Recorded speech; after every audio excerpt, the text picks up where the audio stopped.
Oh my gosh. It's been forever since I've been live. I'm so sorry, you guys, but it's only an hour late. Let me know if you can hear my sound okay. Because I've got a new microphone and I just got some new earbuds so I wouldn't have this cord in front of me. And I was trying to hook those up and that didn't work out. Then it lost my microphone and okay. So let's move over to and see what is today. Today is, well, actually, that's the wrong date now because it's actually the 19th. So let me fix that. Because we're going to do this as a share because there's so much going on right now that it's crazy. I mean, it's just crazy. And we'll see how many people are paying attention. And also, it's late at night. And I want to introduce a channel to you guys, and it is in the description box. I also want to talk about what is between the 4th and 5th. I don't know how many of you guys watched that video, where I did an example of going on a journey with me and, how we all go on these journeys. And some can remember and some cannot. And let me see where I can see the comments, and let me know if you guys can hear me okay, because if not, I'll adjust my microphone so you can hear me better, because that's the point is, if you can't hear me, then oops, I need to adjust the microphone because it is new to using it live. I've made videos with it, yeah, but I haven't used it yet live. This is breaking it in. And, Michael and Rod, thank you so much for being so patient. Patience of a saint, my friends, patience of a saint. And good evening. So I did that mock-up of what it's like to go on a journey, but really, it's really not like that. I just wanted to give an example of what it would feel like to actually, I had to put like space fillers in there to let you know, okay, we're moving along to another realm, another space of being, another time, another location, and to observe and perceive and to, check it out and how it comes about when, we do the OBE, out of body experiences. You could do those, during meditation or dream time, or this phenomena happens to different people at different times in different ways. But it's something showed up between the 4th and 5th that I couldn't tell if it was organic, living, or if it was mechanical. And I think it's a kind of a little bit of both. And the reason I thought maybe it was organic is when sound vibration hits, everything goes into motion. It's like, so it looks alive.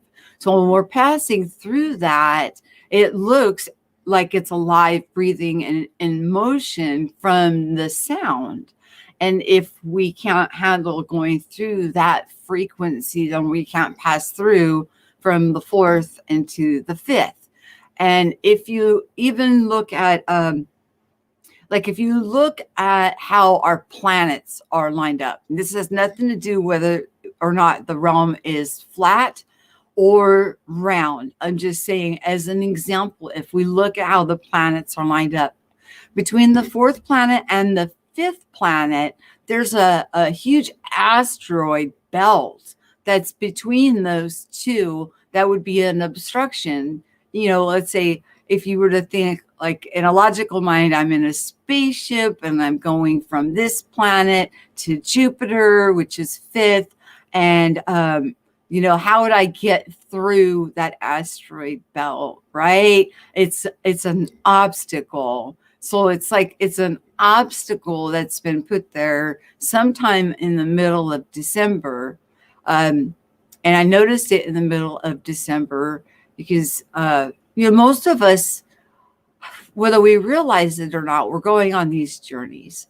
And what happens is we get expansion in consciousness, whether it be that we remember other realms we existed in, and I'm looking at the microphone instead of the camera. I probably should look at the camera. Other realms that we existed in where we have a dominant memory of something used to be a certain way, and that's how we remember it, and that's how it was for us. But now it's completely changed. So it's something completely different. So that would be a form of traveling. You've traveled from one where your dominant consciousness was at one place of existence, and you've moved to another where your dominant consciousness now is operating at another realm of existence where things are slightly different than where your dominant consciousness was previously. So if you think about it in that perspective, everybody travels to some degree or another, whether they admit it or not, whether, because when we talk about these kind of things, people are like, oh my gosh, you're crazy. You must be losing your marbles.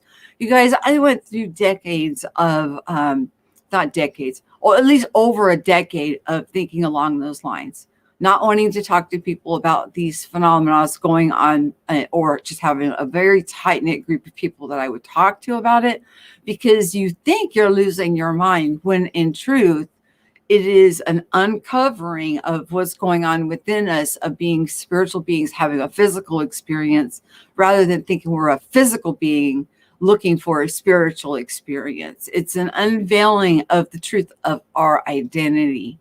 Okay. And you can find this information just about everywhere you look. And as we start to see more clearly and stop seeing through the glass darkly, it becomes more transparent, the affirmations that are around us that give away these things that are in plain sight.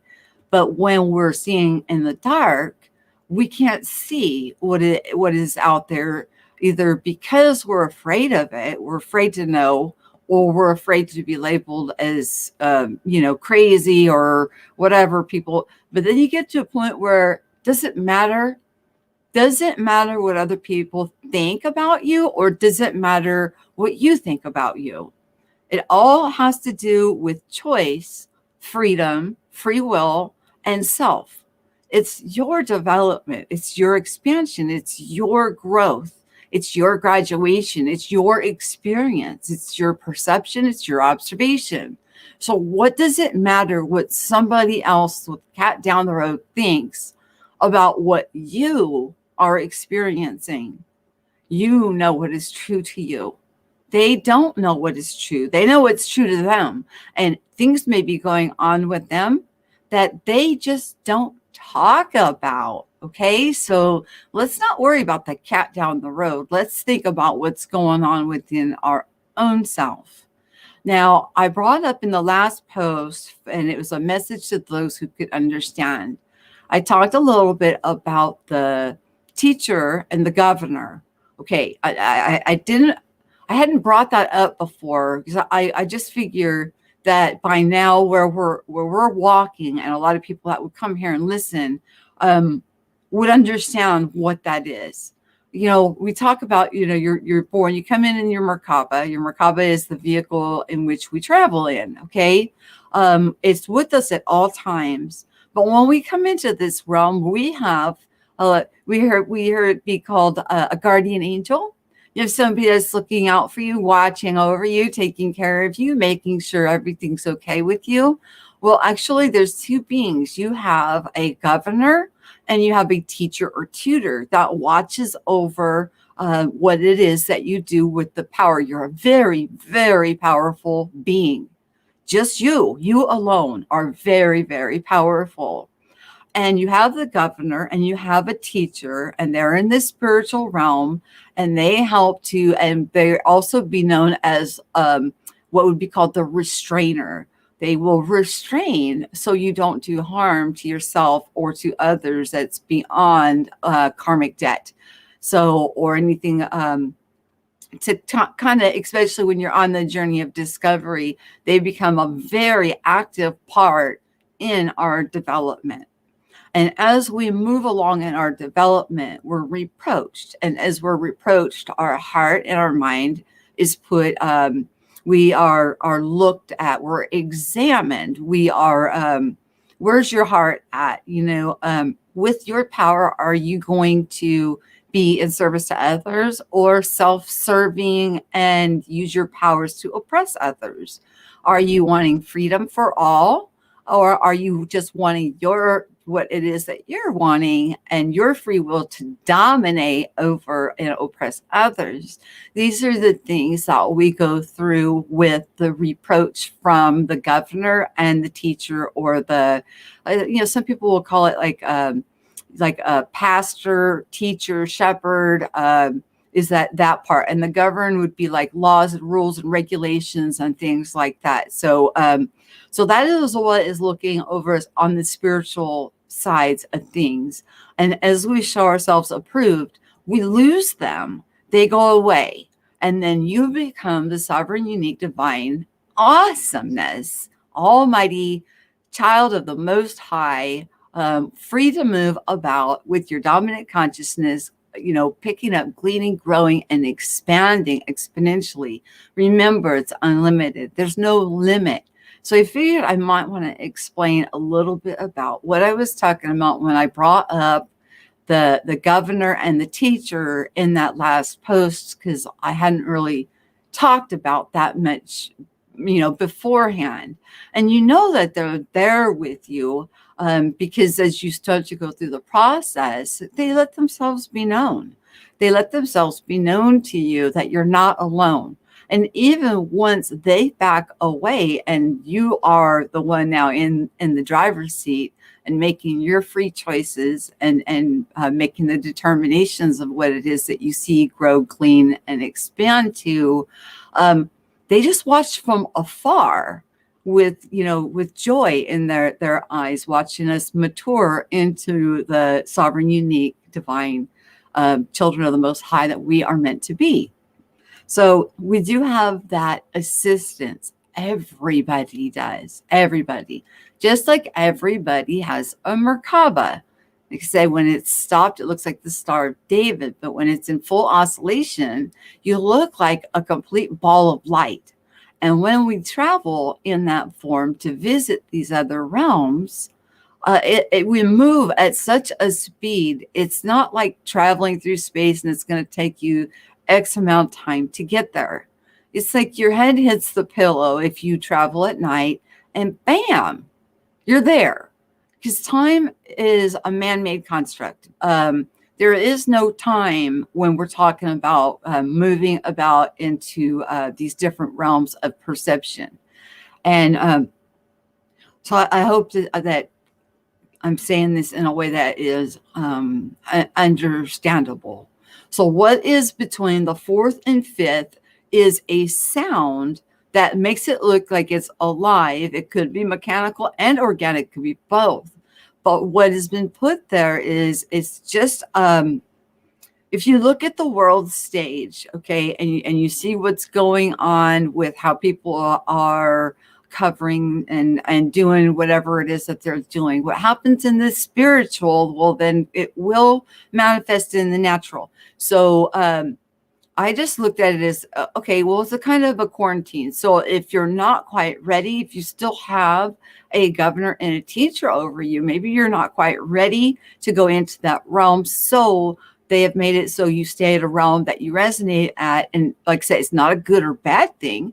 It's just where you're more comfortable, where you're going, your frequency or the vibration or the colors of your rainbow are radiating out, which everything makes sound. Everything sets out a frequency tone. And also everything has a numeric value to it, which is really interesting.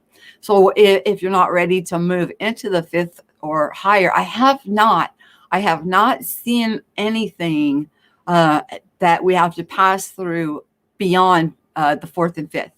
So once you get through that fourth and fifth and you move through that, I haven't seen anything, any kind of a blockade or barricade or any kind of a thing that we have to go through to reach others beyond that.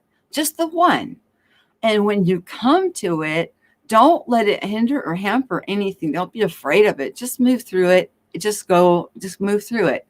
You'll know if you can't move through it because the you just won't, you won't be able to come close to it. It's it's put there in a way that's merciful, so that it does not destroy any living soul. No living soul will be destroyed by this unless you force your way through in there, or grab onto somebody that is able to pass through it and try to hitch a ride.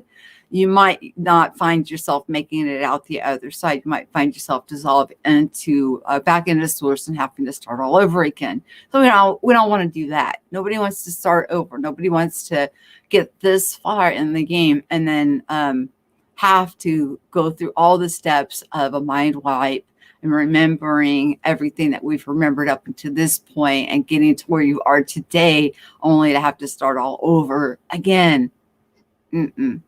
Or to grow and expand in our consciousness and experience. We can find this in the Bible with Jacob's ladder, ascending and descending. See what's going on with mankind right now, with all of mankind, is everybody's going through a kind of a testing. It seems like things are getting really oppressive or a lot harder, or we're having a really hard time seeing people tell people things and people listen to things that are so untrue. It's just doing damage to them. Well, that shows that you're a heart-based being. So you're thinking with your heart. It's not out of fear. You're thinking out of love, unconditional love for others. So in that regard, it would be that your heart is in the right place. Therefore, you would be able to expand and handle more.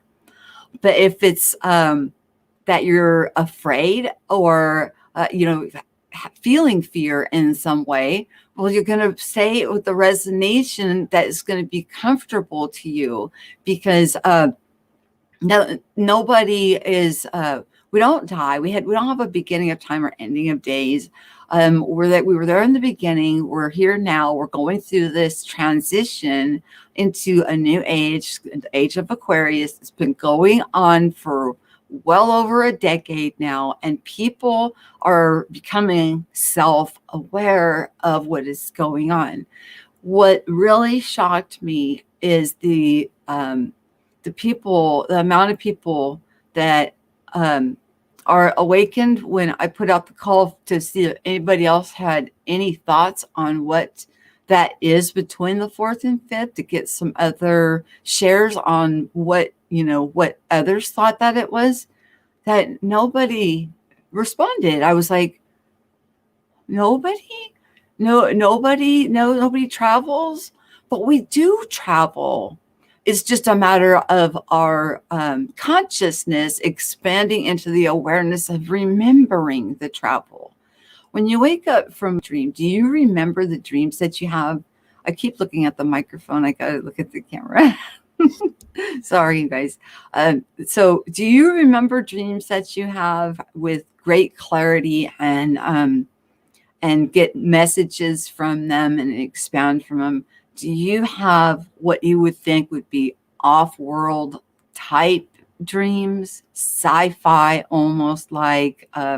Do you see or get information when you sleep that there's no way that you would have gotten that information from anywhere else except for from being connected to the creator, higher self, or you didn't read it in a book anywhere. It wasn't something you picked up from anywhere else. You didn't see it in a movie. It's something completely new to you, and then you find affirmations about it. These are some of the signs to look for consciousness expansion. If you are also having dominant memories of a different situation, a different past, or having complete full confirmation within your being of beings that something was a certain way in a place that your dominant consciousness existed, and where now it's completely different, you, my friend, are traveling. It's just we all consider traveling in a different type of a way of understanding it. It's moving through different realms of perception and having a fractal of yourself still remain in that location where you have that dominant memory, where your dominant conscious is now functioning at another perception of what we're deeming as reality and absorbing what it is that this place has to offer. But at any time, just like Jacob's ladder, you can go back into that other. These are shells. We wear our avatars are like shells, and so you can go back in your dominant consciousness and go back into that place where the dominant consciousness was, as what you're calling a Mandela effect today, where that is a reality in that spectrum, and spend some time there. It's a concept that, it's kind of hard to wrap our noodle around, knowing that not only are we bilocation, we can be trilocation, but quad location or multi-location or infinite location type of beings. But the dominant consciousness is going to be wherever we're able to remember each of the separate areas of experience simultaneously, just like when you drop off information at the Akashic, okay? And everybody does that also. So don't think that if somebody's asleep, they're not dropping off information at to the books of life, the Akashic records, because we are. What you are becoming is a testament of the Akashic records in your expanded consciousness, remembering other realms that you have inhabited and expanding on that extraordinarily and experiencing new and amazing things and allowing it to expand your awareness perception and taking the limits off of oneself. You become unlimited. You start to go into the unseen realm of plenty and realize you can pull, and through words of affirmation or thinking and saying without doubt, you can bring into being what it is. And people call that the law of attraction or instant manifestation. There are realms that we are, well, I know I have visited a few realms where we have instant, I mean, you think it is their manifestation right there into creation. So it becomes a created solid item as soon as we think it.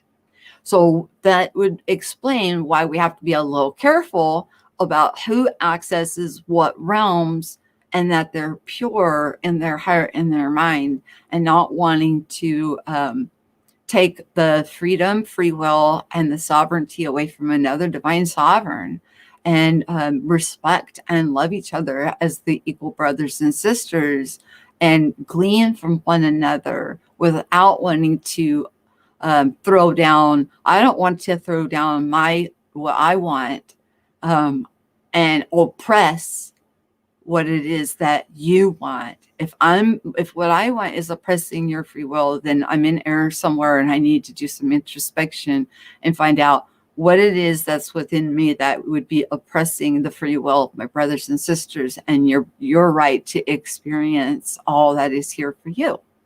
Everything is through choice. I do want to go ahead, and I'm going to put the invite in for people to come in, because that's why I've got the earbuds in. Let me see. And so people can come in and share, whatever, copy a clipboard, and join me in here if you would like to get a better concept of what is going on with us. We're coming into some really amazing times. I know I've been kind of absent. Many of you guys know, we had to go through that criminal case, and it's over, but I still miss her. But you got to understand, through that experience that I have, it was not through fear. My grief and my heartbreak comes from love, comes from unconditional love. So it didn't hamper my growth. I hampered my growth by backing away and wanting to spend time and focus on what I needed, on the task at hand for my child. And then, but that was not out of fear. It was out of unconditional love. Hi, Sigmund, man. How are you? Let's see. We got preliminary, and those 9 people, and you guys are late nighters. I have a dream reoccurring showing me more each time. Yeah, yes. And as you remember more and more, start writing that stuff down, because it's an expansion of your consciousness. It's an expansion of your heart. It's an expansion of your mind. It's an expansion of your soul, your spirit, your heart, everything about you, your essence. It's a growth. We're going through an age of enlightenment. We've been through several ages of enlightenment, but we're going into one now that has to do with restoration, has to do with going back to the first estate, has to do with going back into where man had fallen from being created through word vibration and into being, then to believing that we're created from dirt and we're worthless sinners and saved by grace, into realizing that there's one creator, creates through sound, vibration, frequency, which is, we come from that, the one who created each and every one of us in the image and likeness of. Therefore, there's nothing off limits. And the love that is bestowed upon each and every one of us from the one whom created each and every one of us is the love that we're reflecting back out onto each and every brother and sister incarnate here to have such experience. It's so beautiful and so perfect. I mean, the plan is just, it's a definitely a perfect plan. You can have, let me give you an example. Let's say you have a conversation with me one day and we're completely in sync. I'm resonating with everything you're saying, right? And then a couple days later, you talk to me and I'm like, I don't know what you're talking about.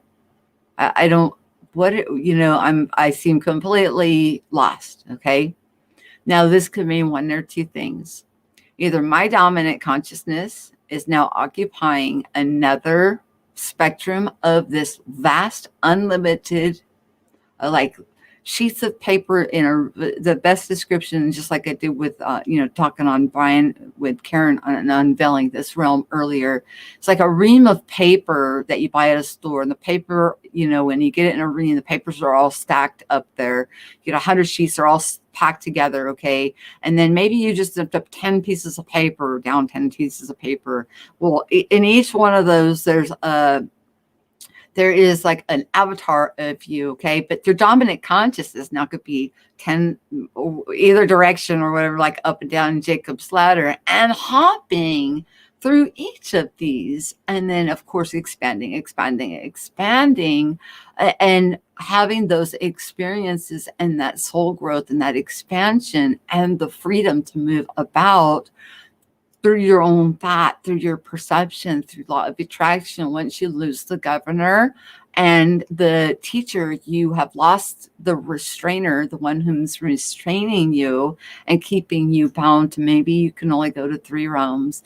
You lose them and you have now gained your freedom to move about in your sovereignty, showing yourself approved that you have the heart to be able to go and experience such things without oppressing your fellow other beings that surround you. No matter what it is that we think that they do, they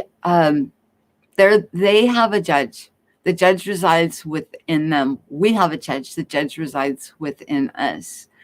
To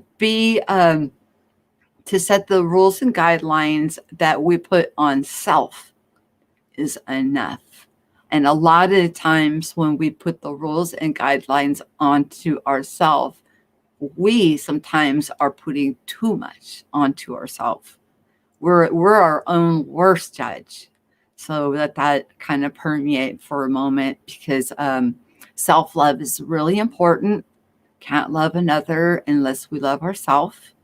And neglecting any part of the rainbow. The rainbow is just a promise, and the rainbow is a direct reflection of every chakra that's from the root to the crown within our body. Every color in the rainbow is notably in our body, and each of them have to be completely open and flowing.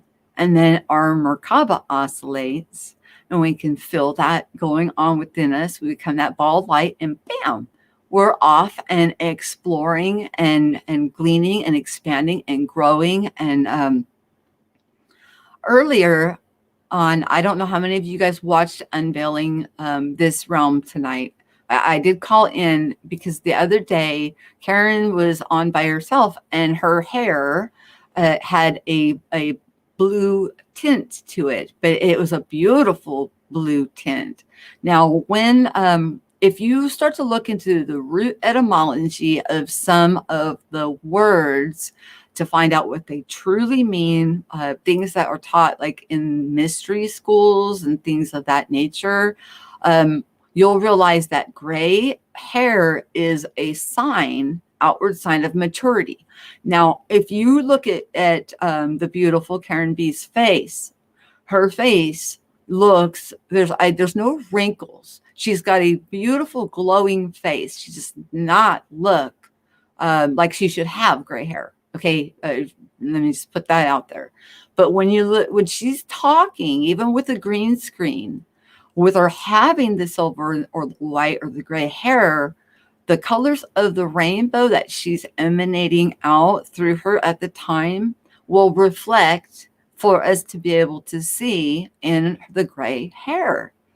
Very interesting, because I thought she was using some kind of a spray or a wash-in color, because sometimes it would be one color and another time it would be another. So I just asked her. She's like, no, it's from her green screen. But it's really not, because then if it was from her green screen, it would only be around, like I'm using a green screen. You can see how it pixelates around but hers isn't. It's throughout her hair. And it shows what if she's using her voice and she's using it to spread truth, freedom, and free will, and to put at liberty all that she can with all the strength and power and might for everything that she believes to be true. The blue is going to reflect in that, or in her hair. I can see it. I also could see the pinks. I could see the purples, the yellows, and just different colors of the rainbow. I found that to be very, very fascinating and intriguing, and also very beautiful. That it was, so transparent to be able to see that within this lady. So it's a beautiful thing to witness, and I know you guys know what I'm talking about, because I'm pretty much preaching to the choir here about the experiences and things like that we're each going through. So if you come across, I had no idea how much I was actually traveling until whatever that is between the 4th and 5th was put into place, because the sound that it makes is so loud and pitchy. I mean, I don't really like it. I just like hurry up and just try and get through it. But then I realized, oh my gosh, because I remember when I wake up hearing it, that, what I would used to determine as like a lucid dream of some sort is actually, no, it's a travel dream, because I'm hearing that sound and I'm remembering it when I wake up. So it's just, food for thought on that. So if you're coming across that and you're hearing that loud, pitchy sound, just try to move through it. Just go through it, unless it completely repels you. Don't force yourself. No, there's no right or wrong answer here, you guys. It's all a matter of the inner work that we do, and what it is that we are here to glean, grow, and expand in our own consciousness. We are each here for our own divine purpose. We each have different jobs, different things that we wish to achieve. Nobody has the master key and says, everybody is here to do it this way. No, no, no, no, no. There's a few things that we should be all be looking forward to or looking to as a common factor, which is to not disobey the very things that were put in place, which is that we were given dominion and that we were given free will. And so anything that when we were created, that we were bestowed upon and blessed with, who are we as man to take away from another man any of those things that every man is given? Those are the things that we need to make sure that we're not doing. And, and we don't want, personally, myself, I don't want people to follow. I want people to lead. This is about making leaders of others, leading your life. Sometimes we need to hear it. Hearing helps bring in faith, and faith will get rid of doubt. And when the doubt is removed, we will then begin to move about exponentially. So sometimes it's good to hear other people sharing, but it's not about saying, you guys, this is what's going on and you have to follow me and this is the only way to go and da da da, because that would be putting people or trying to take people's power from you. And you are such a powerful being. You need to be taking control of your own power and wielding it in the best benefit for self and to benefit others around you in the way that you deem fit. That's your power, not mine. I have my own. I have my own power, my own sovereignty, my own authority, and that's enough. That's enough. I don't need control over others. I just want to throw a rope. If there's a rope I can throw and it can help somebody pull them up to shore up their steps, awesome. But that doesn't mean that I did it. That means I threw a rope and somebody made the choice to grab it. And they made the choice to make the change within. It's not anything that I did for them. It's all done through free choice of the individual. Does that make sense? And I'm wearing a magnetic necklace. Magnets help us a lot, especially in the times that we're in. So, if you've got a magnet, Karen was using a tuning fork. If you've got a tuning fork or something you tune your your musical equipment with, using those tuning forks around your crown, the indigo, the third eye, your voice, the sacrum, your orange, the root, all of them to get the energy flowing and to open up any kind of a block that may be hindering the oscillation of your Merkaba, that's keeping you from moving on and beyond and expanding and growing.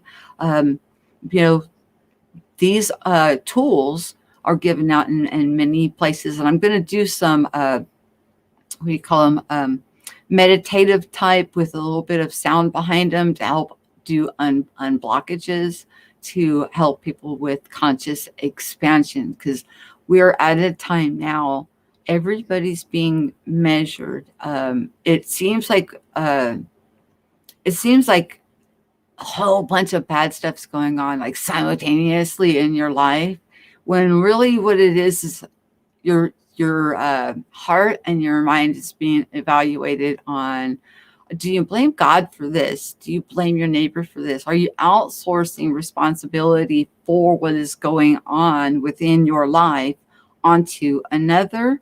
Or are you introspecting, learning from it, growing from it, taking the experience for what it is and expanding? And then based on whatever the results are, that's the access points that we will be able to achieve and move about at choice. It's coming down to, instead of just going like willy-nilly, wherever we land is where we go, that we're going to be able to focus and go. focus and go and spend time in these realms that we resonate at for longer periods of time.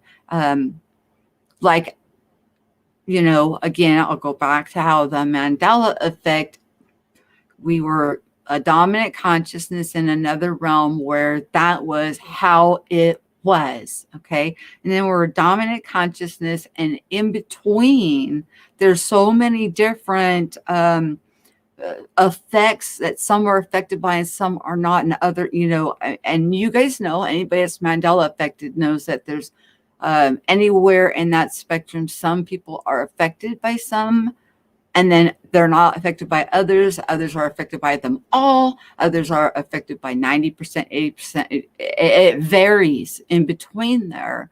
But that can kind of tell you how the sheets of paper are stacked on the ladder of how many different areas that you have had your dominant consciousness spend some time in an area.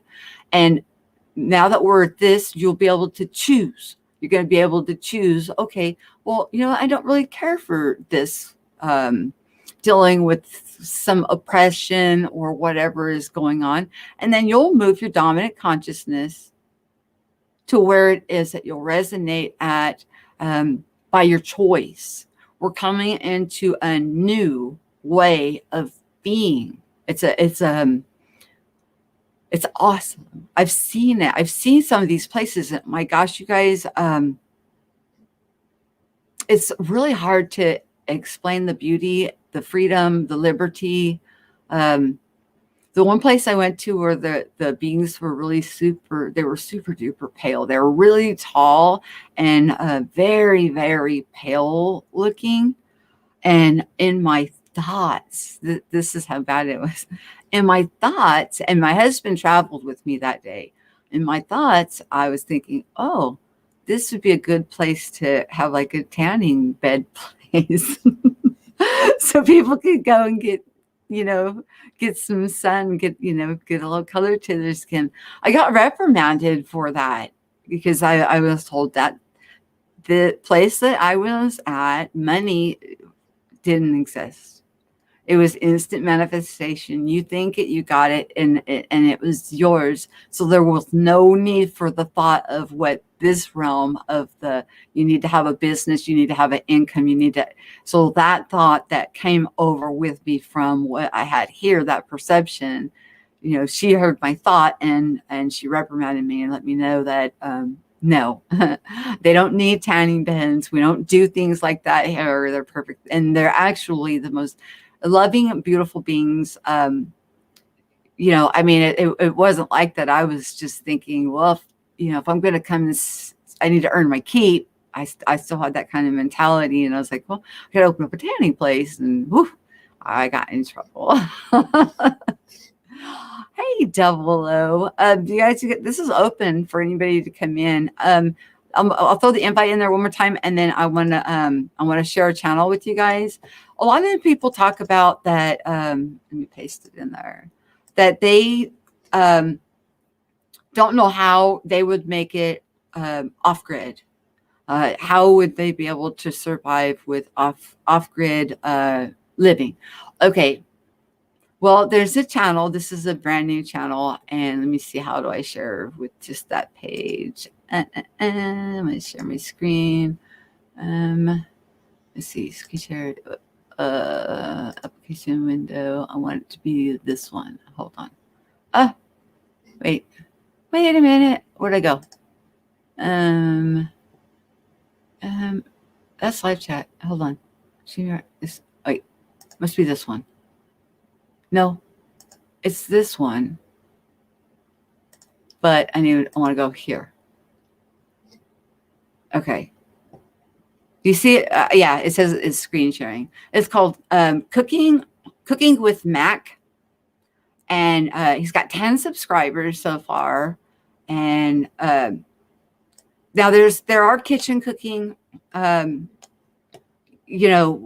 in here, but most of them are to cook a full meal of, like, not just hamburgers, hot dogs, and things that we would think when we're going camping, but like full Mexican fajita meals and tacos and, this is like with enchilada, sauce dipped shells. And it's all cooked on a barbecue grill simultaneously in minutes.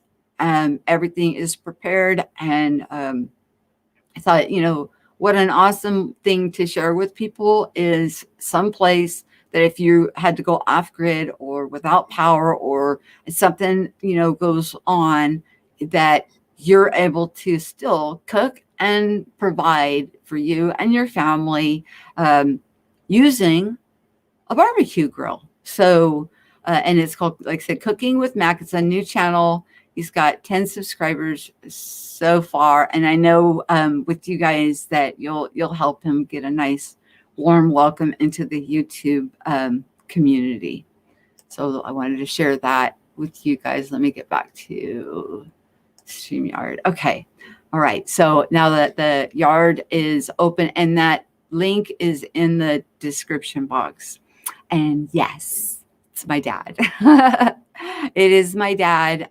My mom's in the spring roll in too, and they show us with the air fryer instead of a deep fryer. I have an air fryer. If you guys haven't tried using an air fryer instead of a deep fryer, I highly recommend it. It tastes exactly like it's deep fried without all that oil and without stinking up your whole house. And it cooks really, really fast, and it's still crunchy, just like if it was deep fried. And it's really, really good. But they have a huge air fryer, and mine's just a small like tube one. And I do my deep frying now in the air fryer, and it's much healthier, quicker, and the food tastes really, really good. So yeah. So if you're thinking, how would I make it if everything got shut down? Well, there you go. You'll know how to cook a full meal on a grill. That's not just hamburgers and hot dogs. I mean, why not? Why not check into things that will be good for surviving or survivalist type channels, right? Right. Come on in here, you guys. Join me and add to the conversation on what it is you think. There was one other thing I wanted to share, and I was going to make a video on it, but after after I talked about the travel and I talked about that machine-like thing, that it kind of scared some people, and it's not anything to be afraid of. And then I thought, wow, if I shared this other, then people really would be scared. And I don't want to instill fear. But mid-January, I was traveling again, and a being grabbed onto me. And like when they grabbed onto me, like it was like their hand went like straight through me, and like they were pinching their fingers through, and I could just feel it. I was latched onto.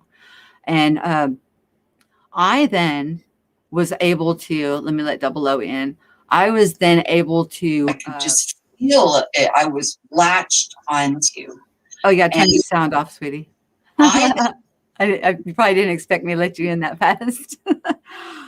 Oh, don't leave. That's not what I meant. Come back. Okay, he latched onto me right outside of that, between that fourth and fifth thing. And why I'm telling you guys that there's like a fractal of us, because it took all my strength to make a sound from my voice, from my physical body. And when I made the sound, my husband, who never hears me, never, ever, ever hears me, he heard me, and he gently grabbed, just like touched my arm. I opened my eyes for a second, and I looked at him. And whenever I'm in that traveling type thing, as soon as my head hits the pillow, I'm gone. Where normally, since the crash, it takes me 30 to 45 minutes to fall asleep. It's like, boom, gone. I'm out of there. Okay, I opened my eyes. I saw him, and just from his touch gave me enough strength that when there I was again, because the being still had a hold of me. And then I told that being, I said, you don't have my permission. You don't have the power. You don't have the authority to touch me in any way. And nor do I you.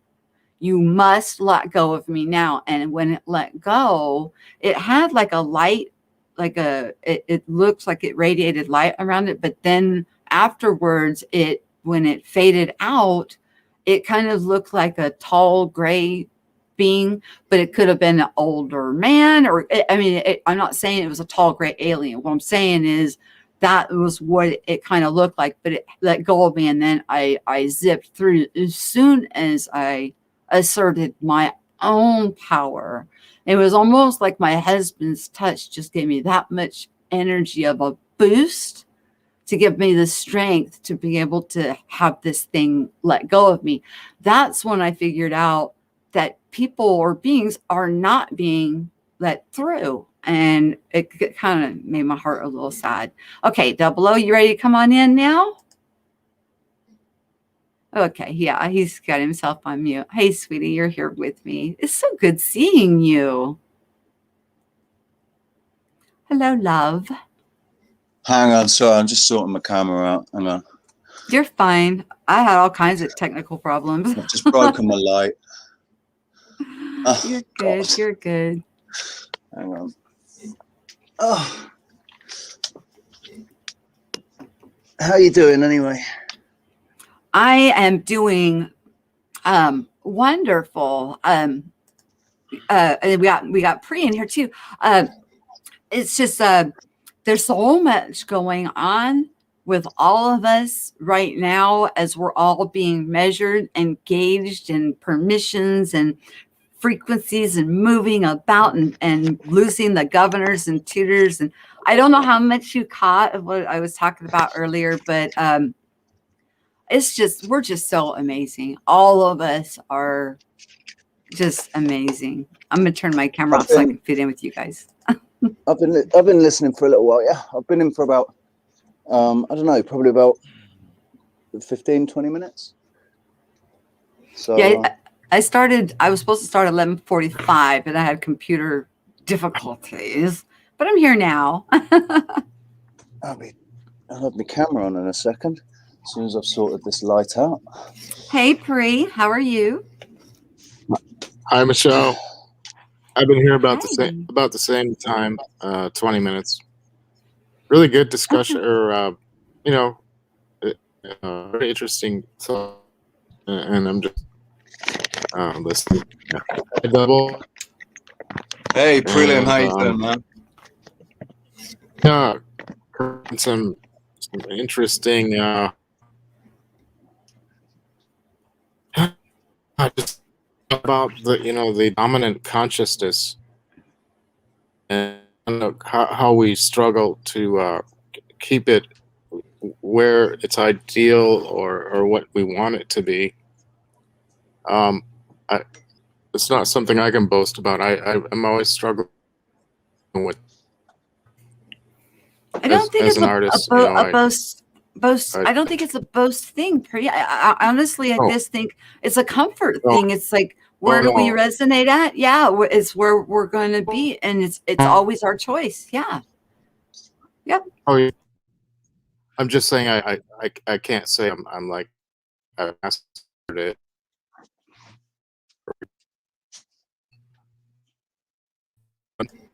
Me either.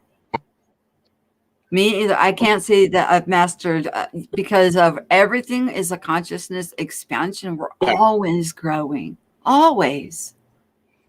It's an amazing thing as we are learning, sharing with each other, because it helps remove the fear, brings away the doubt, and puts in the love, and allows people to become the free, sovereign, divine, unique, authentic beings that we're all meant to be. Yes. Yeah, and I figured this to be. I think everyone does align where there's some stakes.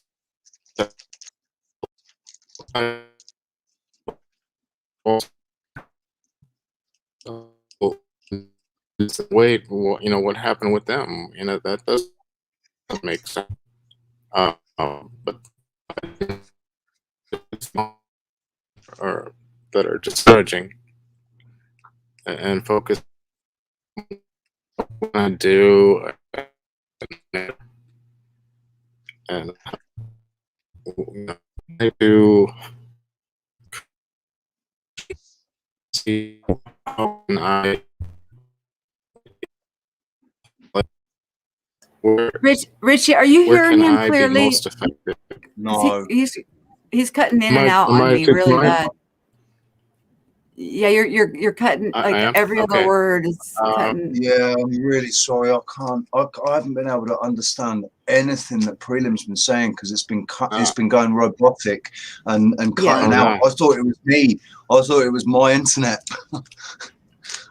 No, because I I just closed want to some hear windows. it. So,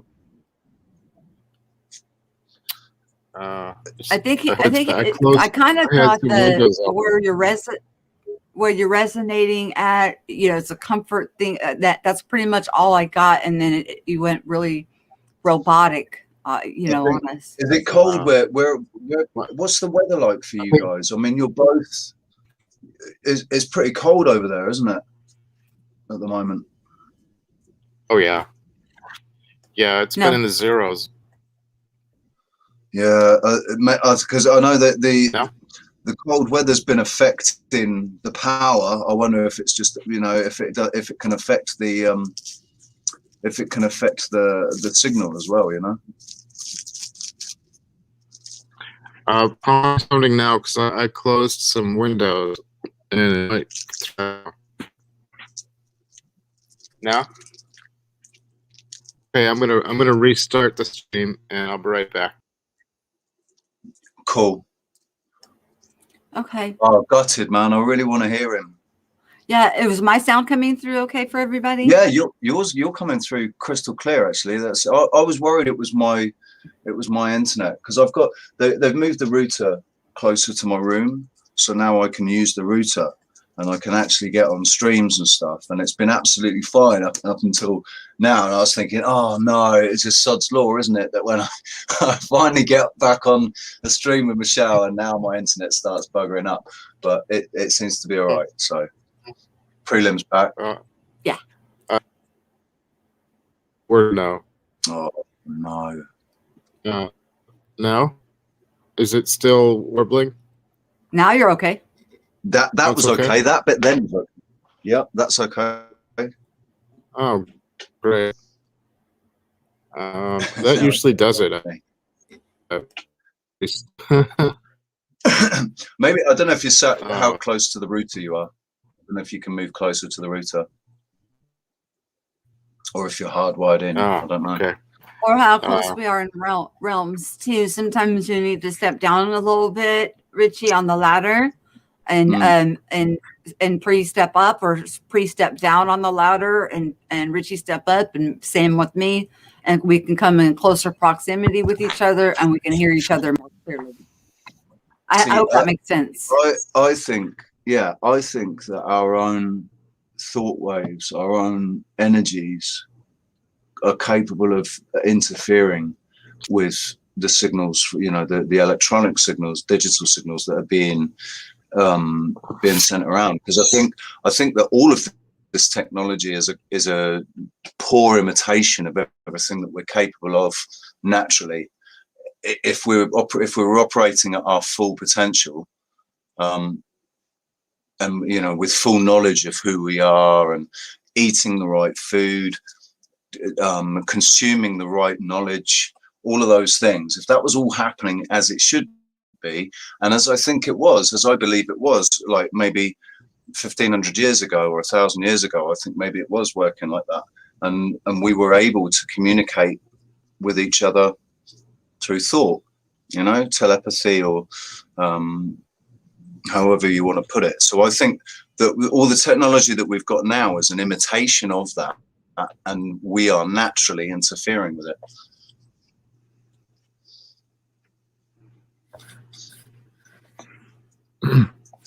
It was gone silent. You're on mute, Michelle. If you're talking, I hear you. That's great. I just was typing in there that's why I put on a magnetic necklace before I go live, Yeah. because it helps to ground out and level out and balance. So if we're crossing over realms or spectrums or of observation, then we are able to communicate clearly with one another without interference. There's my camera.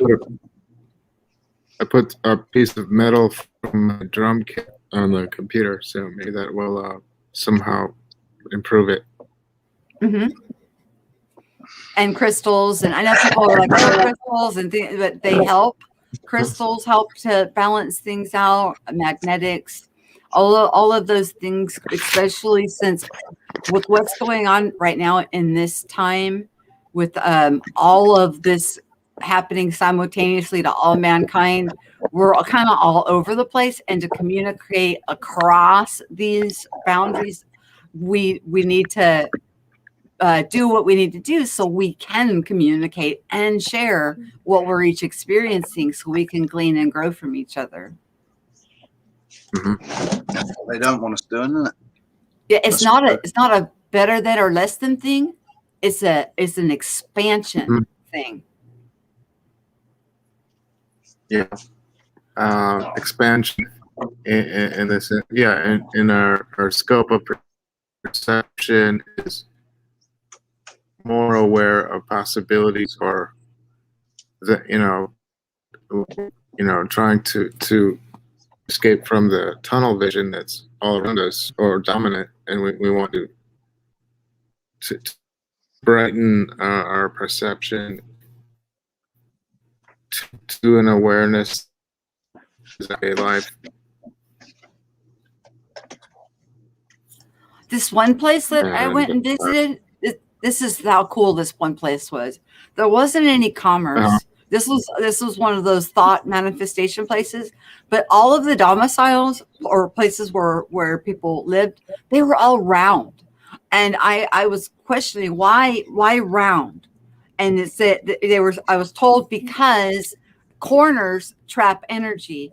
And if you're round, everything is constant in motion of oscillation, and therefore nothing is confined. It's in constant motion. But when we put ourselves in boxes or cubes, we're putting the energies getting like stopped up into corners. And I was like, oh, okay, I get it. Okay, so so then all we have to do then, even if you're in a house, maybe your house is square, your bedroom square, just think in your mind with your imagining faculty that you're always in a bubble. It's always circular, and everything's always in constant motions of flow in an oscillating. Yeah, I always wanted to round out, like when I look at corners of a room, I always want to put ceramic to round out all the corners. It's like something I daydream when I see a room. I always imagine like how I wish it were, and of course in an apartment you can't do that, since you don't know if you're renting. Yeah, I'm renting. But you're doing it in your mind, though, right? You said you're in my always mind I'm imagining thinking, I wish I could do this to the ceiling and change the corners and make it more like an ideal. But I still add, I'm real visual oriented, so everything to me is sort of I feel affected by environment, but I do imagine like what I would do if it were my own living space. That's excellent. And that just, I said that because of what you were talking about before. I don't know if it's, maybe I changed the subject. No, that's completely relevant. Because even we're in a square house, we can sit there with our mind and say there are no corners. The energy is flowing in a perfect circle. There's nothing being captured, and so we think it. Then we remove the doubt, and then it becomes, and that's what happens. And it's just a matter of removing the doubt and taking back our own power. It's all about self-empowerment. That reminds me of the Battlestar Galactica storyline in the remake of Battlestar in 2005. The Cylons, the organic Cylons that look like they're indistinguishable from humans. When they're on their own ship, in their own ship, they're everywhere that they walk on their own ship. It's exactly what they want it to be. When she's in the room with that guy, I can't remember what his name is. She's in the room with him, and she changes the room, and she says, you know, this is where we want to be. That's where we are. I have dreams like that where I could change architecture, and I can walk through walls, or I could change the color, or it's like automatic. Not all. I mean, some dreams are like that for me anyway. Sorry, it's kind of like you're projecting your mind to what's around you. Yeah, I think that's how they're kind of reflecting our story back to us all the time. But you know, the as above, so below, as within, so without, and it's everything. Everything is reflected back constantly, and all the narratives of all the stories that are told. So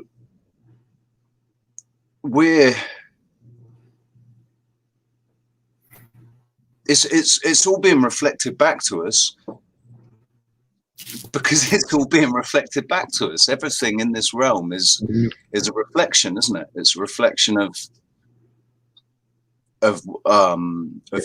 what you are, how you feel, all of it. So the whole that's why I think this realm is the whole point of this realm being created was for us to be able to gain control, better control of that within a physical realm. Because within a physical realm, there's things that you can experience that you can't experience in the spiritual realm, like the sensation of touch and taste and smell. Those things that you can't. It's like making a computer program, creating a room with a bowl of apples in the computer program, but only ever been able to sit outside of the computer program and, you know, look at the screen and say, oh man, I wonder what those apples taste like. I think that's what we've done here. We've said, oh, what do those apples taste like? I know, let's devise a way that we can actually go inside the screen and go and taste the apple. Great way to put it. When I think about like certain artists, and imagining if an entire reality was done in their style, and you want to incarnate into it for a temporary experience. Salvador Dali. Salvador Dali or Roger Dean from the 70s, or, you know, one of these fantastic artists, Mobius Garage. And then you would experience it all in that particular style, with the way they do trees, or the things that are going on within that place. You could just go live there or experience it for maybe a prearranged time. I don't know. The thing that bothers me about this reality is the whole dying process. I wish they could alter that so that nobody had to suffer.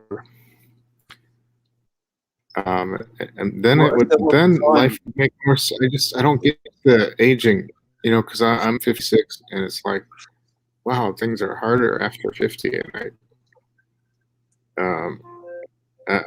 started to notice yeah. However, I like my mind better now than like my mind in my 30s compared to my mind. I'd rather have my mind now. So in that way, it's better.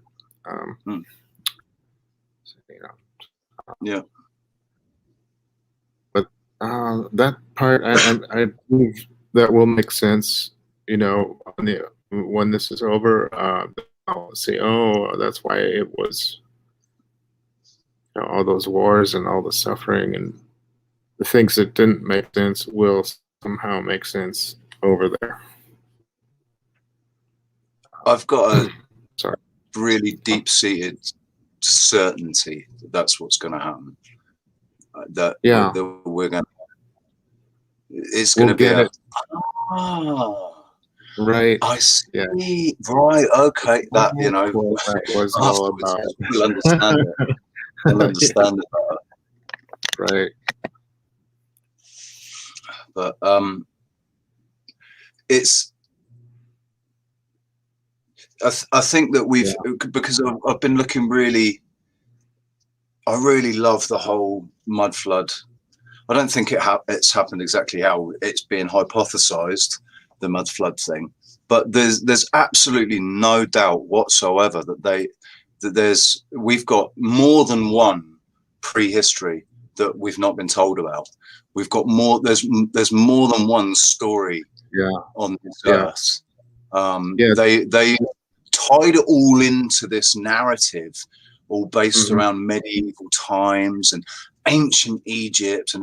But when you dig into it, you find out that before they found the Rosetta Stone and deciphered all the hieroglyphs, there were two stories about Egypt, and everybody was taught that there was the pre-flood Egypt, ancient Egypt, when everything was more advanced, they were more technologically advanced, they were more intelligent, they were bigger, they were better. Basically, everything was better before the flood, and now there's the history after the flood where we evolved. But they've stopped teaching that at all because they found the Rosetta Stone. It's called a reset.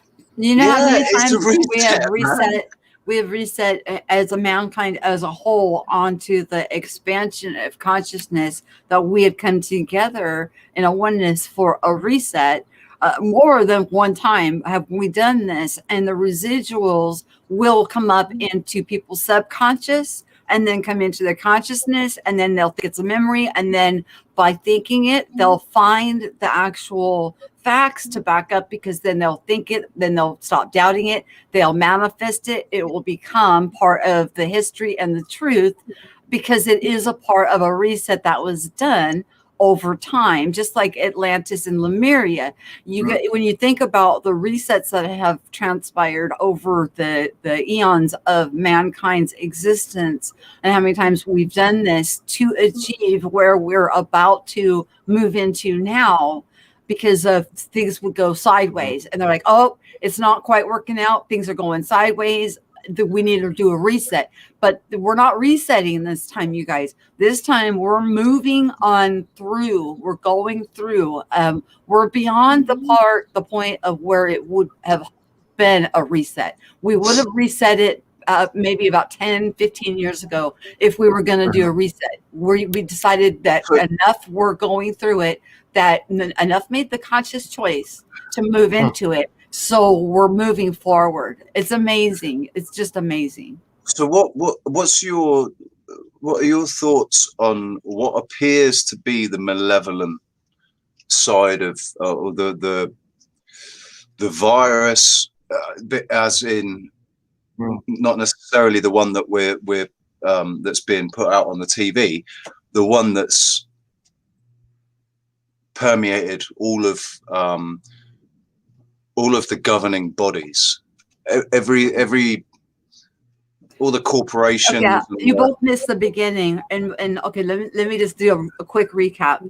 In the beginning, I was talking about when we're born here with the mind wipe. We're all given what we would call a guardian angel or something of that nature. But in reality, what it is, we have a governor and we have a teacher that is over our spiritual development. That governor and teacher is in the spiritual realm, and it stays with us until we can show ourselves approved that we can handle the sovereignty of wielding our power without encroaching on somebody else's free will and sovereignty. Then in the spiritual realm, that teacher and that governor back off. Then you stop looking, because you no longer see a governing body or virus or disease, because that's no longer in your conscious awareness. You've overcome that. So those two, the Bible would call them the restrainer.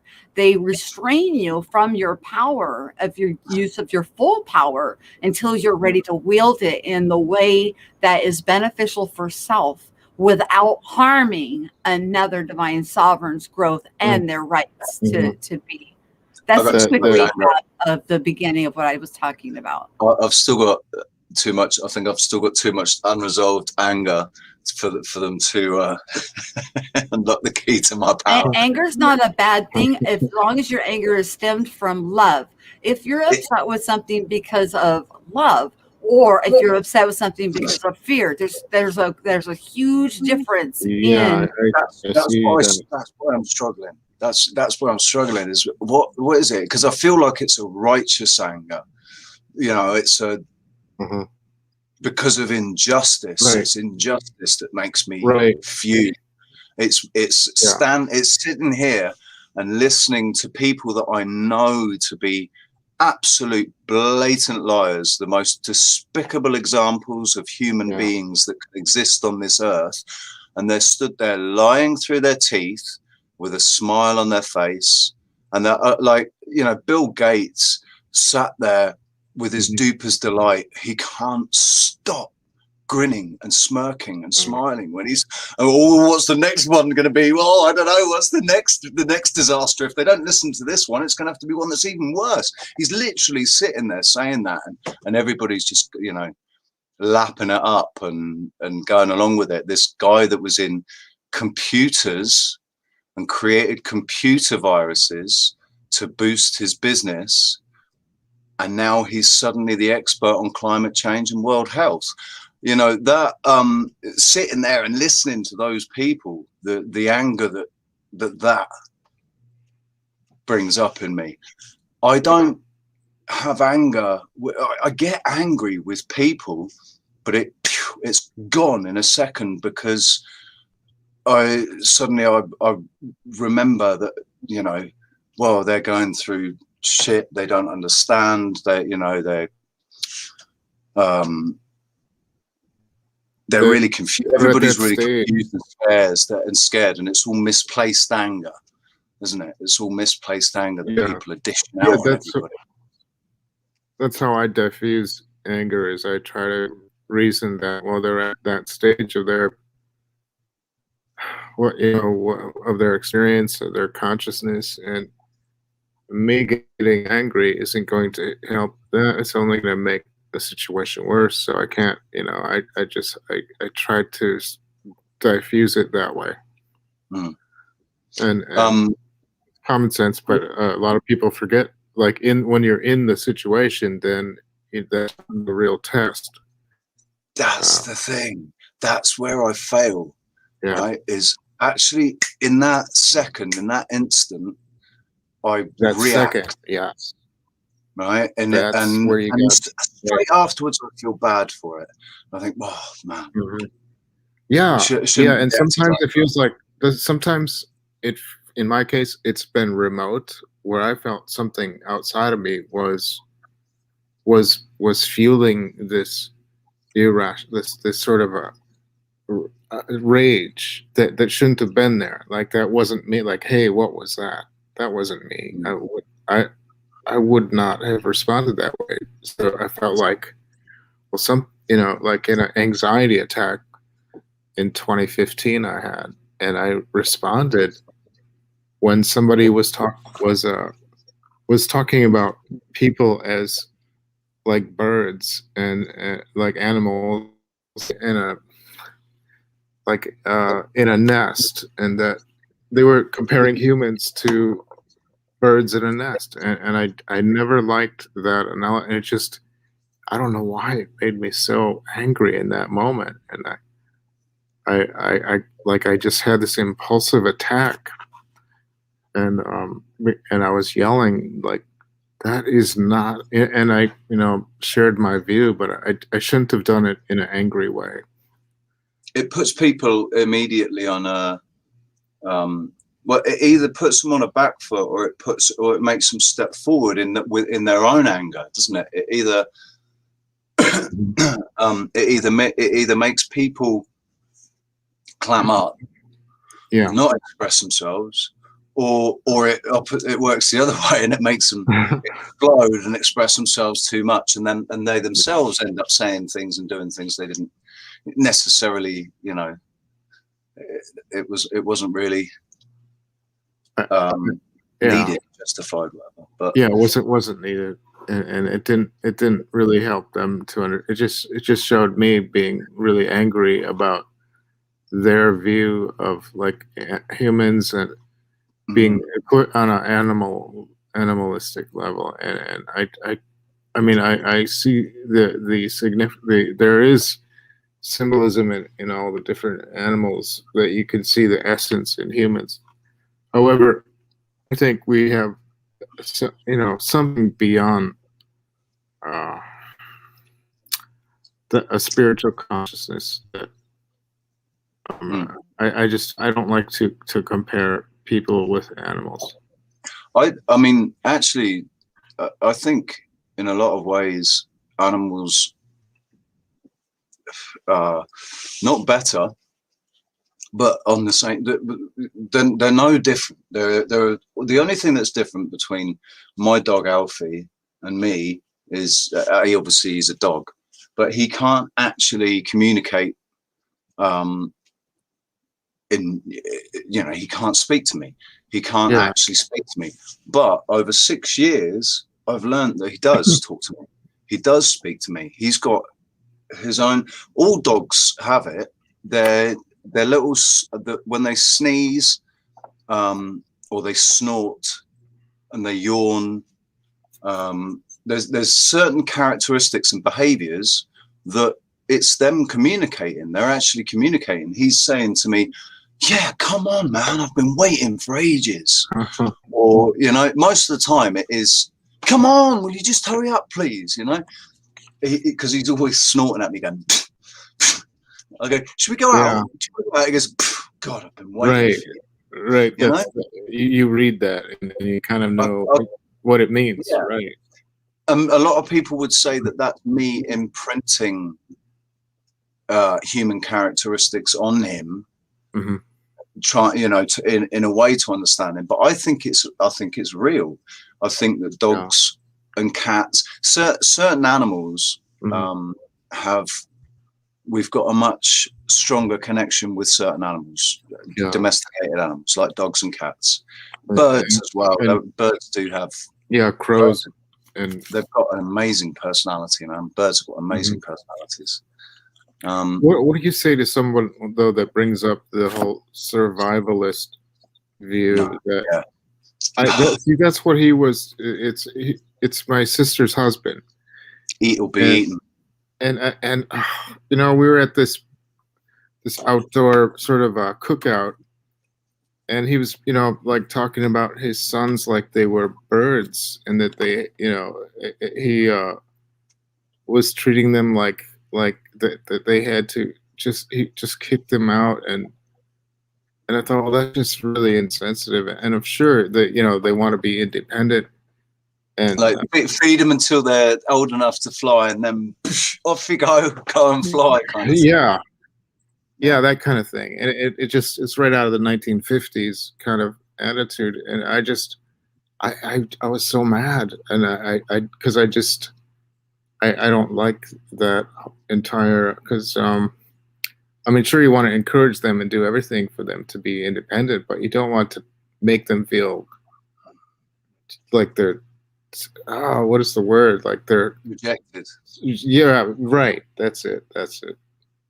Yeah, like it's now or never, for that pressure. That's what it is, the pressure of that mentality on people when they're 18 and 19.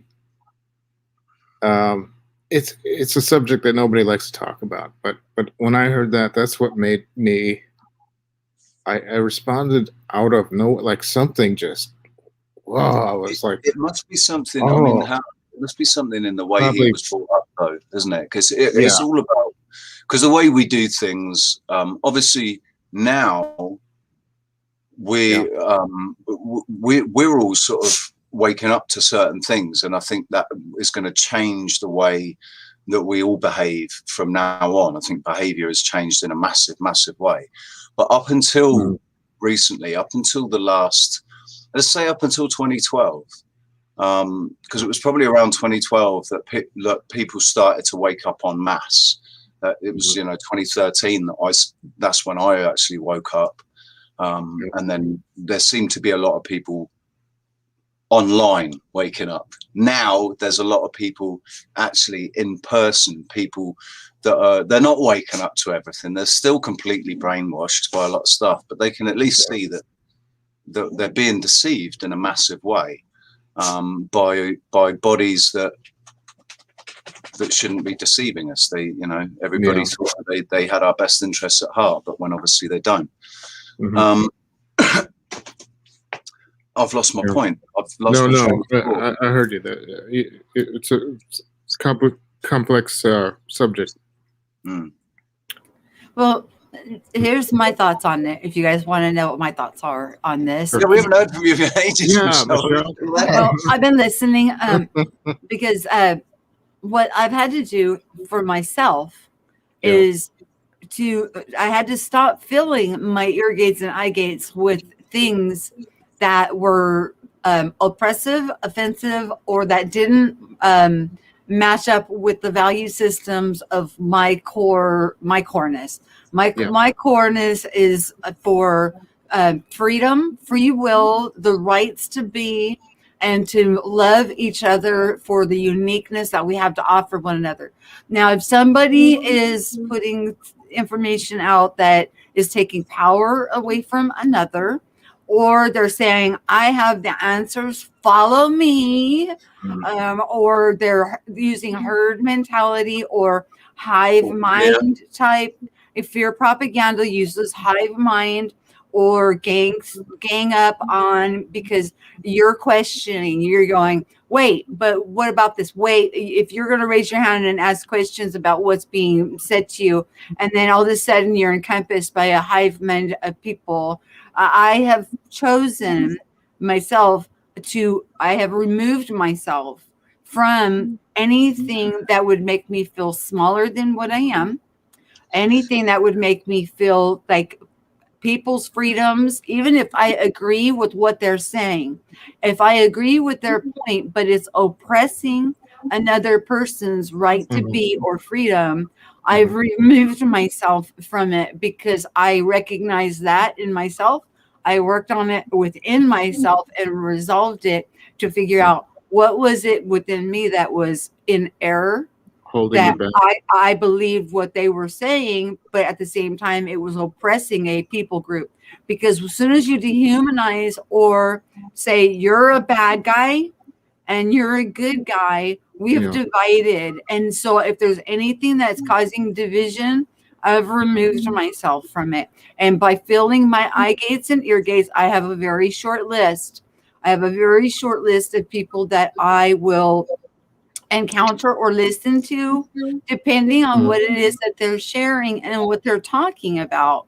Philosophy, in my perspective, is questioning the narrative, but not telling people how to question. And so I love listening to philosophers or people that question narrative, but without putting a stigma on one people group or another. Does that make sense? So by filling my ear gates, my eye gates, my mind, and allowing things to process through that resonate with my core belief on how I feel about each individual unique, then that's what I will reflect out of me. Because when you brought it up very clearly earlier down below about the mirror, what goes when the inside of your cup is clean, so is the outside. And also, if the inside of your cup is inside, clean, the outside, and also the mirror reflection around you will reflect what's in here is going to reflect Just all noticed my around. mirror behind me as well, because I've moved my camera and you can see the mirror behind me. I can see the back of your head. And You that's can see the another back of thing. my head, man. Think about the double slit experiment too. Okay, we can throw a little science in this. When an observer's there, they behave in a certain way. When no observer, it's erratic. It goes everywhere. Is there anything that exists behind me?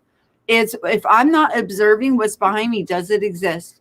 To me, no. So why do I care what's behind me? I don't. Let's worry about what's in front of me and what it is that I want to fill in between this renewing mind and this circumcised heart towards my brothers and sisters with free will, sovereignty, and uniqueness, and expanding this age of enlightenment going into this new age of Aquarius. We're not doing a reset. Let me reiterate this, you guys. The reset period where we would have hit the switch has long passed. We're not resetting. They're trying to reset us in a different way. They can't. We've moved along too far.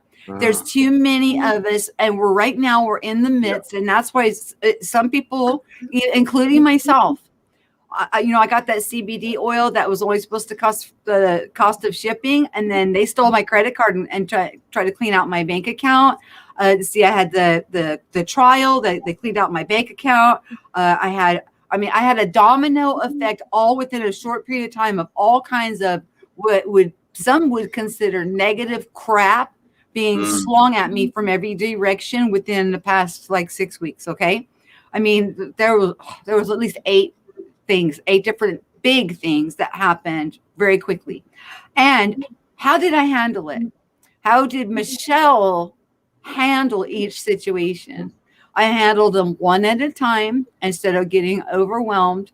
And I didn't get angry.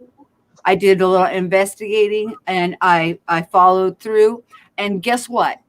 I called one place to counsel a service that, in the midst of going through all of this with my daughter and all that, I knew that I hired him when a long time ago, a YouTuber said she was going to sue me over some stupid stuff. So I had to get some legal advice. I did not get with them within the 10 days. And with what was going on with Shannon, we let it go. Well, guess what they did? They turned around and saw that I only used the service one time and refunded me back 5 months worth of service, which I wasn't expecting. I was only expecting for them to just cancel the service from here on out. Don't bill me for it. She went back 5 months and gave me all that money back. And then I'm getting all the money back that was stolen from me. And then, so as I was dealing with each of these scenarios, I handled them from through the filter of love, one at a time, the best that I could. And what has happened is what's been reflected out, just like the toroidal, what you put out, whatever you sow, you're going to reap back in, and it's coming back in. And so with this cycle and along with this expansion that we're going on. So long story short, I have a very short list. There's only really one person that knows of my short list. You guys probably know him, Brian Stavely. He knows my short list of people that they'll see me on a more regular basis on their channel now that the court stuff is over. And it's because I get fed when I go to these places. It's a buffet. There's a mutual nourishment going on there. And it's not a controlling thing, even though I don't agree with 100%. I don't have to. They don't demand that I agree with them 100% with every single thing that they say for me to be able to interact with these people. And that's beautiful in itself. But I have a short list. And on that short list, those will be the places that I interact with. Now, if they're bringing in this is bad and this is good and judging this and that, I will back away from that. I'll handle a little bit of it because I can filter. I know how to discern. Discernment's key here, you guys. We know how to discern whether somebody needs help or whether or not this is the person they are. Is this what they are? Are they really dark inside? Or are they, there's that flicker of light going on with them, and they're in their confusion, and they're getting ready to filter that all out and purge that out and come out the other side. Discern the difference in that. And, you know, don't throw the baby out with the bathwater. But if their whole channel is about news or things of that nature, and that's all they talk about, well, maybe it's a good idea to say, okay, I'm just going to back away from that a little bit, and I'm going to make a short list. And this short list, I get fed there. And since I get fed there, I get stronger. I'm feeding them, they're feeding me. We're all getting stronger together. We're taking our power back onto ourselves. They're not trying to take my power. They're not wanting me to throw my power behind what they're trying to promote. They're just talking. We're all having a conversation, and it's about bringing leaders out of everybody instead of, you know, it's not all about lead, follow, or get out of the way. Okay. It really isn't. It is about lead, learn to lead, become the leader. You are the only one who can lead your life, and you're the only one that can give your power away, whether it be for anger or any situation that's put in that box in our living room or on our computer. We choose through our own freedom of choice what we give our power to, and we're willingly given it. That's what we have to understand, is that it's a willingly. You're, even if you don't think you are, even if something's just making your blood boil, it's just infuriating you. Yeah, that's one an example of your power being distracted from. You're distracted from your own power, but you're still giving it. You're willingly giving it to them by them, allowing them to trigger you up into that anger, and then then you just threw all of your energy and power behind something that can actually create harm. And did you observe this yourself? Did you see this with your own eyes? It's beautiful that you said this, right? Because this is what I was talking about. I did an interview. Welcome, Christopher Goodwin, new channel member. Welcome aboard. I hope you enjoyed the book. Yeah, I did an interview. It will be up soon. I'm gonna let Cam put it up first. But I did an interview with Autodidactic yesterday or the day before yesterday, and we talked about this about how.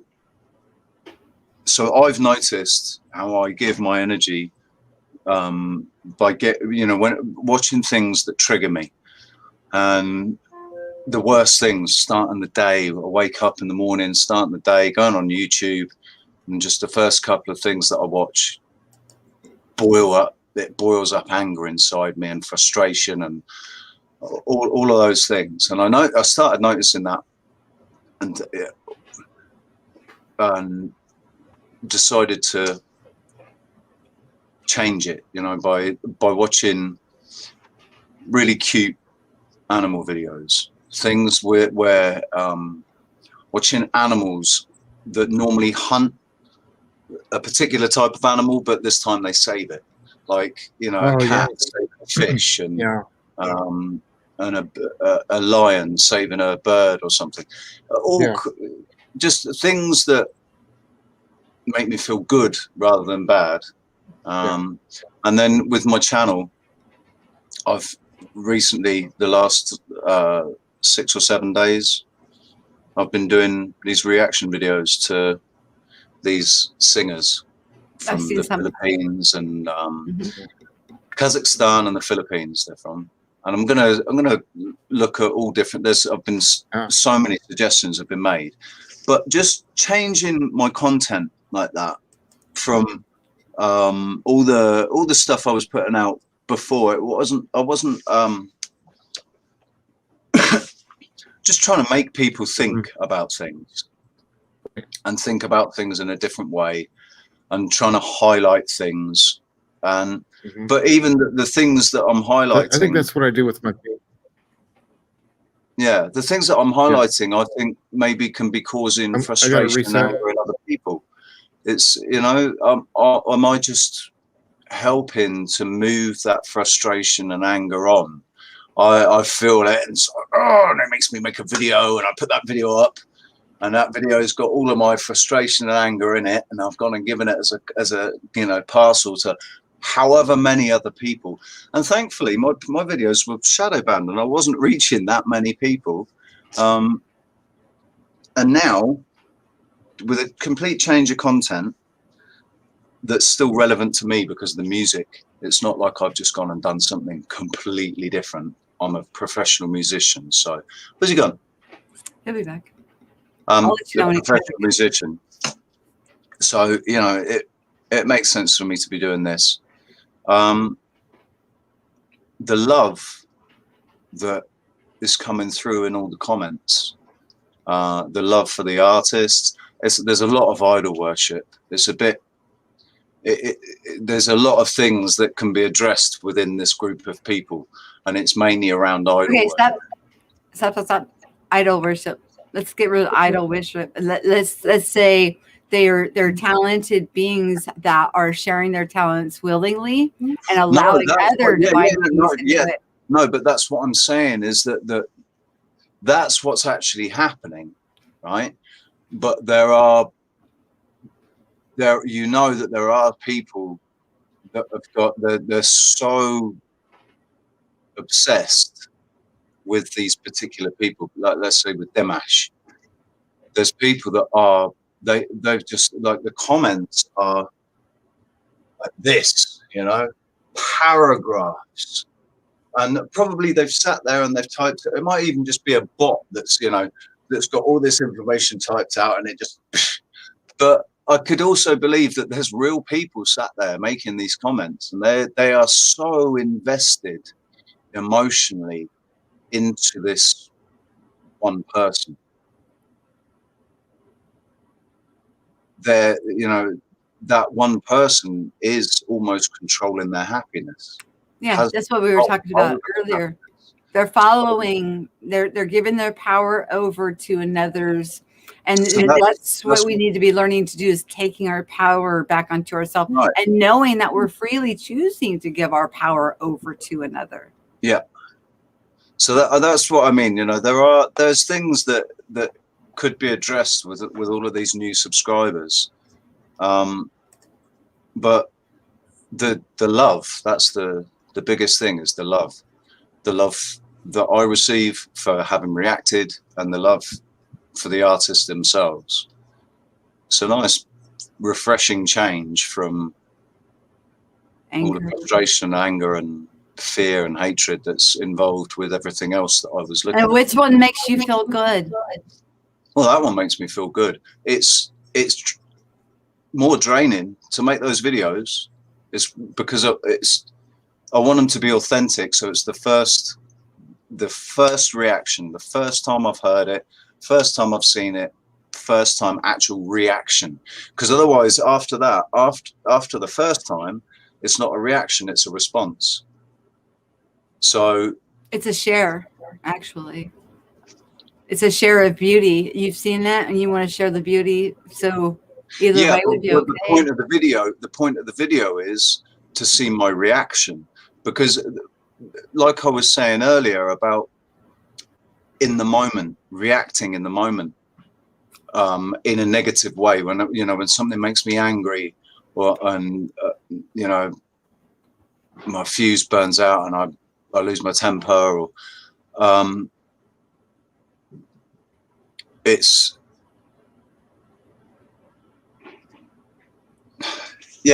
like I've gone and lost my train of thought again, because I'm thinking about three things at once. Because you're probably occupying three different levels of awareness simultaneously, your trilocation. So you're trying to pull your consciousness into one, and you're like, my mind's in three places, and I'm trying to think. I've got three thoughts going through my head. It's crazy. It's so crazy, it's sane. That's the new normal, dude. That's the new normal. But but the energy that I'm getting, it's a,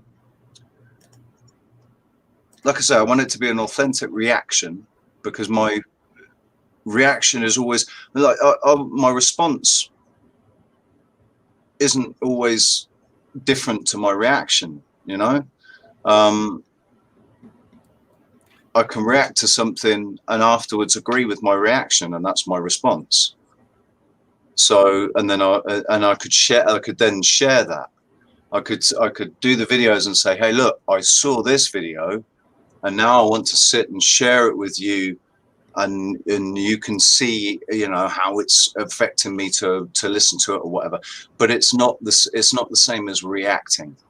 So rather than, it's nice to react to things that make you feel good, you know, that fill you with so much emotion that you can't stop the tears from falling down your cheeks, and make you exclaim, things that fill you with good emotion. And listening to other people, being able to, you know, just talent, any sort of talent like that, any sort of musical talent, artistic talent, the same, but it doesn't, seeing a picture won't make me cry. That it won't bring up that much. It will me. Oh my, it depends on the artist, it depends on the picture, it depends on what I'm looking at. There's been images that some people that I know put up that are so moving. There's so much depth in there that it's brought me to tears, because you can see so much emotion in each stroke. So no matter whether it's a picture drawing or a painting, there's just so much in there. Music will vibrate because of it's got the tones, but art also through color sends out frequency. It's just a matter of being able to attune to the different frequencies of color rather than sound. They're just different spectrums of picking up in our consciousness expansion. Does that make sense? Yeah, I mean, I can certainly sense feel the emotion in certain pictures, but unfortunately, everything that I look at, when I look at pictures, I haven't had a look at enough art. That's the thing. Like paintings, where people have actually expressed through a paintbrush or a pencil or a pen. I haven't looked at enough of that. I've been looking at photographs, and you know, I look at each individual unique sovereign is their art will be expressed in a different way in each life. There's art in every single person has an art, not necessarily how we will categorize the art, but the art will express itself within that unique sovereign's life in one way or another. It's just a matter of attuning to the art that unique is expressing, and appreciating it for what it is. Seeing and he could share with you some images. I had to reset. Because there's been a few of those that I've stared at, that, you know, I've spent quite a bit of time looking at, because they've captured me, and, you know, they're so emotional when you spend some time in the art, that you start to feel the being that created the art, and then it moves you to tears because of the beauty and everything that's expressed through each color and each stroke, and what's being expressed in it. Just musicians use the easy, and I'm not okay. Being a musician is not easy. Don't get the wrong idea. Not everybody can pick up a musical instrument and play it. But what I'm saying is to pick up the frequency vibration of sound is one of the easiest ones as a human being can perceive and pick up. It's easier to translate an emotion into a sound than Yes. it is to translate it into a picture. Far easier. It's easier to hear and feel it within a not, because I don't play an instrument. It's easier for me to pick up the art and feel it through music than it would be for me to look at a painting and see the vibration and frequency through the colors in each stroke. So it is an expansion of our awareness in order to be able to pick up these different tenors of different frequency vibration to each unique creator. Okay, he's sharing his screen. He's going to share some art with you guys. I'll let Pri take the mic and explain what he's showing. This one is it's a short story, and well, it started as the drawing, it's called the 9 Ivans, the island of 9 Ivans, based on my friend Ivan Murray, who's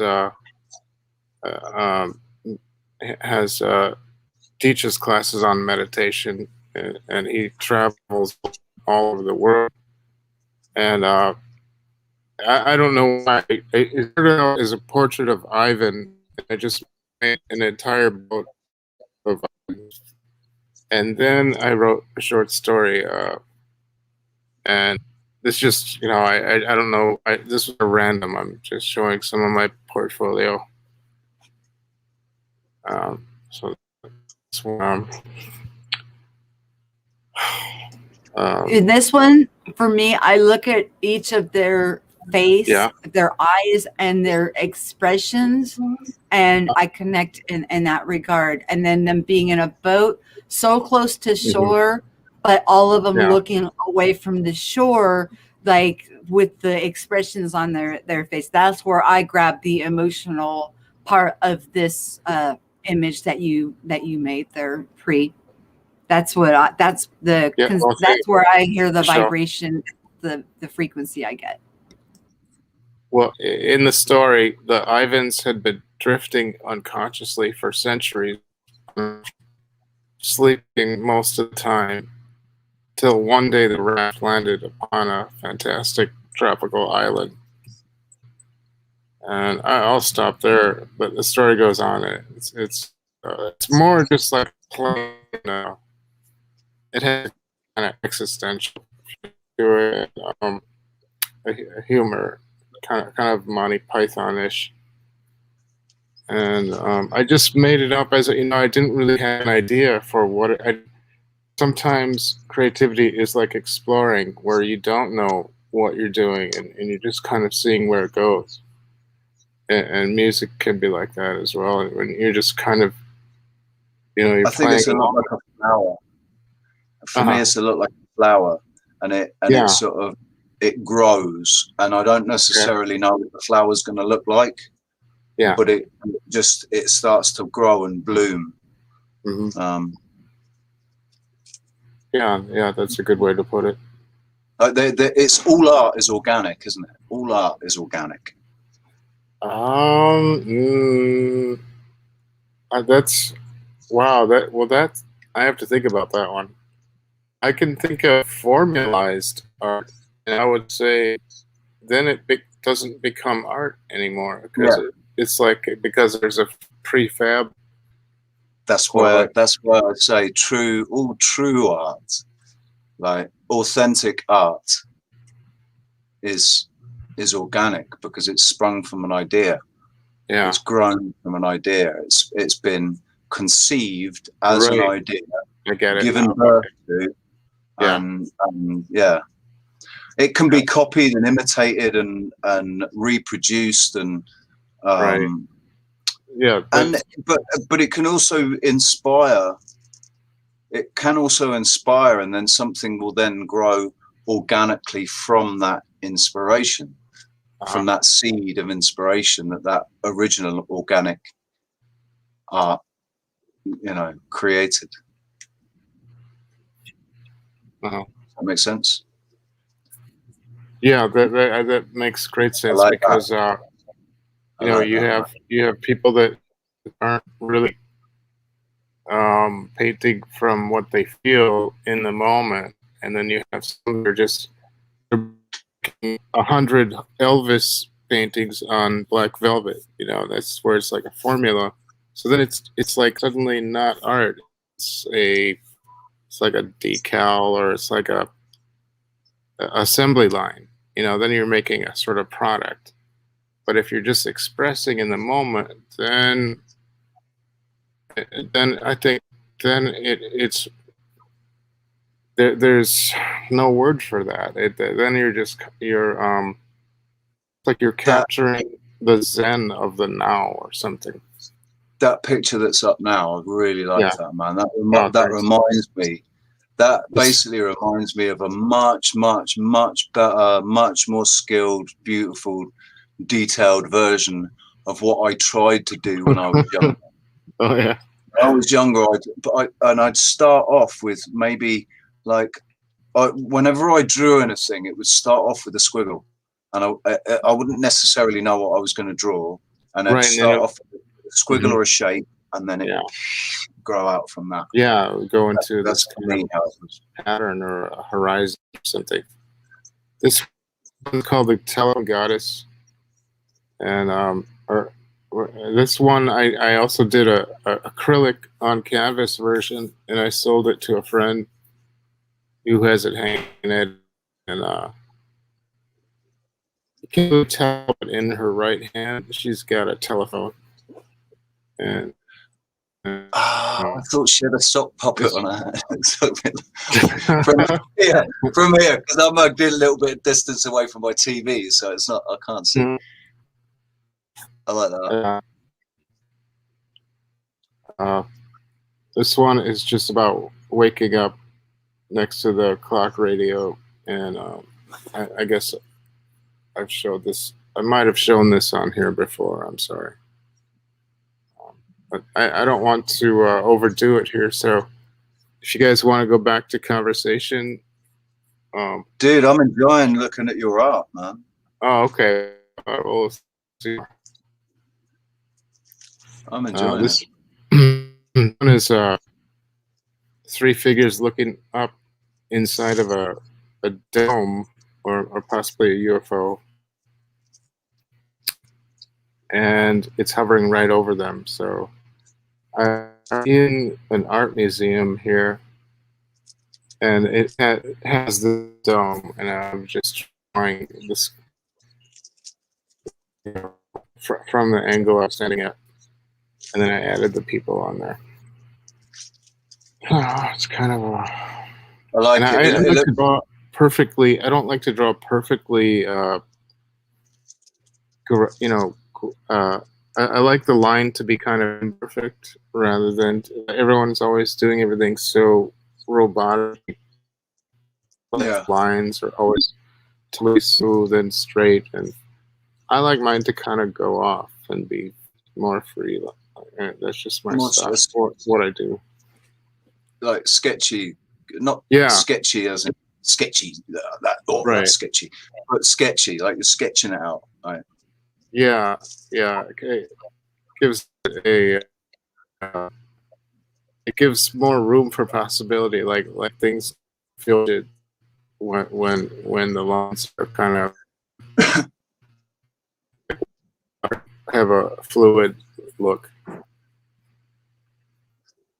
So that one's the sky dome. This one, wandering across a vacuum swamp of. I made up some name of a land. Is Soya, with a plastic air tank and arm funnels propelling foliage in shifting motion. And that was from 2014. That's got a very that's like a Native American Indian. Yeah, I see that in the cheek bones. Kind of have native Indian look. And I know what you mean. Yeah, it's that one. Hey, Michelle, you still there? She's on mute. She's still there. She's just on mute. No, I Maybe am she's in- totally not here anymore. No, yes, I'm here. I'm chatting with Biker Babe in the chat. Sorry, I'm listening to you though. I'm Oh, still that's here. all right. Oh, hi, Biker Babe. Yeah. Thanks for the compliment. This one is a musician here in Milwaukee, Paul Heisenberg. Seabar. Heisenberg? It looks like Heisenberg from Breaking Bad. Oh, yeah. That's cool, man. Thanks. Yeah, that's a real person. Well, he's a singer and a guitarist, Paul Seabar, and he likes it a lot. He's a friend I've known since the 80s, and fantastic musician. Anyway, Cool, man. deliberately made the guitar kind of warped and fluid, and that's fun to me. I don't like perfection too much. I'm kind of like, my way of dealing with reality is to not, there was always that stress to be perfect, and I thought, no, I gotta psychologically unwind from all that. That I don't know, growing up with a military father kind of put me under a lot of neuroticness. It's conformity, and Yeah. I mean, if growing up with a military father, Yeah. you have to refer to him as sir. That always Yeah. That always really surprised me and confused me a little bit about. So when I was growing up in the 80s and the 90s, everything that we watched in the UK, all the films and all the television programs, everything, kids refer to the elders, the adults, all the adults, including mum and dad, as well, not mum, but including dad, as sir. And they call their dad sir. Yes, sir. Yes, sir. Well, and I just thought, I call my dad dad. He's dad. He's not sir. He's not, he's not my. It was just all seemed really military. Yeah. Yeah, that seems crazy to me. Fortunately, I didn't have. It's wanted us to call him sir. Awful. He. We were like. Is that just a depiction? Is that an unfair? Yeah. Is that an unfair portrayal? I think some are like that. So for many that have military parents, a lot of them are that rigid, pretty stern and cold. And fortunately, ours wasn't so much like that. But he wasn't Vietnam, and we think he might have suffered some of the Agent Orange that was being sprayed around, right, affecting his nerves. So we're not sure. He never said that, but some of us have heard similar stories of how it affects people. Anyway, but he, I couldn't ask for a better father, even though he's a military guy.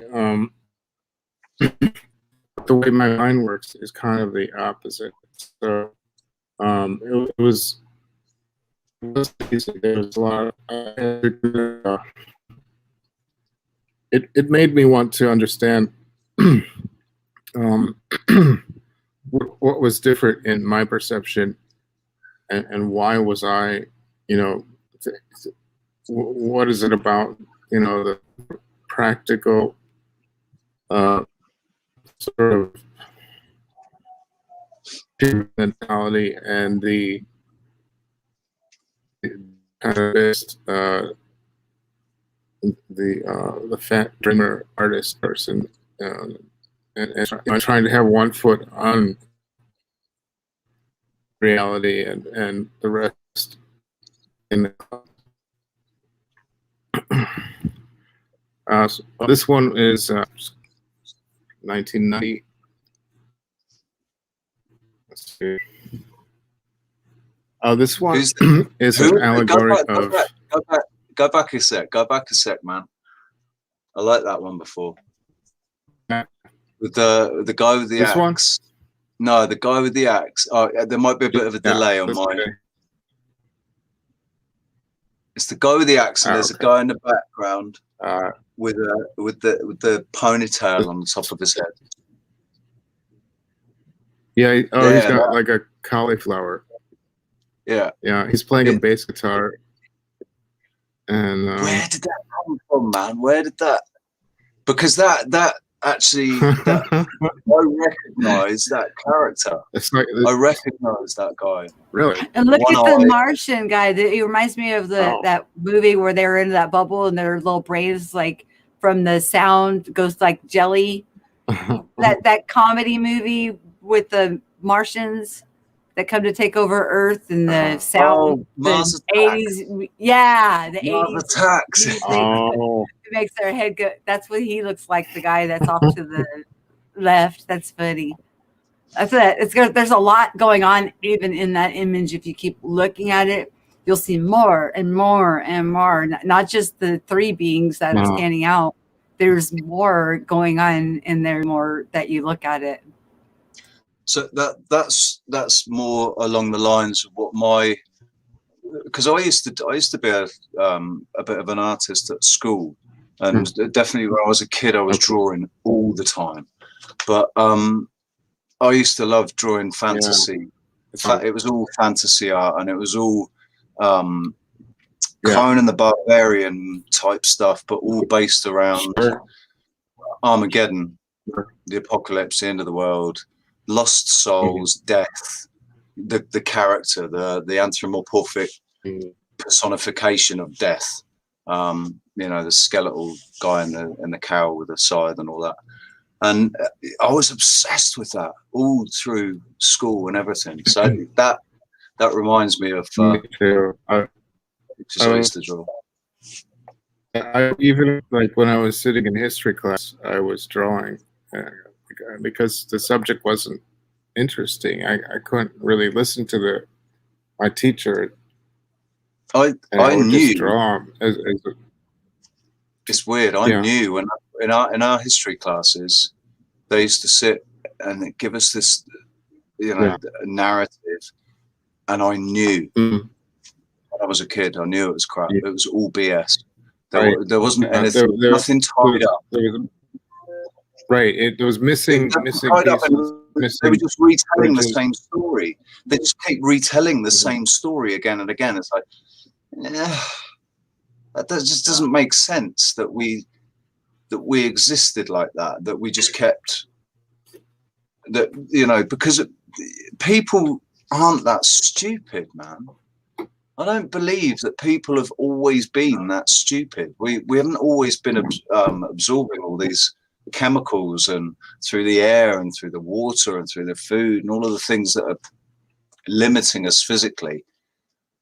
They haven't been around for, they've only been around for the last 60 years or something, haven't they? So we were obviously a lot more intelligent before, a lot more switched on to the realm.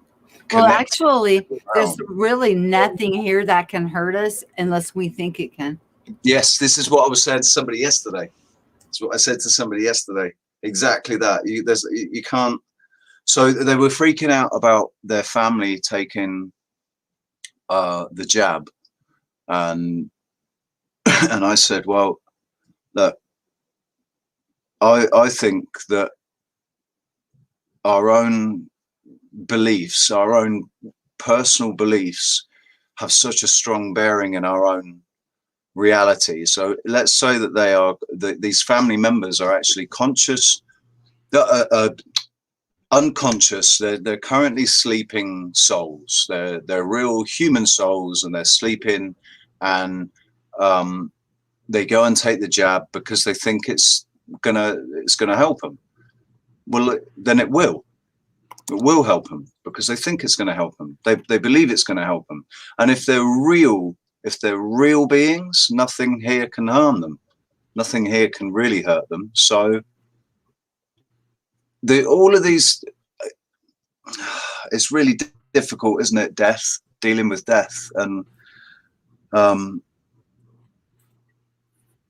it's not just the fear of yourself dying, it's the fear of somebody else dying. It's the fear of losing. Well, I think I fear not being, not being in a true reality, or something manipulating my consciousness against my will into a world that I don't want to be in. Yeah, that's what I don't fear the physical pain, death.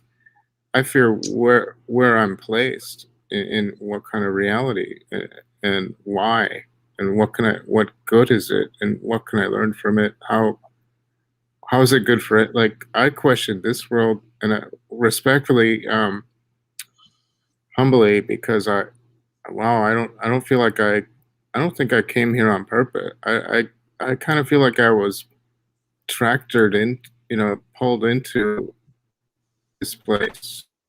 Like, I was traveling along, and then something pulled me in. I don't think I signed up for this, but that's just me. And I'm not saying that's, I don't know. I don't know. How could I know? I don't know. It's weird. I've always known that that there was something was going to happen that was going to be really, really big, and not just life changing, like earth shattering. That the end of the world as we know it, not the end of the world. I never believed that we're going to face that sort of cataclysm where, buildings are falling everywhere, and there's, fire and brimstone, and that sort of end of the world. I don't think that's going to happen. But the end of the world as we know it, I always knew that was going to happen in my lifetime, and it's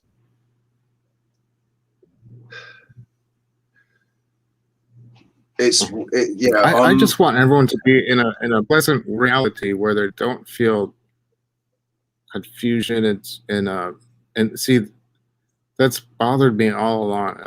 I knew even when I was 7, wait, something's not right about this, and I was trying. Even at that, I was trying to read the Bible. I didn't understand what blood had to do with anything. I didn't understand why.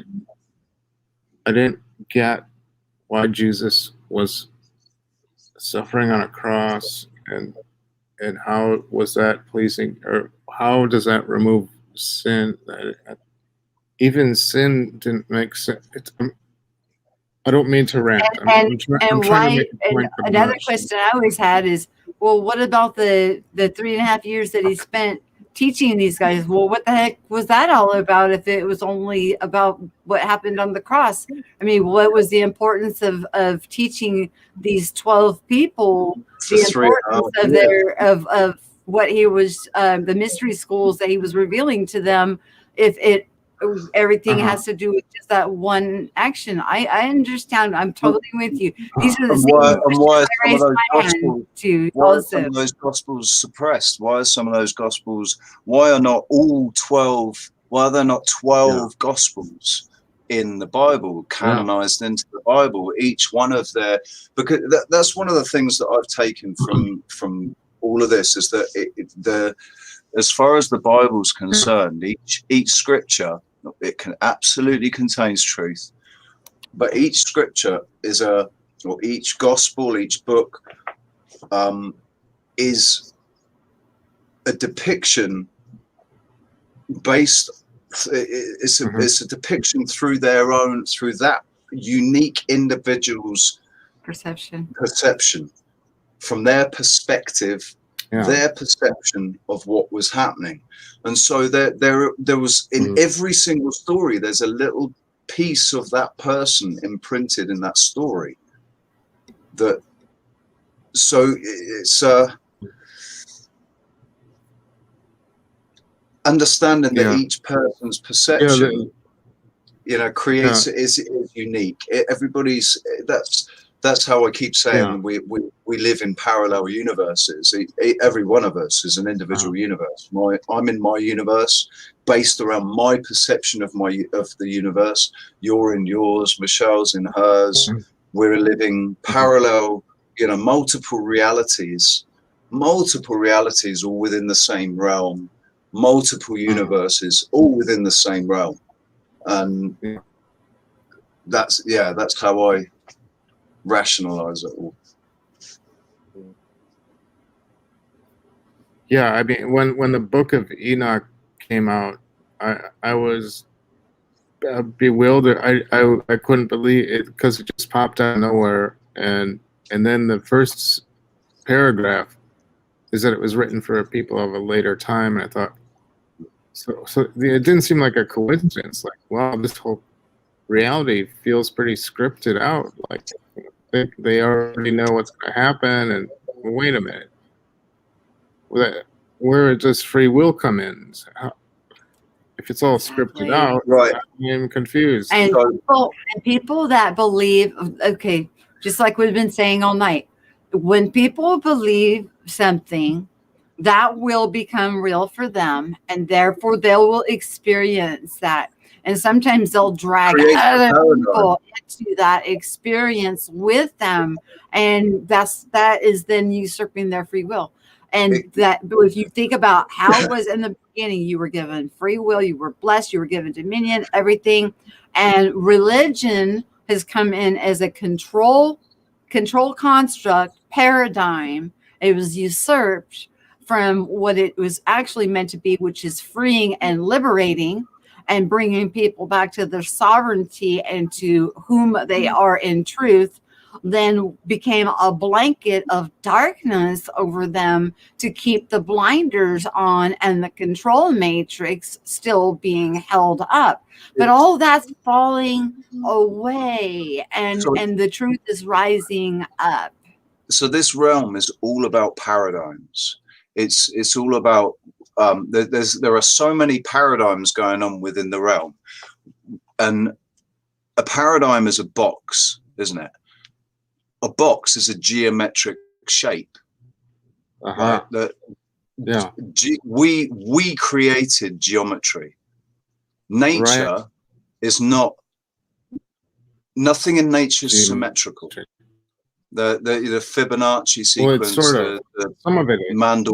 Mandelbrot, and all of that. It's not nothing in there's nothing in nature is actually symmetrical. We're the ones that have put symmetry into the in the aesthetic.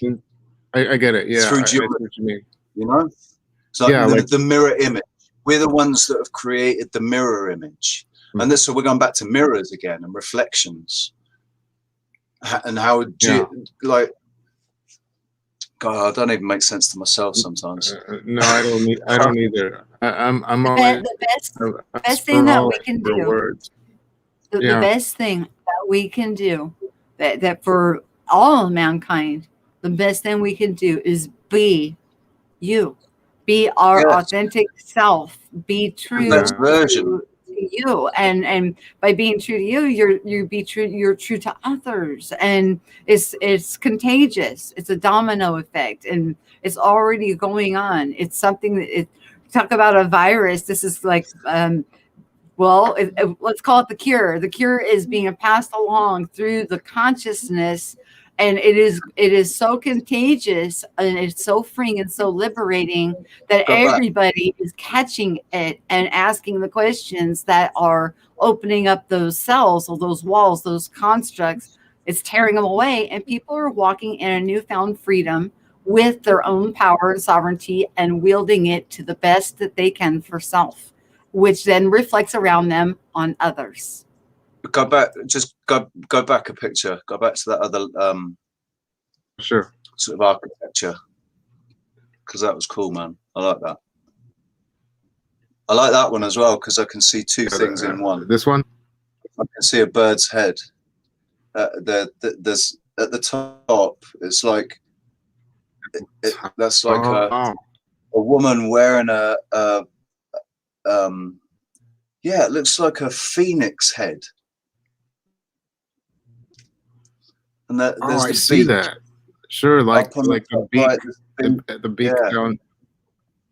This Wow. one, that's obviously that's building, isn't it? And where I was talking about symmetry and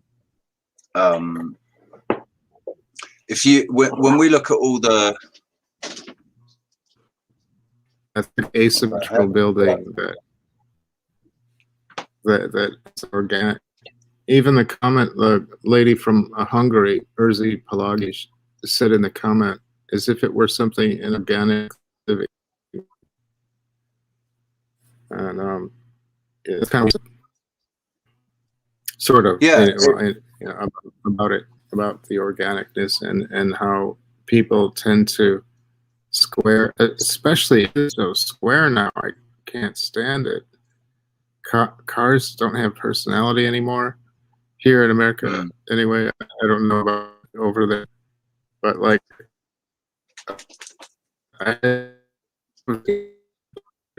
just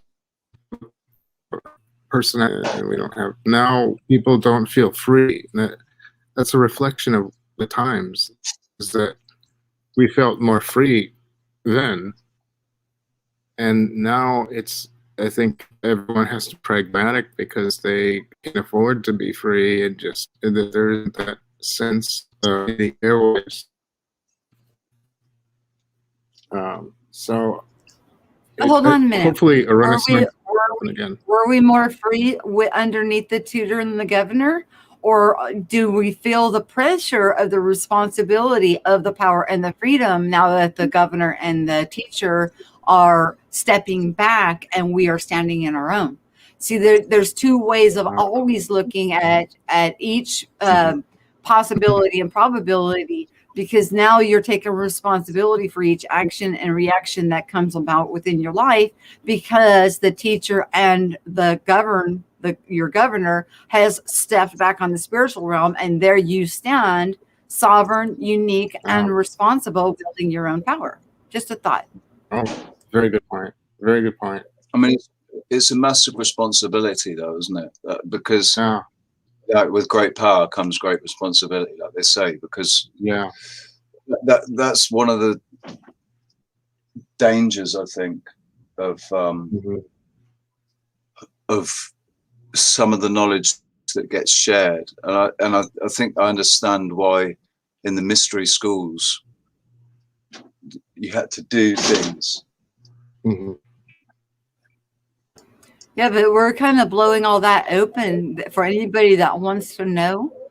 It's there. If you're ready for it, if you're ready to hear it and accept it, it's out there. It's out there openly for anybody to pick up.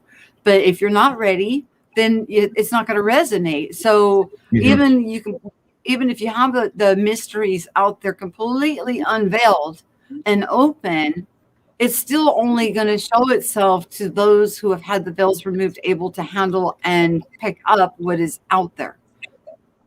That I hope that makes sense. Like, because it is out there, it is out in the open. People are openly talking about this. What was only for the elite, what was only taught in the secrets of the mystery schools, what they would call magic and things like that, is really truly not magic. It is actually our natural state of being.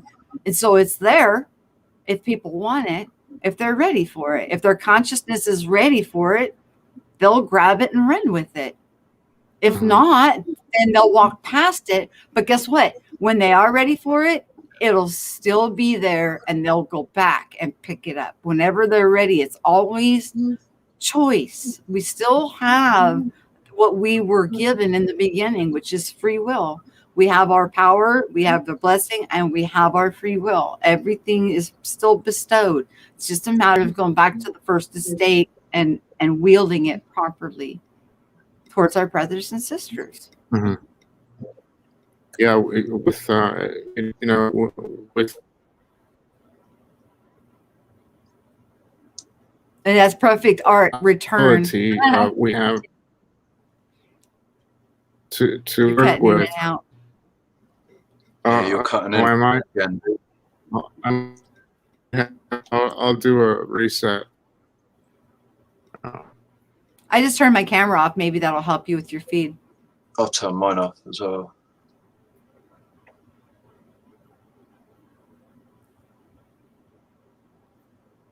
That should be better. Although I can't hear you now. Can't hear anybody. Testing one. Check. It's better. This one is okay. Am I coming through? Should I restart my screen? No, you're good. Is it? I'm good. Okay. Yeah, I sent this a lady in Portugal. I did her portrait, and I sent. She has it hanging on her wall in Portugal. And well, that's what that one is. Nice, man. What part of Portugal do you know? Let's see. She is in. I don't know offhand. She's originally from Holland, and then she moved to Portugal. I was in Portugal for 6 years in the south. Oh. I was Oh, wow. Portimao, Vila Moura, Quinta del Lago, Valdalobo, Cortira, Albufeira. Well, I lived all over the place. Down in the south, there's quite a lot of Dutch in the south, actually. Oh, okay. I had a friend. I had a Dutch friend from the south. She did physiotherapy for horses, and helped. She was good at helping the design of saddles and stuff for redesigning saddles for horses to give them, wow, better posture and whatever. I'm just going through some of these. Voynich has a good point. He says, I only see destruction coming. The system is only maintained until the next destruction, and that it will, and that is what's on the menu. And he's right. What is going to be destructed is the constructs. The system is false. The system that's in place is fake. It's all false ideals and fake constructs built up by man's vain imagination of rules and regulations, comply, conform, buy, sell, and manipulation, where we're coming into take your own power back onto yourself, wield it how you yourself choose, and have that mirror reflection around you. That's why I like it when he's around, because he's I always think of Voynich as he could be really ornery sometimes. I mean, just like a little ornery little turd. But you know what? He's like so lovable that he's just. But he's also a philosopher, like with a balance and thought. He may argue a point one day. I mean, completely argue it, and then the next day come back on and say, "Well, I thought about that when I was talking about that yesterday," and then he comes back on completely balanced, recalibrated as the philosophy part. I noticed his that mind. too. Yeah. Yeah, kicks into gear, and then the balance, and then he weighs it out, and then philosophers are very important, especially in the time that we're going through, that using balance and discernment, and using philosophy, and looking at what each action will create in the future, and philosophizing and taking counsel, and even if it's counsel in your own mind, thinking it through, and then presenting again, even if you oopsied it the first time. That's what I love about him. He is not afraid to say, oops, guess what, you guys, I've rethought this, and this is what I think today. And if you know what, hold me to what I said yesterday. I don't care, because this is what I think today. And I'm allowed to change my position, because that's how we are. We flow and grow and expand. And if we stand still and say, well, I said this 2 years ago, and I'm going to stand by what I said 2 years ago, and we're still at what we thought 2 years ago, where's the growth and where's the expansion? Right? There isn't. So that's why, but yeah, I always look at him as he's an ornery. He likes to pick on me. He couldn't handle that I went to jail for speeding tickets when I was a kid. Oh my gosh, that just like killed him. Anyways, he kicked me off his stream over. Oh my God, he got so offended. He's like, oh, you went to jail? Oh, I can't hear that, Michelle. My ears are bleeding. But I love him so much. He's such a genuine, authentic, sweet guy. So I know that, everybody doesn't get along with everybody. Some are like oil. Some are like oil and water. Some are, but when you boil this all down to the root, we're all made of the same stuff. We all have the same spiritual stuff in us that animates our bodies. And we all have something to add to this beautiful thing that we call life. Okay, I'll let you continue with your art. I'm sorry. I just had to, I wanted to read his comment. No, what you're saying is more interesting than the art. Quit it. No, it isn't. Oh, come on. They're all equal. No. I'm just going through some of these. Some of them are kind of mediocre, so I won't stay on each one. That's not mediocre. That's cool, man. This one's called Mirror Dreamantion of a table organizing itself while the humans are away. And this is the kind of the idea that things have a life of their own that we don't see, like they might seem like still life objects, yet there's worlds within going on, and that's all I can say about that one. But only one other comment I have to make is that my lady, whatever my lady, that I have a really special friend that no matter what she says, though, I will stand beside her 150,000%, and she knows who I'm talking to. Okay, that's all I wanted to say on that. Okay, go on.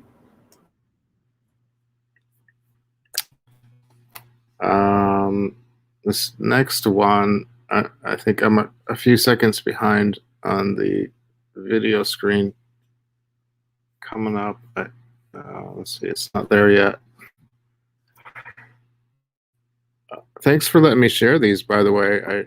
I try not to flaunt. I don't want to, flaunt. Please put your channel also in the chat. I know there's not a whole lot of people middle. I mean, it's really, really late, but still, please put down where they can find you in the stream. You know how I am. Share where they can find more of your art and your posts and all that. Okay. I really appreciate it, man, because I know how personal art can be to for some people. It's not trying to. It's not an easy thing sometimes for people to share. It's like when people ask me to play the songs that I've written. I'm like, nah, that's right. I don't know if you're ready to listen to all of my songs yet. It's a personal thing for me. Sharing my art is a personal thing, so I appreciate it. Yeah, I like to inspire people. If I haven't inspired anyone, then I feel bad. Like, well, why am I doing this? If it isn't, the whole point is just to stimulate people's imagination, and that's the main goal of it. Is that a giant? Yeah, huh? Is that a giant? That is a woman's arm Oh, the one before was a woman's arm. It's actually the lower part of it was a detail section from a lampshade woman. This is a real old 1980. Because the picture I've got up on the screen now this is one it looks like a big giant. Oh, he's holding a club. Yeah. He's a caveman. But is he giant though? Is he a giant caveman? Is he enjoying it? No, is he giant? Is he huge? Because there's the building above on the left. You know, there's that building up on the cliff top. Yeah. It sort of seems like he's probably about smaller. Yeah, he's probably about 20 foot tall. I would think, in proportion to the Is that a cobra? Yeah, and then there's the cobra below. This one's from high school days, so you can get an idea of what I was doing then. You didn't finish the grass. No, I didn't. You're right. I'll finish it.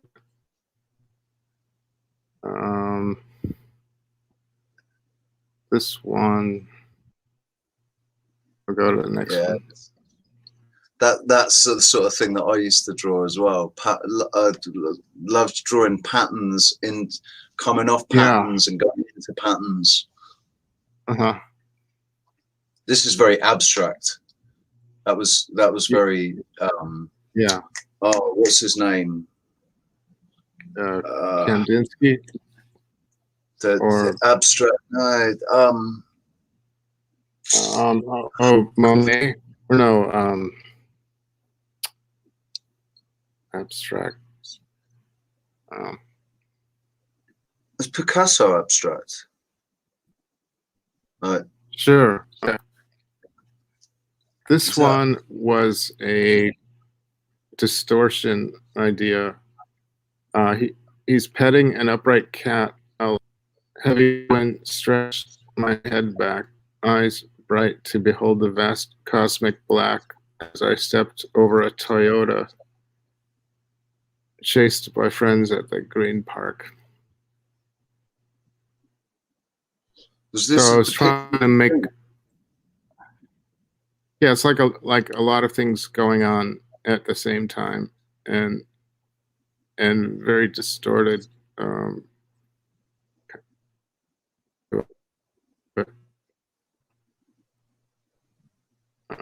This one's 210. So Michelle, what do you think of this one? Oh, she's in chat. That's okay. I'll go to I'm here. That one's kind of. Oh wow! Wait, go back. I didn't get. Cool. The one with the one eye up, and then like there's like a being, and there's like 1, 2, 3, 4, 5, 6, 7. I see it 7, 8, maybe not 10, 11, 12, 14, maybe 15 different. Right off the bat, I see 15 different, at least, beings already present, and his arms stretching out over. Yeah, I like that. This is just kind of fun. This one is a portrait of David Bowie before he died. It was in 2014.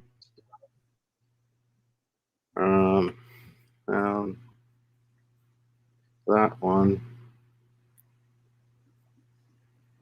Singer Esther and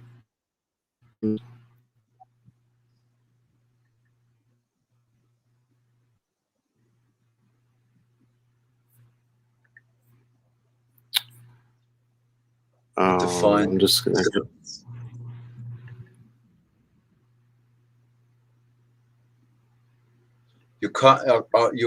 You're cutting in and out again audibly, dude. I like that one. Fish. Thanks. Is that an eel? Is that an eel or is it? No, it's a leopard shark. Nice. It's a kind of shark. It's not a common. on another abstract. More fish. Most of your art is abstract. Most of it you have to look within you have to like look deep within. You can't just go surface with most of your art. You have to really take a close look. You can't just do a glance and say, "Oh, I got it." Most of it's very abstract. Mm-hmm.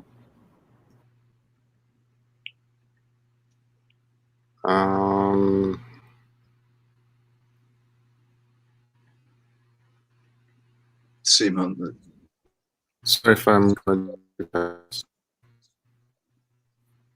this one's stuck. very elvish. Yeah, it has sort of an elvish look. Like a creature that lives in the trees or something. It's nice.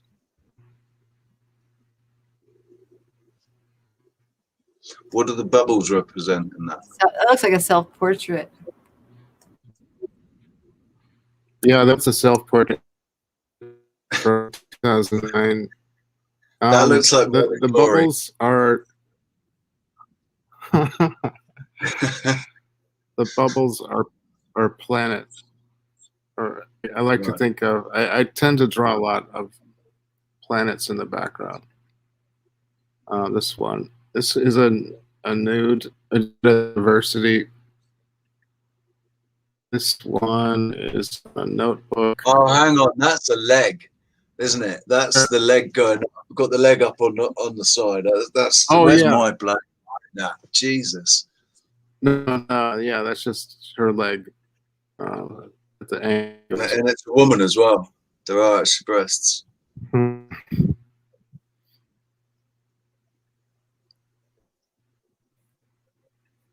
So what else is going on? I really liked the discussion earlier about how we direct our main consciousness to closer to what we really want to focus on and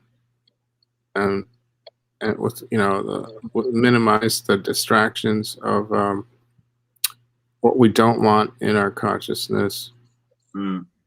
And what Michelle was talking about earlier, I think was I kind of want to re-listen to that part again. One is this one I was trying to tell a story, and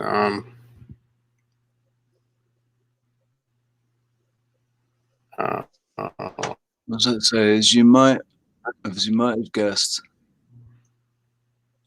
yeah. Patrick was fascinated by the belief in binary cells managing canopy cabinets while the bergamot alien species many humans from.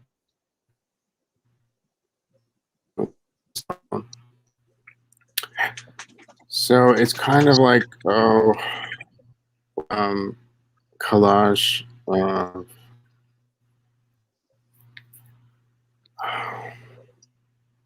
It's kind of a surreal collage story. I noticed you foraging in the meadows this morning. That kohlrabi zebra casserole was awesomely scrumptious. Yes, thank you. You're a Walt. Dude. The iguana. That's brilliant. And if I could animate it, wow, then it would be really, and have people different voices for each character and actually move them through the whole scenery. So the guy's got a box hovering his brain. That's his brain. It hovers over his head, and he always has a telephone. and he has these many humans that walk the stairs in his arm, and he always has a suitcase, and he's that's the main character with the head. It's like my dad when I was a kid. My dad was always on the phone in the suitcase. I have said. Wow. He's completely plugged in. Yeah. Yeah, and his brain is boxed in. His brain is a box. Yeah. He's sort of confined everything into a neat little package that fits inside his head. Everything about him is square, so there's no energy, movement of oscillation. Everything about this, even the briefcase, plugged into the phone, the square brain, the square hole in the head, just everything, even in the box shape, the box shaped face, everything about him is square. It's all false constructs. He's built his life around false constructs. Oh, that's so interesting that you asked.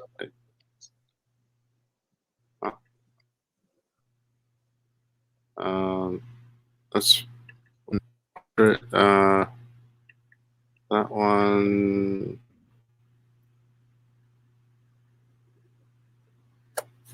I think natural and phenomena are interesting when you put them together. Like for a phenomena is usually unnatural, but then if there's natural phenomena, then it's like a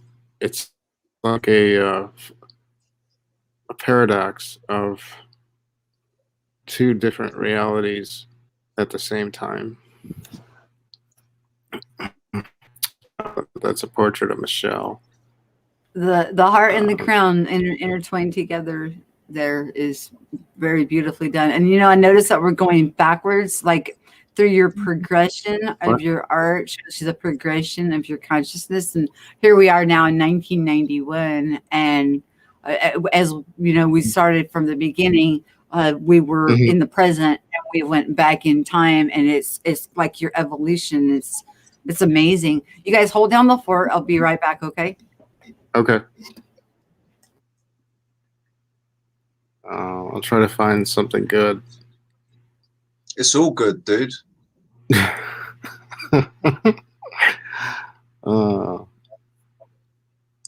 Like this is like this one.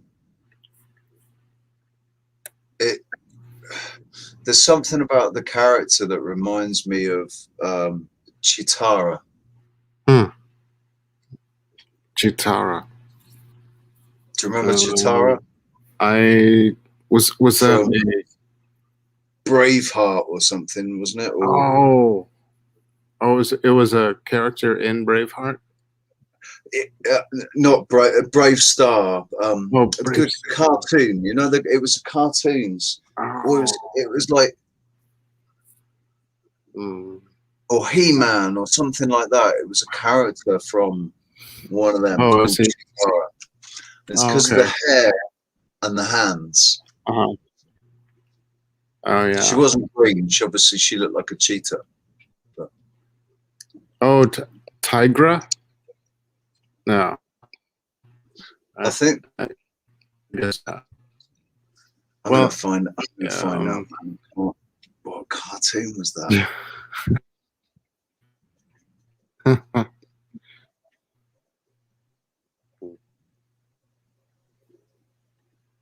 Yeah, there she is, Chitara. She was from Thundercats.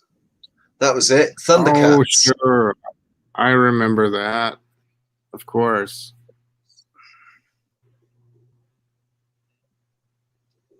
I like that, playing the double bass. He's in a bar. Yeah, that was at a live concert, and double bass on stage, upright. I love I love the double bass. Yeah, it's a great instrument. In swing bands and jazz bands. Yeah, cello. Michelle. Yeah, cello.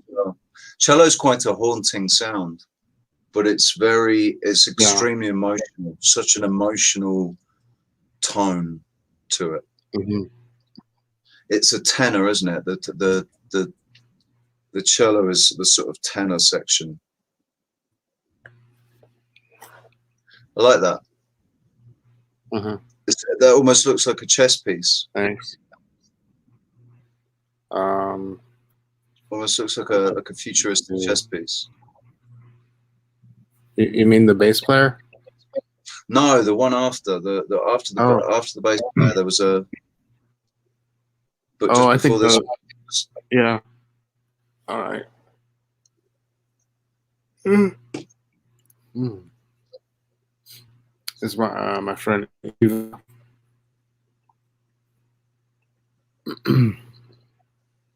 Mary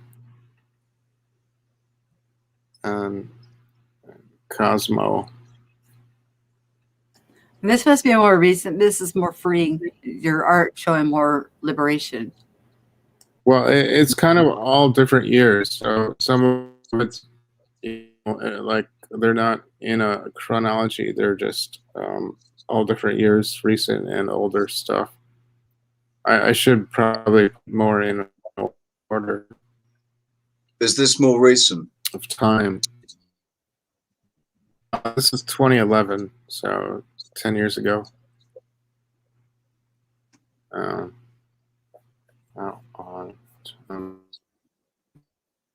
So we jumped 2 decades. We went from 91 to 2011. Yeah, a lot of time travel in this art.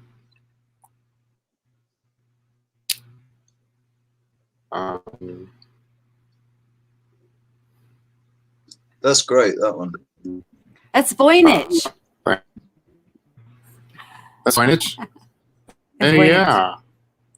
It is. Yep, that's Voynich. Look at his long flowing hair. Yeah, it's Voynich. Oh yeah. No, that's Yep, Voynich. yeah. Trying to wash his Where? hair now. This one Yeah, with he's the trying to green wash thing around his his neck. He's trying to wash all that Yeah. hair, all that long flowing hair. Yeah. Sure, he's trying to.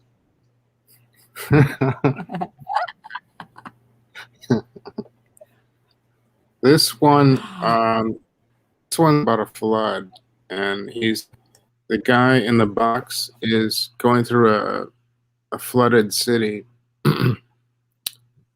Except he's in a box, so I don't know how he's going to get out. Is he imprisoned in the box? I think so. It feels like that to him. But he's still, Shell's because laughing. his abdomen, his chest, or maybe that's Yeah. his heart area is still exposed. Right. So the empty space, that the void of it's kind of like isolation or feeling like you're in a cage, but still vulnerable. Yeah. You got this solid cage around you. Like your head is obviously free, but all your vital organs are all protected by this cage, apart from this hole where your where your heart is. Uh-huh. And at least in the boat in the flood, he's not like drowning somewhere. So I guess that's kind of good. But you're very restricted. He's very restricted. Yeah. He can only watch and float by. He can't pilot the craft at all. He can't steer the vessel. No. Yeah. This is my friend Lulu from Albania. She moved to USA from Albania, and one of the Mandela effects, how Italy is now very close to Albania. Just that's very in my old timeline.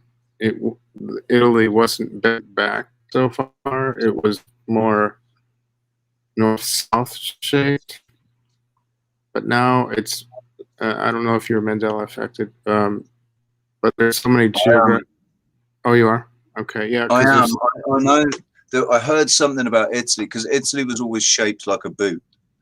That Yeah, was the thing. it wasn't gouged out so much at the heel. Like now it's more gouged out, and Sicily is larger and size it is now in my old timeline, and everyone's timeline is different somehow. Like, how can there be? Apparently, it's like an onion. Like, there's all these layers of different timelines or realities that are all right next to each other. I think what's happening is each of our perceptions is where they're bleeding into each other. You know, so the realities are bleeding into. This is how I have rationalized the Mandela effect, because so my version through my own perception is being reflected out, but it's now everybody's is bleeding into each other, kind of thing. So things are changing. I've got things changing. There are things changing. It seems to change in everybody's perception. Like, there's a split down the middle. There's those people that see the change and those people that don't. But then there's so many different versions going on at the moment. Right, and they're all similar, and yet they all like different. Like Stasha in Norway, like for her, Norway has not changed, and for me, it's drastically changed. It's larger now, and it goes way up. Like for me, it didn't stretch way up, and it was much smaller, and it wasn't as Sweden. Sweden was where North Poland is now. That's where Sweden was, and it didn't stretch way up. It was more of a horizontal shaped country. But now it is so drastically different since like that whole area is. And Finland was boxy shape. It was much smaller. So that's for me is a huge Mandela effect. And I must have been on a completely different Earth.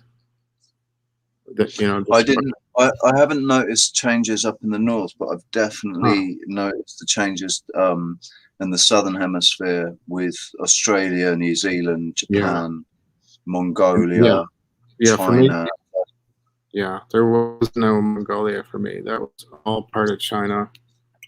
Like, they didn't have their own country. They did. It's huge now. It's a huge country now, isn't it? Oh my God! Huge part of China.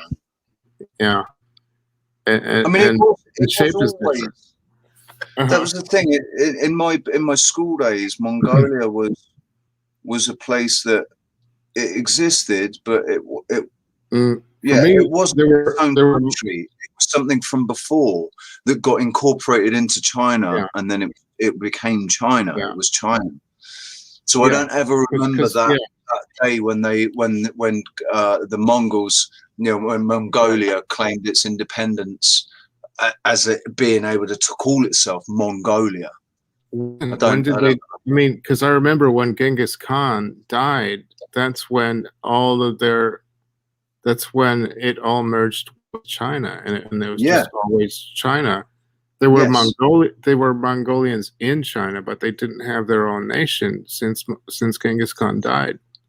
And that was 800 years ago. And then suddenly in 2016, I was in the hospital looking at geography. This is before I knew about the Mandela effects. I was just looking at a map. I was looking at various things I had an IV tube. I was in bed, I was in the hospital in bed, and I'm just looking online I had my laptop, and suddenly I see this map of China. I couldn't believe that was like my first Mandela effect. It was when I saw China shaped totally different, and now there's a separate country of Mongolia, and then I looked at Japan. It's like, what's doing so close to the coast of China? Like, more With this peace. piece that you're showing right now, it almost is like going along with your conversation on perception.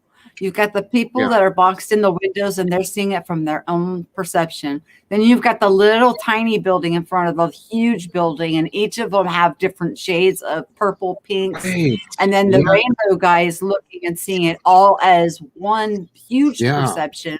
And then you got the little guys. There's a question from Blue Sky in the chat, Free, and they also are admiring your art. So if you wouldn't mind putting your channel Oh, information and addressing them. Can you see the chat? Where did he go? I didn't mean for him to leave. Where did Free? Anyways, Blue Sky is addressing your art and where they need to find you, where can they find you, and all of that good stuff. So don't you think that was interesting, Double O, how the conversation went along perfectly with what he was showing on the screen? Synchronicity, man. Yeah, I was like, you guys were blowing me away. I was like, whoa, that is too cool. It's synchronicity is it's beautiful. I love it. It happens in the most unexpected ways. Oh yeah, yeah, and just the perception of that image it's just amazing. Here he is. Can you hear me? Stop jumping out on us, Mister. I didn't do anything. It just bleeped me out. Oh, did it? Oh. Well, we've been on for quite a while, and the topic tonight was about consciousness and about what we feed our consciousness and what it is that we want to perceive out in the world. What we intake is what's going to be mirror reflected out. And as we move along, instead of looking at the grand scheme of the world stage, which could look like a chaotic mess, we start small.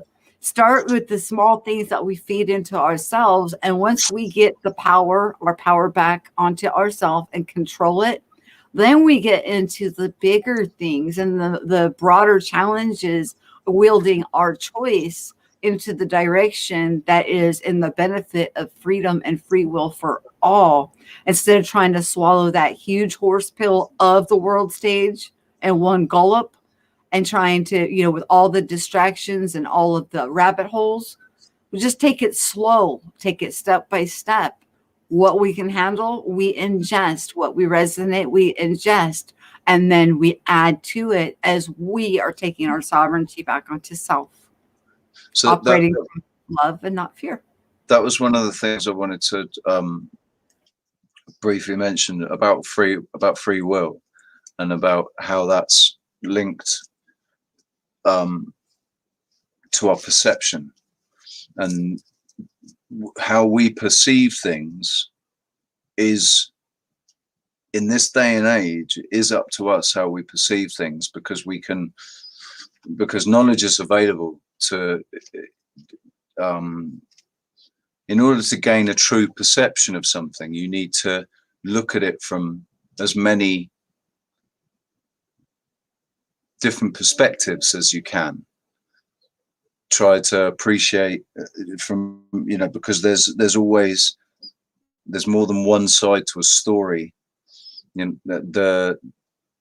Like our perception of history, all of our perception of history has all come through his story about this official narrative of what's come before us, and everything else has been cast aside and suppressed and whatever to control our perception of what's happened in the past. But if you go and dig into it, you can find a wealth of information about what's happened in the past that gives you a completely different perception of it, and it allows you to see it from different perspectives.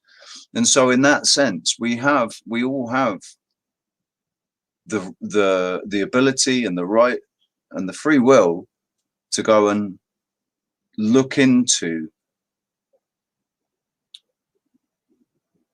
everything, look into as much as we can. We have to look into ourselves, don't we? We have to look into ourselves to understand what's going on inside us, inside our own heads. That's the most important thing. In order to choose, we have to know what our choices are. Yeah, and so that's the root of our free will. I think is with our perception, because we can accept what's given to us by other people, and we can accept other people's perception and take that on as our own, or we can look into those things and gain our own perception that might be completely different to the ones that were being presented. That's the most important will that we have, I think. It's not the ability to say yes or no. When they give you two options, it's this or it's that, you know that there's something else. You know to look, because there's always another. Yeah. Yeah. Mm-hmm. Yep. And they say in religion and certainly Christianity and Catholicism, they say that the road to heaven, is a very narrow path. But I don't think I think there's more than one path. It's a narrow path. The reason it's a narrow path is because you're the only one on it. So take that as you will. I'm not gonna, because the Bible has the truth in it, because I can see the truth in it. When you get your eyes clear up, you can see it. But when you're looking through it darkly, you read it as a surface story of something completely different than what it actually is. So I'm not going to say that one religion has it all and one doesn't. I think that no matter where you're at, wherever you're located, whatever's available to you, that it's in plain sight when our consciousness is ready to absorb it and accept the mysteries and allow them to permeate and expand within us. Yeah. Prelim's gone again. I know. He said he's going to turn off his screen share and try and come back in. He knows as soon as he pops in, I let him in. So, but we're about to finish anyways. How long we've been going? Over 3 hours.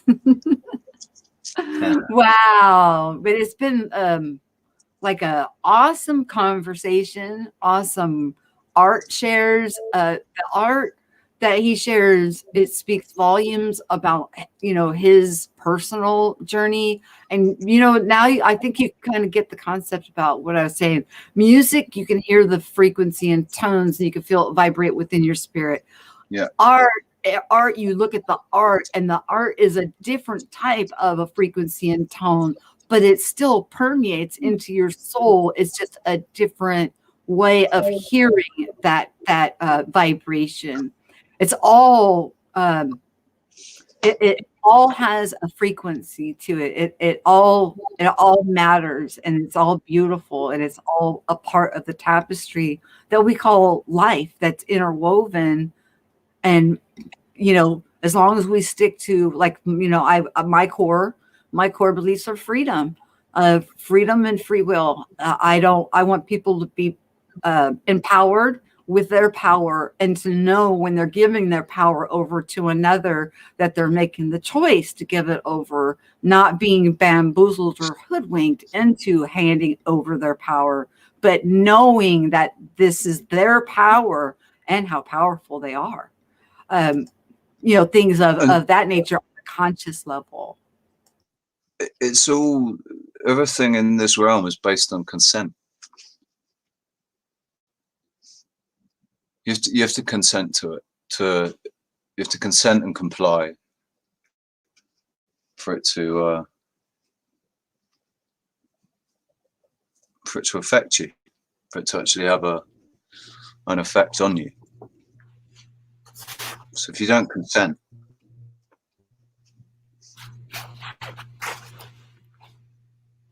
at least have the knowledge of what you're consenting to. Know your power. Yeah. No.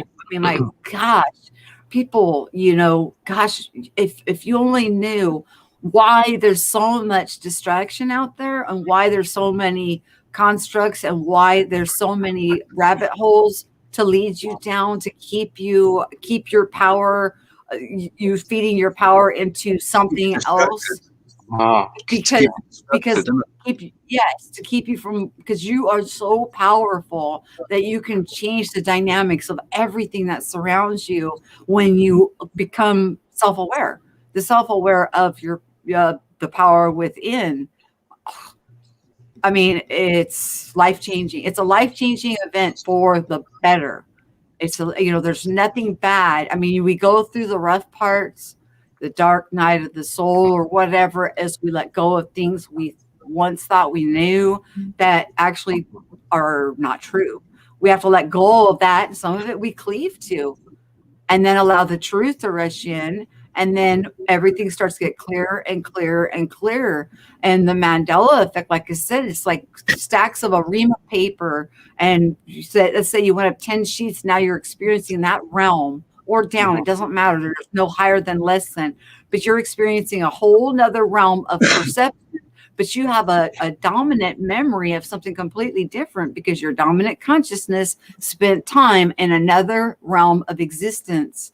And just like Jacob's ladder, we're able to choose. When we get rid of that governor and that tutor, you are able to make the choice. Where do you resonate at? Where are you the most comfortable? And where do you choose that you want to spend your time and your power and your imagination faculties to co-create and create what it is that you want to see in this world? These are all consensual choices that we make when we understand the power that we each hold within.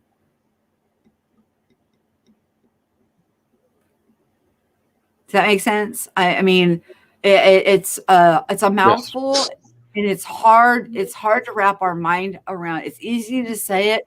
It's harder to put it into practice. It's a daily meditation. Yeah. It's a daily walk. It's a minute by minute walk sometimes, to keep ourselves steadfast in knowing who we are, how wonderful and perfect each of us are made. It's so easy to get I caught up in. admire when someone knows who they are. That's been a really difficult time for us. I've never felt like I really knew who I am. It was always a too mysterious. Just reality felt this on, and I mean, just even without any mind altering anything. I'm not a fan of drugs, or people see my art and think, oh, he must be on pot or something. I don't like pot. Is a really scary feeling. I was not a fan of it. I did smoke it for a while during the 80s, and I quit in 1992, but I was never really, didn't go out of my way for it, or it affected how I felt at work, so I just quit. I thought, It affects different people in different ways, man. It definitely it does, yeah. It's, I know some people that it just the sense of, it's almost, it's weird. As an empath, I feel like I can actually feel what when I've been with somebody who's experienced it. I feel like I'm it's this their energy disconnect, this disconnect to reality that sort of is. Because it's certainly when you first start smoking, if your body's not used to it, as with anything, your body's not used to it. It's much heavier. The effects are much stronger the first time. I remember very intense during the first year, and then it became less and less interesting. I thought, this isn't the same. And then I lost interest. But back to what Michelle was saying about our power of our potential and if I think that's where there's a fluctuation between our intentions. Are we where is the line between selfishness and like you know, I don't want to judge or I mean, you know, when Well, do we okay, receive I more? understand your Which question, and also I don't know if you could tell, I've got like a third eye pressure, like I'm holding, it's like I'm holding back, and then okay, like you feel the pressure between like oh, and then it'll yeah, like, and then it's like it's gonna go. Because it's got to be released. Either we'll have to get off here so okay, I can, or I'll just release it. But there's no, you got to stop with this. Don't worry about the selfishness and mhm, selfish and selfless, because what happens is when you work on self, which is the only one we have say so over. That's where people get confused. People get so worked up in trying to control what the narrative is for others and wanting the mm, power over others. When you work on yourself and you take control over yourself, that mhm, is enough.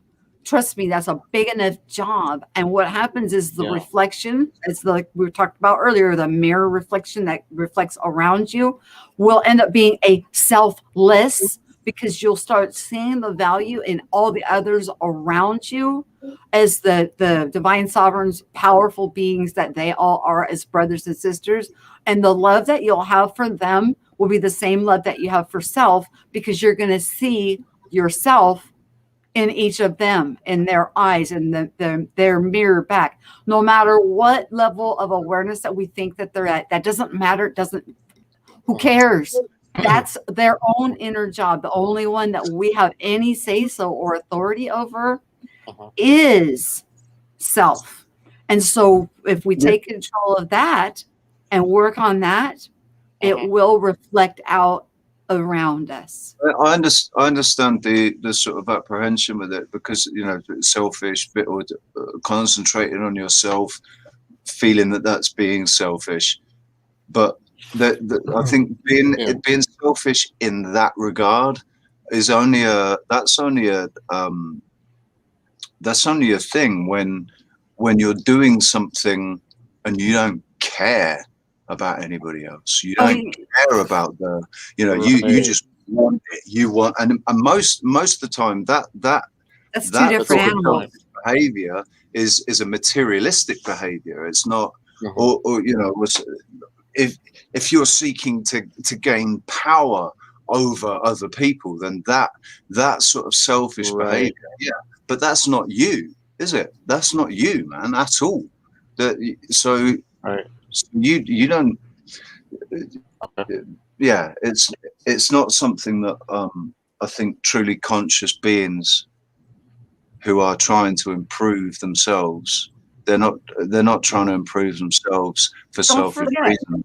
we It's have the you're tutor, trying we to have the governor over us in the spiritual realm, that is called, what is known as the restrainer over us, until we have matured enough that we can Uh, wield the power. And then it's when we can wield the power, they'll back off. yeah, So and it's not like wow. we don't have it, assistance. So we're That going to makes be so much. introspection. The introspection is going to be like everything that's going on within me that was in error has come frothed to the top to be exposed, and exposed itself for what it is. I had to get rid of it. It's work. It's purge, not a Mhm, selfish purge it. thing. Yeah. You have to purge it, and yeah. it's recognizing that I cannot change anybody else, and I have no right to at all. But I want the world to change. Well, okay. Well, if it's going, if if Yeah. this realm operates the way I'm pretty convinced it does operate, it means the only way I can change anything out there is by changing what's in here, changing how And Yeah. somebody keeps bringing up about the children. Yeah. When we have children, we raise our children, but we want to raise our children to be sovereign, free thinking beings that they're not our little servants. They are they're people that are dependent on us to feed them and clothe them and take care of them, to become free, sovereign, Mhm, wielding their own power in the proper way, respecting other people's free will and allowing them their rights of being a free sovereign being. For oppressing somebody else's freedoms with what it is we're desiring, that will froth to the top as an error within self, and we will have to work on it. It's hard. It's work. It's not, I'm not saying that it's an easy job and that it happens overnight. It takes some time, but over that time, what comes from it is the reward, I guess. We don't do it for the reward, but the freedom that you afford and the knowing that you're no longer handing your power over to another, that you have say so over what is going on around you, is reward enough. It doesn't matter what else is going on with somebody else, just over what's going on with ourselves. And what we do is we think about how will my action impact other people around me? Is it going to take away their sovereignty and rights and free will?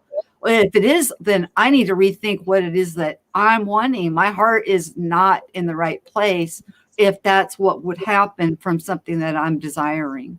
And then that stuff froths to the top using that spiritual teacher and that governor that is over all of us until we are able to handle our power on our own, and then they back off.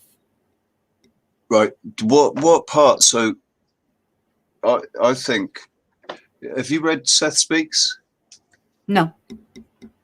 So Seth Speaks, he talks about the ego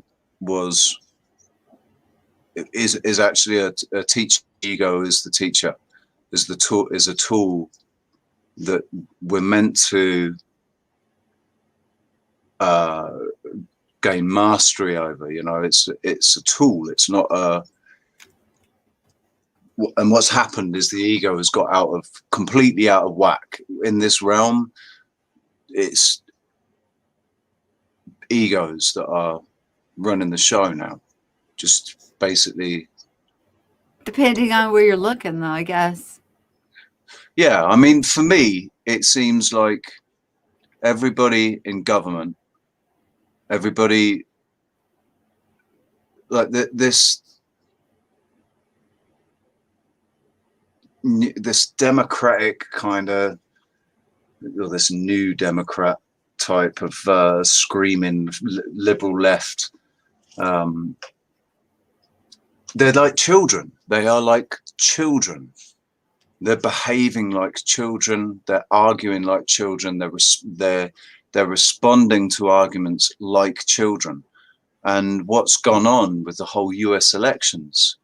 They're just a bunch of high school kids. And when you look at them, they just all seem to be a bunch of egos, big egos running around. I am the governor of this, and I'm like Cuomo in New York and Pelosi and all of them. They're just big. But wait, let me ask you a question, Richie. With your temper and your triggers, is that a good place for you to be working at this juncture right now in your development? Is that a level? No, it's not. That's why I've stopped concentrating on that. That's why I've actually started making videos about, reacting emotionally to really talented individuals instead of pointing out that point, because that's what I was doing on my channel, was pointing that out. Look, these are just kids. That's how you know you lost your governor, because the government will no longer be a focal point for you, because when your governor leaves your side, you no longer have the governor over you. The government is no longer going to be something that you're paying attention to, because they no longer affect your life on a daily basis the way that you think that they do now. You stop giving them your power. It's amazing how, because you can even tell when you lose the governor and when you lose the teacher that is over you. You feel it. You feel the difference, because the focal point of what we pay attention to consciously changes. Yeah. I hope that makes sense.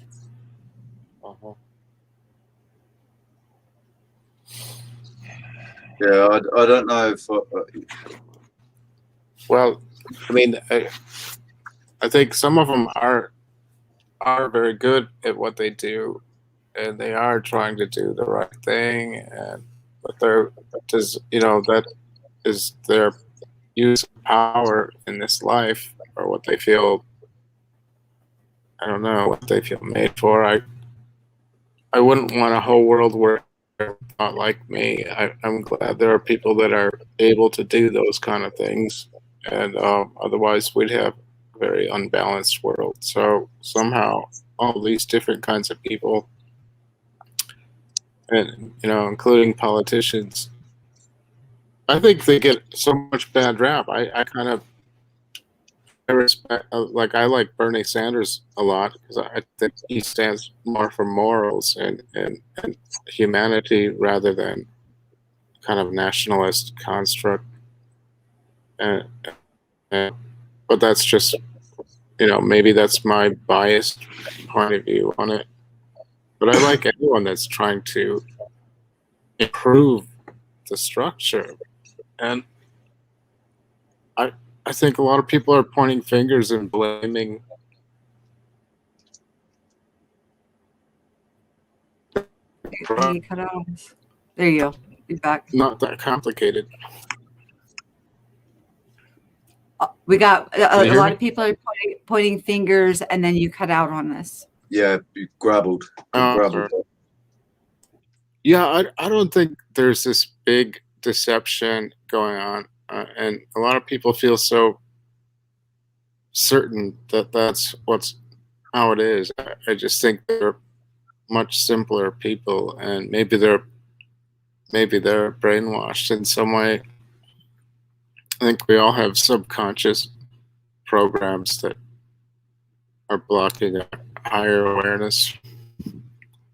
But I try to respect anyone that's trying to help civilization, as long as they're not, like looking for a huge deception from an alien world. I lost everybody now. I can't The place that I went and visited, where I remember I told you I had the thought of the tanning bed. They're like, oh my gosh, stop it. Don't think like that. There wasn't government. There wasn't money. None of that caca existed. There was no need for it. None. There Right. wasn't a need for a governor or a teacher over any of the beings that occupied that realm. Everybody was able to govern themselves and respect each other's free will and sovereignty. It was beautiful. I mean, it was. I've been there a few times. I've tried to grab images to try to show what it looked like, what I've seen, what I perceived when I visited there. It's so beautiful, and I know there's more. There's so much more. When you think of limitless, to try to wrap our mind even around limitless is hard from the human condition of what we deal with here. If we're still got the governor and we still have the teacher and our powers being suppressed because we're learning how to take it back onto ourselves, we're so limited. Even once they start to back away from us on the concept of limitless. Limitless is infinite. Infinite goes on forever, and forever is forever. And so it's a constant expansion, growth of just the exponential. And we're at a precipice in humanity history. We're not, like I said before earlier, we have passed the point of where the reset possibility came up. There was enough that we're moving along, We're going to we're going to go through this, and some will move along to the other stacks on the pieces of paper or whatever that they resonate with fractal selves. So it won't be like anybody misses anybody or has a heartbreak, and they can occupy that space at any time that they choose, flowing back and forth by choice. Once we get our own understanding of our power and without trying to usurp somebody else's free will or restrict their rights of movement. It's a conundrum in itself, but it's simple. Well, I mean, But just to walk it out, it's difficult. yeah. If someone is like a really bad organized criminal and they're getting away with really harsh things, I mean, where does the point of law and order come in where it doesn't, where it's Well, not too, where they it's will just deal with enough and yet not too much? But won't they have to deal with that? That will be a part of their reality. That will be part of the interaction that they deal with. But for those that's no longer a part of them, a part of their essence, that's Right. no longer going to be a part of the reality that they interface with. It doesn't mean that there's a bad or a good one. It just means, where do you resonate? Right. If that's where you're resonating, well, that's Yeah. what you're going to interact with reality. That's the reality that's going to reflect back. That's what I learned from the writings of Swedenborg, Emanuel Swedenborg, from the 1800s. He was shown spiritual communities in heavenly dimensions, out of body, while the angel that was showing him these spiritual communities was able to keep him alive while he was on Earth, and showing him all these all the different people that gravitate to what you just said, to their affections. So it's like you automatically manifest, as you said, into exactly what you've been directing yourself to.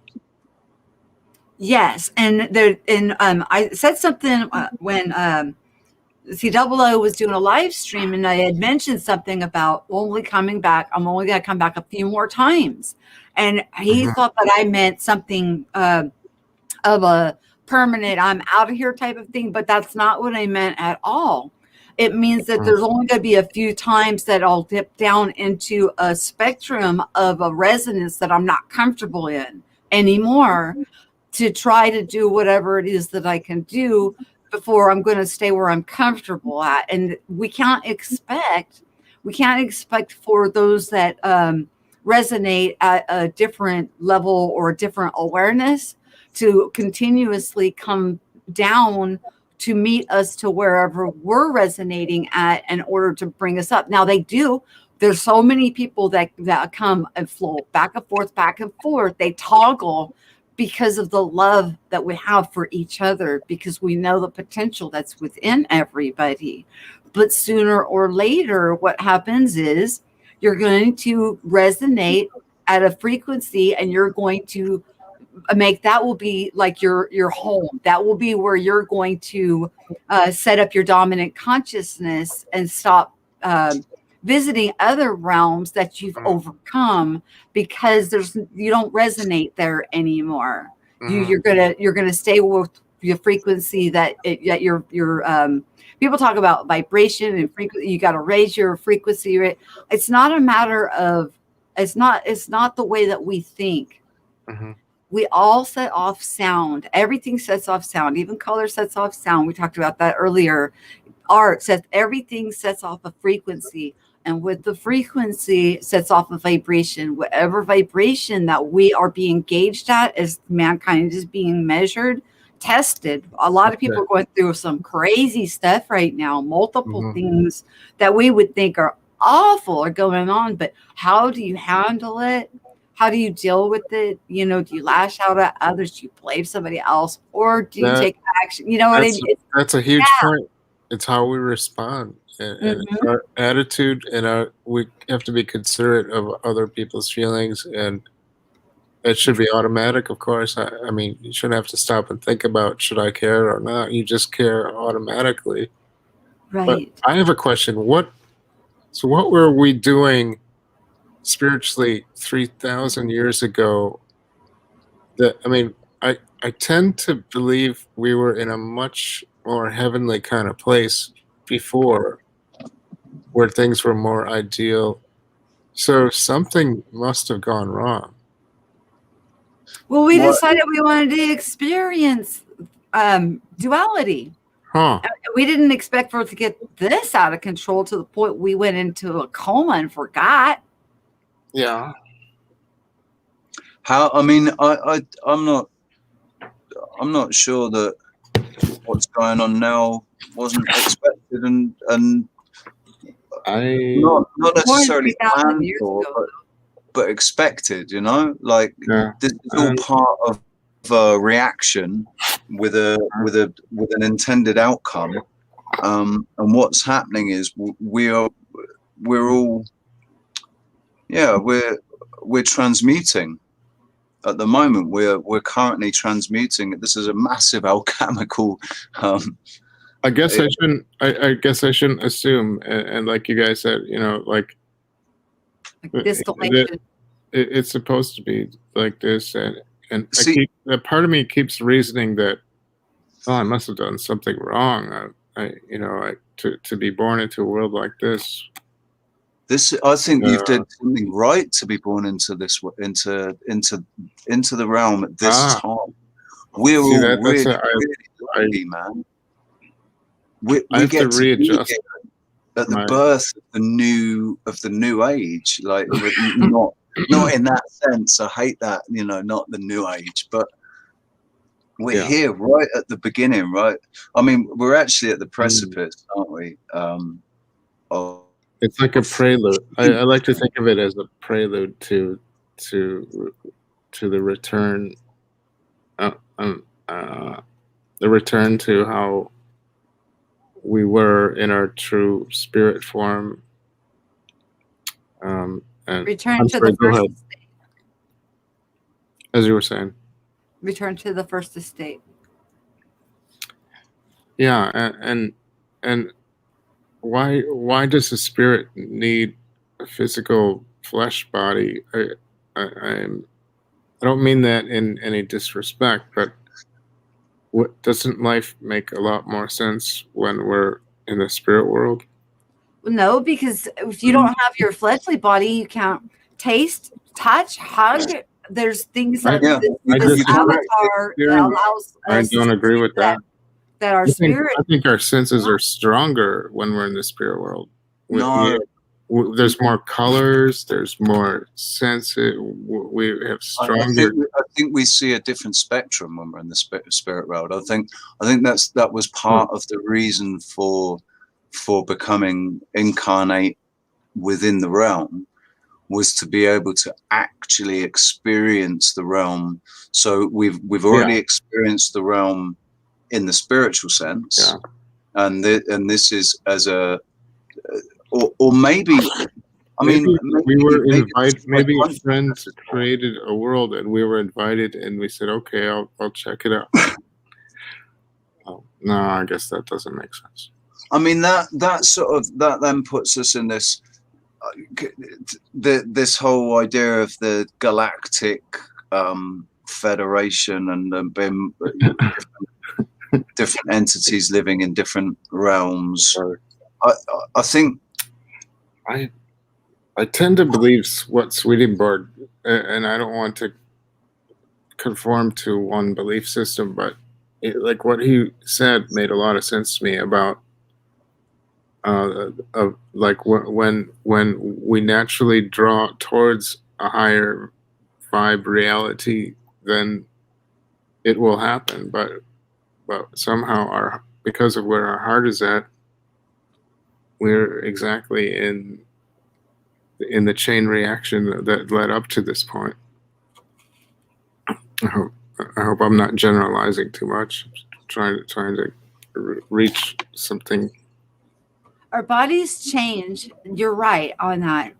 Our bodies become more electrical, but we still have a physicalness about us for taste, touch, smell, and the physical, because that part is important. The five senses are important. It's the sixth sense that we forgot about, and then as we're coming back into the age of remembering and coming into the age of, Aquarius, or however people want to, call it. It's even spoke of the Bible, they will be with me. I will be their God. They will be my people because I will live among them. Da, da, da, da, da. It's still, it's not a matter of, it's not a battle of our flesh. It is it's a spiritual nature that we have. And in our spiritual nature, we came in as a spiritual being to, after this place was created, to have a physical incarnation on something that we never could do before. We could not have, we couldn't hug, we couldn't have the sensations that we have in a physical body. We've tried already. I know you went back 3,000 years, and there must be a reason 3,000 sticks out to you. Maybe that was the last time we tried to reset. We've tried to reset several times to try and bring back the purity of when we first came in. I don't mean 3,000 years ago on Earth. I mean in the spirit world, like to imagine what we were doing in angelic type bodies. I don't know why I have that feeling. Maybe it might be different for everyone. I kind of tend to believe I was much happier. Honestly, I think because we got bored. I think it's because because the desire to create, right? The desire to create that's the essence of us, isn't it? Really, to create through all different means, like right down to the physical procreation, creating new life. But it's that desire to create that led to this, and once this was created, once this realm was created, because I think we all had whatever came before us, whether it's angelic beings or our higher selves or whatever it is, it was to experience this realm in the physical sense, because that's something we hadn't done before. But with that came consequences. I think that's where, because in order for this to work, it's you create a volatile situation, and it would take generations to work through that that confusion. And if you've got a body of people, if you've got a group of people that are trying to control things within the realm, because they know the secrets. Yeah, because they know the secrets, because they I think that's all down to ego. I think that's all born of ego, of wanting to to have more and know more and be powerful. Have power. What if people aren't mature enough yet to know their power? What if they just really are not ready? They still have that tutor and that governor, and that's put in place for a purpose. But I think that's why we can't wake people up. The physical body, we all, no matter what, all of us have what I've been calling the Merkaba. Looks like the Star of David when it's standing still. The pyramid up, pyramid down. It oscillates opposite directions, and that's our transport. We can fly. We fly into these other realms. We move about through the Merkaba.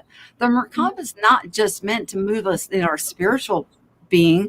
It also can teleport and move us in our physical, and people forget that, and they totally throw that part out of even scripture. It's in the Bible where Philip, when he baptized the eunuch, he was teleported, he was moved to a distant city, then continued to preach the gospel. When the eunuch came up out of the water, he was gone because he was teleported in his Merkaba, in his physical body, to a new location where he was needed at that moment.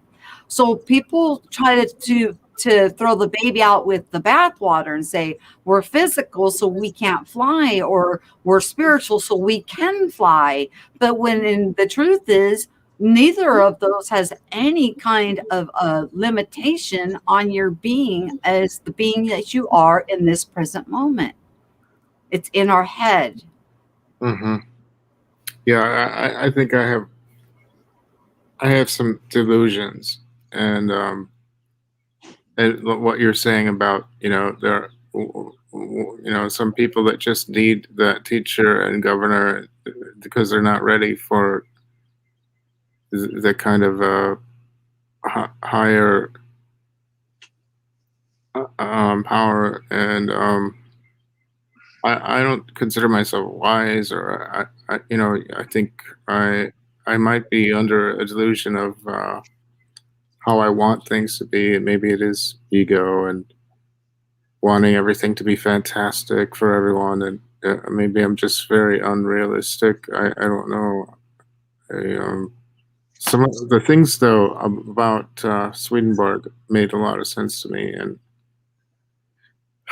he he spoke about each community as being exactly where those souls were, what they were kind of ready for.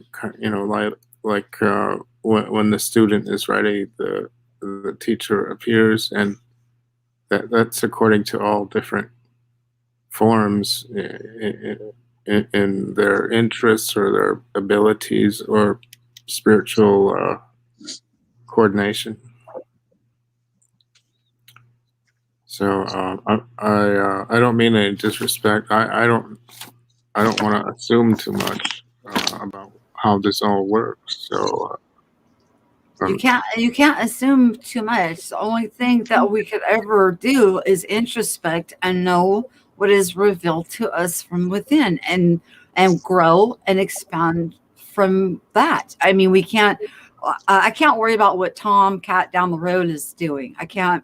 I'm not going to point my fingers at what this person in government is doing, or what this or okay. because that's still outsourcing and blaming somebody for whatever's going on in my life when I am the responsible one. Only I have say so over what's going on within this vessel. This is the only vessel I have say so over, and this is the one that I need to take control of, and then just watch the mirror reflection around me change as I go through the process of clearing out or cleaning out what's going on within. The expansion of growth is exponential. Like I said, we're the ones we limit ourselves. We limit our mind. We put ourselves in boxes. We think that we need to go to church. We're sinners saved by the grace and this and that, and we need to pay our taxes, and we need to follow these laws. We're going to end up in jail. So now we're outsourcing all of our problems, and we're saying, if I have to do this or else, so we're acting out of fear.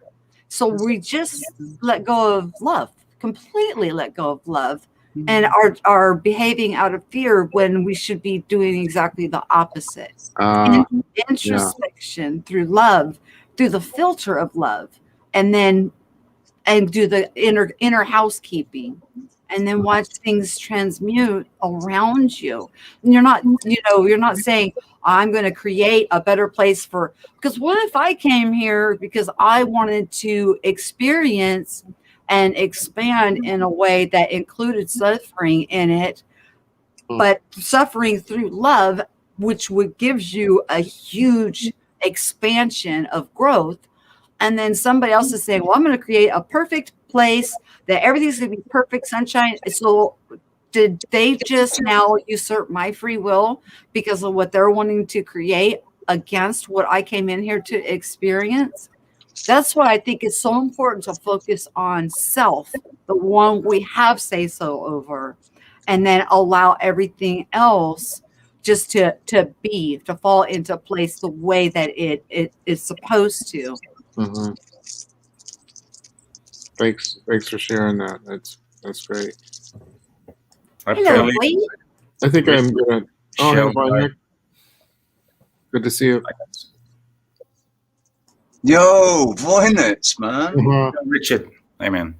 How you doing? Get the boy in the house. Get the boy in the house. How am I doing? I'm just hanging in there. I mean, Yeah. I'm not depressed. I just we have this word for it, Weltschmerz. Weltschmerz. It's you might know it. It's pain for the world, not pain from and for the world, right? You don't feel the pain, but you like this. You take the you see Weltschmerz, like pain for the world. I feel the pain for the world. That's what I feel. It's empathy, dude. Yeah, and me myself, I'm not doing that bad at all. I mean, I'm happy. I have my food, and I'm warm, and I'm safe. Well, so to say, safe. But it's what you're seeing around you. I can't see anything good coming from this, to go short. And that's not being pessimistic. That's just how it is. See, I've reconciled that, but like the only way any of us actually woke up and became conscious co-creators within our reality, the only way that happened was through pain. Through what? Pain and confusion. Pain. Pain and confusion caused us to question and search. Yeah. And made us open our eyes and open our minds, open our perceptions up to the possibilities. The only way that happened was through personal, like every one of us has had to deal with some sort of earth-shattering crap. Something's happened in our past that's put us on this journey. Something's happened that's put us on this journey. It's not, we haven't just woken up one morning and said, hey, I want to shatter all my paradigms. Well, people tend to say that. People say, well, you're just always a rebel. No, I'm not. Yeah, but that's what they said to me. That's what the thinker thought about me. As you just rebelled against it. No, it's not that. It's that you just see that what they're showing you isn't right. Yeah, but I can never get there. Why does everybody see it? See, like, how can you not see that that's not right? How can people not? It's like the emperor's clothes. All over again, right? Like every day. I mean, it's the emperor's.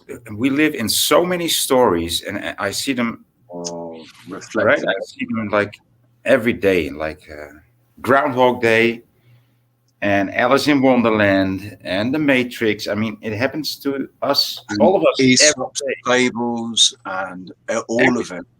All of them, right? Yeah. It's not only the dystopian novels that we are in, we're also in these fairy tales and these fables that we all know. And I don't know, but to me, that what I've learned about other cultures and so-called history is that at the end of a culture, when a culture dies, or is about to die, people tend to reminisce and look back on what they've had, on what the culture was, right? So they tend to retrospect, like, oh, what did we do and what did we, and then it falls down, and I think that's what's happening. That's also like the that's certainly that's how it is now, definitely. Right. But I don't think that's how it's always been. I think there was a time when we like so there's people out there that just aren't, that they're not they're NPCs. We could call them NPCs. They're non-playing characters. They just go along with the program, they can't operate outside of these, set paradigms that they've agreed to. And they've always existed. I think they've always existed because that's a certain level of consciousness that, maybe that's new souls being born. They're not ready at all to, that, because the ego is something that comes as part of the vessel. The ego is part of the physical. Yeah, I did tend to think that too, but that takes out like the whole NPC definition. Actually, it means that they're not NPCs. They're not non-playing characters. It's just they're not function. They've not been switched on yet. They're wandering around, and that means that we have to treat them exactly the same as a conscious being. We can't treat them any differently, because they're not. Yeah, they're not technically they're non-playing, but it's just they haven't actually connected the controller yet. Unswitched characters. So I think that level of consciousness has always existed, and that's why the caste system existed before. And I think what the caste system turned into in India, and why it's been outlawed, was a bastardization of what the true caste system was, which was it was once you achieved certain things, you moved up a caste. So once you became a father, once you became a parent, then you became and you'd go from, I don't know, I forget what the castes were, but it's but that would make more sense. Sorry, that would make more sense that it started out like that. Yeah. And that it got perverted into the thing as we know it now. And the people at the bottom were called the untouchables because they were meant to be treated with the most care and given the most, because they were unconscious. They are the seedlings, the seedlings to you that will grow into humans, right? Yeah, exactly. So I'm not sure of the point I'm trying to make, but I think that's that, because what I struggle with is this whole. That's a good explanation of I think that are wandering. I know the point that you tried to make, because you might be on the way to say something like, we need to treat the NPCs like children. Right? Yeah. Right. Well, to go short, to say it in one sentence, but to give him a little bit more slack, right? Way more slack, man. Way more slack, understanding, and patience. How do you guys perceive me? Like, where am I? Am I this kind of dreamer that's not being practical, and I don't have my priorities right, or? Well, you're certainly not an NPC. I mean, you're out there, and I mean, you're giving yourself. So that's all we. I mean, what else can? I'm just wondering. I'm kind of wondering, who am I? What should I do? I have issues. I have problems that I'm not sure how to handle. That's the sense that I get. The feeling that I get from you. Okay. Is apprehension, and you're very apprehensive about where to go, what to do. You're unsure about the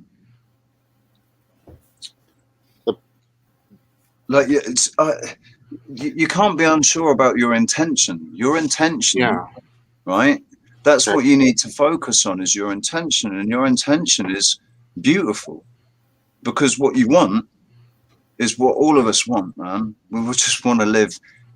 We want heaven on earth, don't we? Really, we want to be able to live in a realm where nobody has to want for anything, where that everybody's taken care of, spiritually, physically, mentally.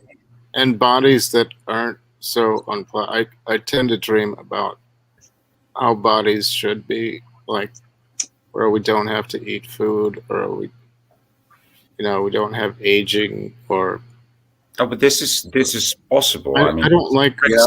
I don't like on Earth. skeleton. I don't like flesh. I don't like blood. No, but I think human is pretty gross. You have an I don't think aversion to human it's condition. already possible on Earth. I mean, if you know, like, if you really know how chemistry works and physics work, Uh-huh. you can meditate yourself. Meditate into yourself, like, and see your intestines or see your cell structures or whatever, or see patterns that are inside of you, that are part of you. There's actually that guy that did it, isn't there? I forget what his name is. There's many people, and there's been many studies on it, and it blew the scientists' minds. It's not in the mainstream media, but there's like that guy rebuilt his spine, didn't he? Look up. So your point, Vornik, you're saying I'm just looking at it wrong. Is that it? No. No. I'm not saying that you're looking at it wrong. No, I'm saying that it is possible. That if you think that, if you feel that that eating and the flesh, the whole thing is wrong. It's not of you, right? It's something of this world, and it's not of you. Well, you can have that in this world too, apparently. Right. That's nice. I know. And it's not a story that people don't eat. It's really, I mean, people didn't eat for years while they were in a laboratory because the scientists couldn't understand how that could be true. They thought even when they were examining him for a year long, there's been several studies on it. It's not one man. It's several studies. You know what I mean, though. I mean, bodies that.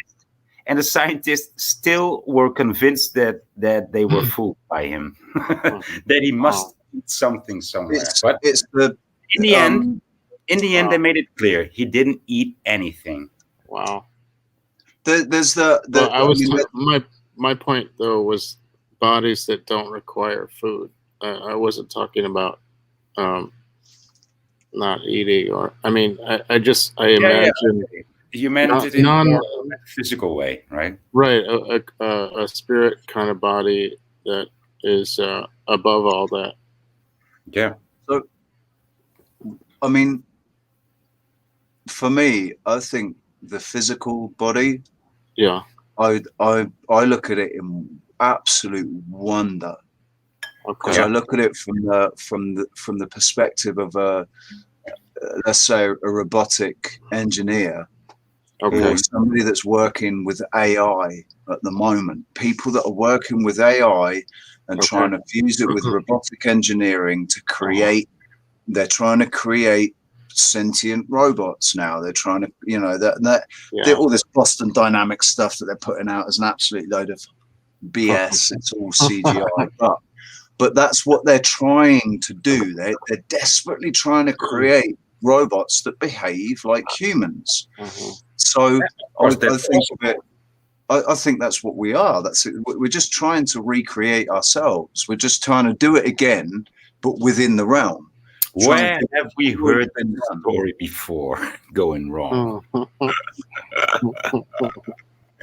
I think they're amazing. These vessels are absolutely amazing. They heal. I gotta think that. I gotta recondition myself to see it like. You grow from an egg. You grow from an egg. The first thing you turn into is a heart, and then from that, this vessel, it just creates itself within another vessel, and then then you get born and you grow and you learn and you heal yourself. And you heal yourself physically. Your body does it. You don't even know what's happening. You cut yourself, and the skin just starts knitting back together again. And then, within a few weeks, there's nothing. Oh, where's it all gone? It's just you pick the scab off, and it's gone. You've healed yourself. It's like it's they Oh, depict it in the Hollywood movies. Scab off way before. I need to see if it's healed, and usually when I pick the scab off, it's not healed. I am a scab picker. I like to pick the scab and for it to bleed. I like that bit of pain, and then it bleeds a little bit, and you go, "Oh yeah, it's going to scar now." Stupid. Yeah, it's. I like scars and all of that, but Okay, that's how I look we at went the a human. little too masculine. Ugh. We're talking scars. No, we're talking. Now you hear from another continent is speaking. Too masculine, too gory, clean it. I'm okay with the cells dividing and multiplying, coming into the world matrix. Picking scabs. We draw a line But of the picking scabs man. and pus and scars, Yeah, and come on, okay, you yeah. guys. All right. Bird walked way far off the topic. No, but it's amazing though. It's like that's how I see the human body. It's disgusting. Some of the things that we have to do they seem quite gross, and some of the things that happen, the pus and the phlegm and the Okay. I have said already. Yeah, sorry. Warning. All of those things are horrible, but they're just part of. But the truth is, part of what I'm nature. saying is that when you put your mind to it, you talk to your body or whatever, your DNA can rejuvenate itself. You can get your youthful appearance back. You can actually regenerate. This body is a work of miraculous. Yeah, from a spiritual view, like if you see Alex Gray paintings, like he shows these sort of transparent, spiritualized human forms. And they look electric, and it shows the veins and everything. Except you're seeing it from a spiritual view, and then it's not so bad. Then it's like, oh, it's pretty cool. Being a human. If you can try and visualize when you look at people, if you try and visualize that they are just electrical beings, we are just electrical beings. Okay, we're encased within a electric body. plus electric water, so we're like electrified water beings. Yeah, and magnetic. Our heart is a magnetic toroidal field. Our brain shoots off electrical impulses. So think about it. I gotta study that more. I don't get that. The brain's the sort of transmitter receiver, isn't it? Mm-hmm. And then you've got your voice. Your voice is your communication, your amplifier that brings between the heart and the mind, which are two of your main power sources, your powerhouses. Out of the voice speaks into the realm from whatever it is that you do not doubt. So we start to understand how this physical body works in the spiritual and physical perception, and it changes the dynamics of how we view every different perception and perspective of our state of being. It's beautiful in every regard because we're all of the things all at once, all encompassed. Right. Spiritual, physical, you got a soul, spirit, you're electrical, you're magnetic, and everything operates in such perfect harmony and balance and rejuvenate itself. How does the body know what to do while we're not even consciously, we're not telling it to do any of that? Because you have a governor, and we start off with a governor and a teacher over all of us when we come in that is helping us throughout until it is our time to shine. So, Michelle, in the case of the individuals that currently have too much power over too many people, what's happened there? Yeah, great question. Okay, I'm not going to tell you I have all the answers because I don't. What I'm going to say is the only way that they have received such power is those others gave it to them. They have to understand their own power, which is the work that we do within self only, the only one we have any authority over. And then we put ourselves in check and we decide who gets our authority and our power. Start taking it back onto ourselves and distributing it out by the way we choose not by being bamboozled or hoodwinked into thinking we need to throw it behind this person or that person, So red or blue. that's all. There's always another choice. So it's all basically their power. The reason they have harnessed so much power is because they've harnessed so much perception. Yeah. From others. And through rewriting history and misrepresenting things from the past, they've actually and misrepresenting what's happening now. I don't know if they're misrepresenting or if they just don't know themselves. I'm not in them. I don't have the authority over them, so I couldn't make that assumption. I mean, the MSM, Microsoft Media, is deliberately misrepresenting. But it's misrepresenting. Have you seen the movie Traitor by any chance? Has anybody in here seen the movie Traitor? no. Get a chance to. It's free. It's on the YouTube movies. They just released it. Watch it and then get with me on what your perceptions are. Oh, it sounds or how they have, what you think after watching something puts you in that perspective. Okay, I'll check it out. Okay. Great. Just muted myself. Yeah, that sounds like a good. Trader. Is it just new, like a 2021? It's on YouTube movies, and it just came out in the last month or so, and it's called Traitor. I'm putting it right now into the chat. I'm just putting the name of the movie though. Okay.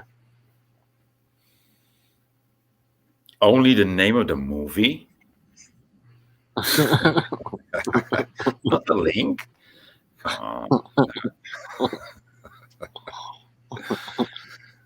Trader. Oh boy, fine. I'll get you the dang link. You're such a pain in my tuchus. No. Just No, for you. Just I know. you, my That's why I do it, because I know I can do it. I know I can do it. That's why I do it. I've just searched the name, and all it's bringing up is songs, and the traitor scene from Star Wars, Daltrey Traitor 2008, Don Cheadle, Guy Pearce, 3 years ago. It's not coming up. Actually, Traitor YouTube movie. Traitor. Yeah, with a title like that, I gotta wonder. This is all from 3 years ago, a year ago. Filter it by date, maybe. Yeah, it looks like they released it in July 1st, 2020. I just came across it just recently, though. So it's in the chat stream. The link is to that movie. But just check it out, and it's a really good movie. I was very surprised. Is it Don Cheadle and Guy Pearce? Wow, the description. Yeah, I can have it in my country. It's not allowed in my country. Sure. Really? Yeah. Oh, But, man. You can help that. That's just how these things are arranged. Well, But we'll it's just have to do a movie night or something, and I'll play it for Later, you. not made this video available in your country. Yep, same Don- here as well. Don Cheadle, Guy Pearce, Neil McDonough, Jeff Daniels. We'll just do a movie night, and then I'll play it, and you guys can watch it, because it's a really Lion good movie, Gate and I was movie. very surprised with the direction that the movie took and the perception. Jeff Daniels. It's really, really good. Nice. Steve Martin did the story. I haven't watched the movie in not forever, but a few months back, I started to watch movies because I got sick of also of YouTube. And, I just wanted to do something else. Just want to watch Take a break. entertainment, but I didn't get entertained. I looked and I looked, but no, it didn't really entertain me. I can't remember that I've seen a good movie. I might have tried 4 or 6 or 10. I don't know. Me too, man. The only one that sort of I had any interest in was Prometheus. Yeah. How was that? That's one of the Alien movies, isn't it? Yeah. I've seen the well, not the previews. How do you call it? The trailers of it. But how was the movie? Yeah, it's quite good. It's I mean, I don't. It propagates the story that we are just an insignificant speck in the middle of a gigantic universe, and there's all this threat and danger coming from everywhere else. So I don't agree with that, but this concept of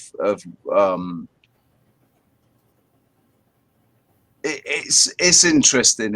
I used to buy into the ancient aliens thing. I used to really buy into that. So that side of me still enjoys it. I sit there and, I'm sitting there tearing it apart in my mind, the actual storyline, and that's a load of crap. But you can see where they're actually trying to they're actually trying in truth with it as well, though, because I know that Cro-Magnon man was much bigger than we are, and giants existed in this earth realm at some point. Giants existed here. Clearly. I mean, people didn't. Those photos. It's hard to shape a mountain like a human, right? Like a human face and a human body to it. I mean, it's hard to do that. And you're not gonna do that. And it's not people who did that. I mean, these mountains are really petrified. Well, not all of them, but some of them surely are. I mean, definitely. But you mean the mud fossil theory that they're actually petrified? It's organic material that's petrified. Well, if you just look at the shape of certain stones or of certain mountains or whatever, I mean, there's also it looks like there's been stones stacked upon each other, but it's actually a dragon that's been petrified. But it looks like there's been stones stacked upon each other. But there's too many examples of it to be a coincidence. There's all that iron in the rock and stuff, and what's his name? Is it Roger from Mud Fossil University says that is actually blood, and when he's looking at from a great altitude, looking at the rock formations and saying, look, if you that looks like a heart and that looks like a lung. That's like lung tissue, and that's like you can see that's muscle tissue. But we can see that this happened on many different scales, right? Yeah. I mean, like you said before in this stream, I think you said it, Richard. Like we've been denied not only one history or the current history or actual actuality. We are being denied actual actuality, but not only the current history and the recent history, but also like. The actual history that we know is not the only history that's important. There's many other parallel histories or things that went on before it or because of it. I mean, it's so complex. Now that the most important thing to remember, though, is that we're never going to know. We could meditate and travel into the astral realm and go into the Akashic records, and maybe we would be able to gain something from that. But we can't actually go back in time and see it. And the longer we sit here confused about it and trying to work it out, we're not actually changing anything, aren't we? We're dwelling. I personally spend a lot of time dwelling in the past, in the sense that I'm like, I love watching all these documentaries, all these YouTube videos about mud flood and everything, and looking at all the megalithic structures and stuff. Looking at all these great old etchings and drawings. I mean, that they keep on being amazing, right? Yeah, absolutely. And but I think I wonder how much of that is being manifested by the interest and focus on the subject. You think it might work like that, right? Yeah, I think it's possible that whatever it is that you're focused on, you'll find more of. And it might be indirectly. It might not, it might not be.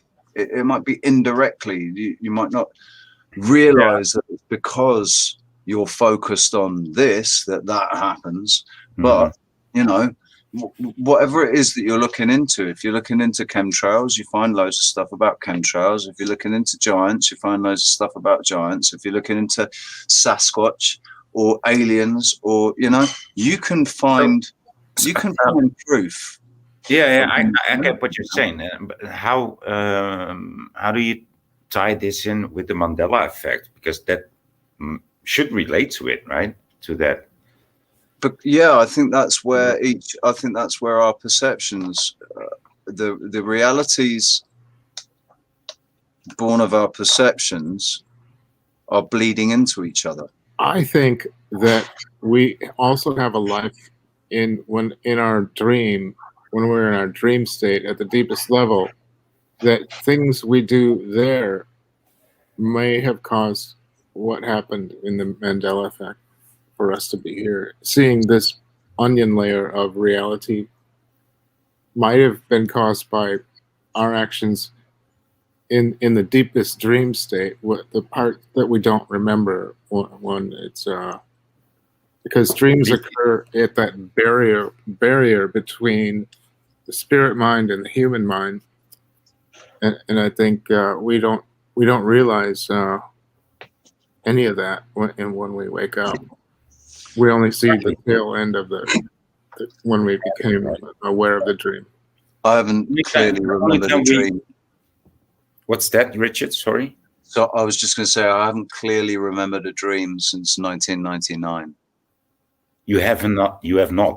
No, I like since my car accident. To me, that's like a sign of awakening. That's just like there's less. I think that dreams are some sort of a frustration, or some sort of not a frustration. It's more of a agitation that's not figured out yet in your mind. And so just say it like in a very simple way, one hustles it, you just hustle it all together like a salad. You just toss it all together and up and about, and that's what you do in your dreams. And sometimes you have a bite of only salad with no sauce on it, and sometimes you have a perfect bite with just enough tomatoes and just enough pine tree in it, and the other times you just didn't toss it well enough, and you're just eating dry salad, and you might have like a bad dream. Or that's how I think of dreams. And so when people stop dreaming, or they don't remember their dreams, I don't think that's a bad thing. It's not like you lost your soul or anything. It's like, I think you rather gain your soul by not dreaming. Honestly, I think it's a protection thing for my conscious psyche, because there's things going on in my dreams. To not dream. No, I do dream. I just don't remember my dreams. Yeah. I don't dream every night, but I went through a period where I was waking up in cold sweats, 4 o'clock in the morning every morning, and sometimes I had scratches on my body, had bruises appearing. It's weird. Feelings like I'd been injured, physically injured, and that's not happening so much now. It's happened a lot last year.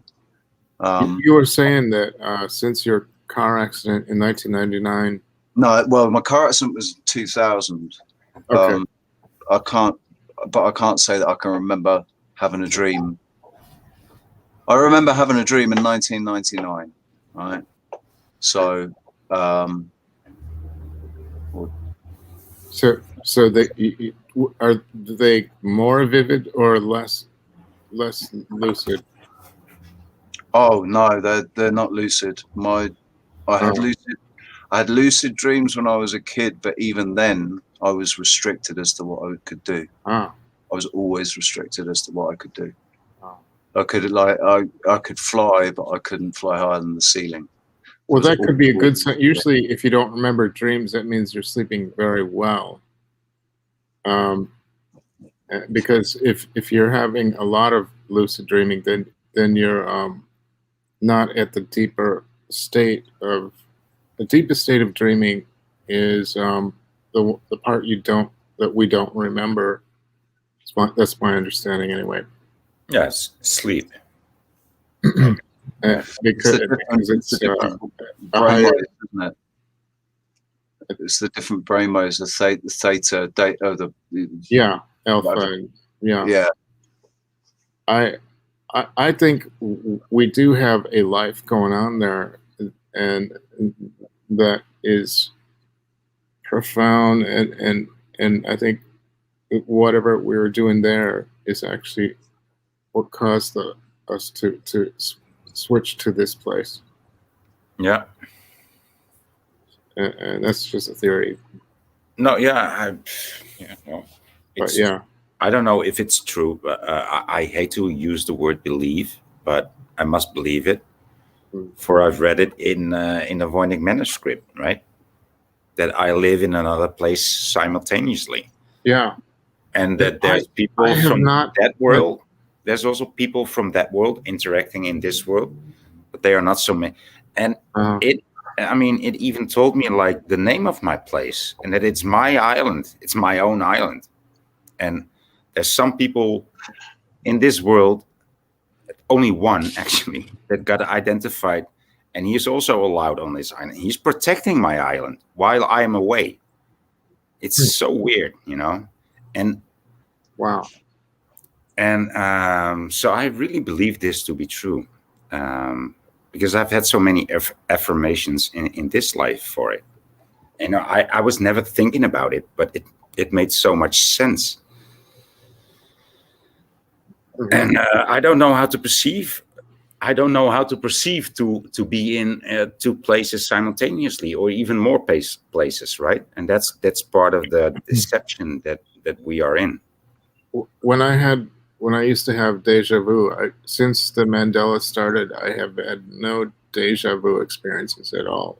And I've noticed like it's missing because it was always a part of my life. Like I would have real vivid deja vu before 2016, but not one. I'm still waiting for it to happen. Like I know it's going to happen again, but I have not had any deja vu.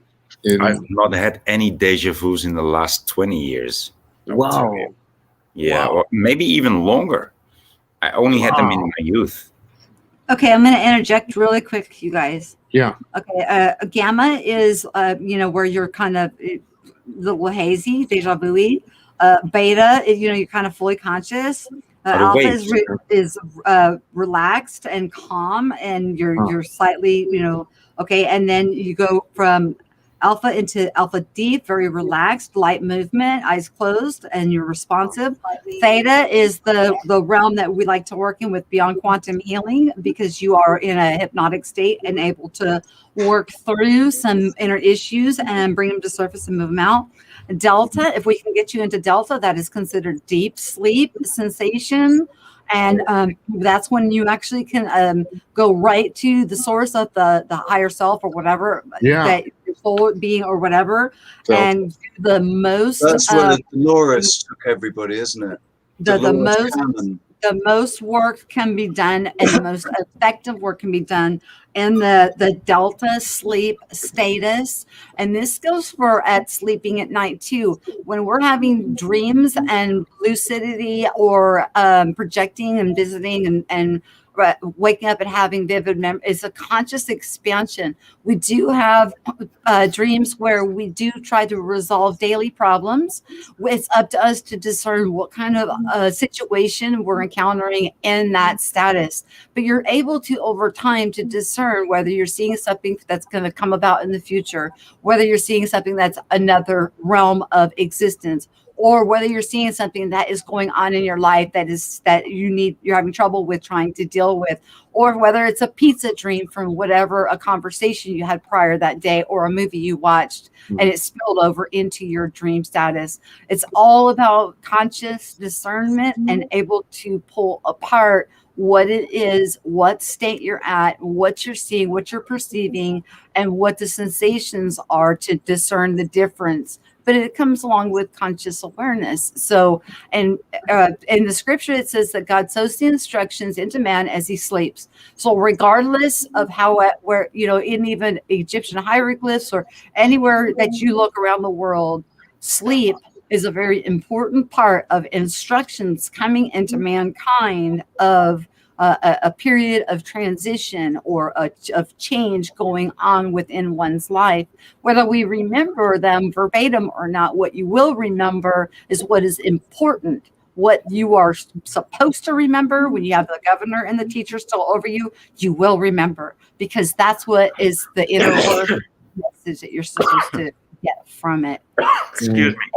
If it's something that you're working on, that's a daily issue, maybe a promotion or a fight with a coworker at work, and it's spilled into your dream time, you'll notice the difference in that because it'll feel different to you in that dream state status. It won't be a physical feeling to it. It will be a mental processing that you're going through, where a lot of the other ones you could actually have sensations of touch, taste, smell, or other sensations that go along with the active dreaming or working out whatever's going on within. That's all I wanted to share. Yeah, I like that. That's fascinating. The deep delta, the delta theta, is that what it's called? The deepest. Theta is when you're under hypnosis, and we can get a lot of work done in theta. And delta is deep sleep. Sleep. And if we can get you into the delta, we can get the most work done in the least amount of time. Would be the people that I would call the one-hit wonders. If somebody is a practiced meditative type person, they know how to quiet their mind, and you can get them into the delta state, and they've got a blockage or something that is creating some disharmony from them progressing along. They can get right to the root of that, dislodge it, open it up, that energy is now circulating, and poof. Wow. They move forward, leaps and bounds. They never have to go back to another BQH or a QHH healer again, or a one-hit wonder. I just have this intuition, like whatever I was doing in that second reality at the delta level, deepest, it just seemed like, because I woke up in the hospital, I drove myself to the hospital. I woke up in pain, and then while I was in the hospital, I saw all these changes to geography, and then a few days later discovered the Mandela effect phenomena. Early videos, I don't remember exactly who was the first channel. There was a few of them at the same time. This was late February 2016, and I couldn't, it was all a lot to register at one time, and I felt peace, though. I didn't feel freaked out. I was shocked, but not emotionally. Like, emotionally, I felt calm, and I was just amazed. I was trying to understand what happened. And then when I got out of the hospital, I noticed my sister looked very different, and this was another indication something happened, because suddenly she was 50 pounds heavier and had a way different haircut. Didn't look like the same person, and I had just seen her 7 days earlier. So I was putting it all together in a short amount of time, like, okay, I'm in Twilight Zone. And I met somebody in a dream status. Well, I guess it would be more of a travel, and I met them, and then when I heard their voice before even seeing them, I contacted their friend and I told her friend exactly what she looked like. Because I said, look, this is this person. And as soon as I heard her voice, I know I've met her. And I described her to a T. And to this day, we are good friends. And she was there. She was there. It was weird. Yeah. When weird stuff like that happens, it's unexplainable. I don't understand it, and I'm not going to pretend to. I'm just going to say it happened. It blew my mind.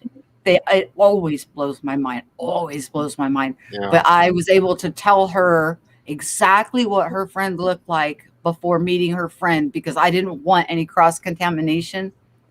So, and she's like, "Oh my gosh, you really did see her." I was like, "Did I really?" And then I met her after the friend told her what I said she looked like. Then I got to meet her because she doesn't show herself on camera, but I knew exactly what she looked like. It was weird. And you probably saw her in the theta level dream, before. Yeah, I saw her in a travel. It felt like a traveling dream. Like I actually left and went somewhere, and then she was there too. It was weird. I mean, it's a very unusual. And when that kind of stuff happens, you can tell because you know that you are not. There's like a tether to your body, but you're not with your body anymore. You're off. Never land. It's different. It's definitely a different. But you can tell the difference in the different dream states. You really can. Over time, it becomes more and more clear on what we're seeing and perceiving and what the messages that we're supposed to be getting or growing or gleaning or reasoning or working out within our mind or whatever it is that's being given to us at that particular time.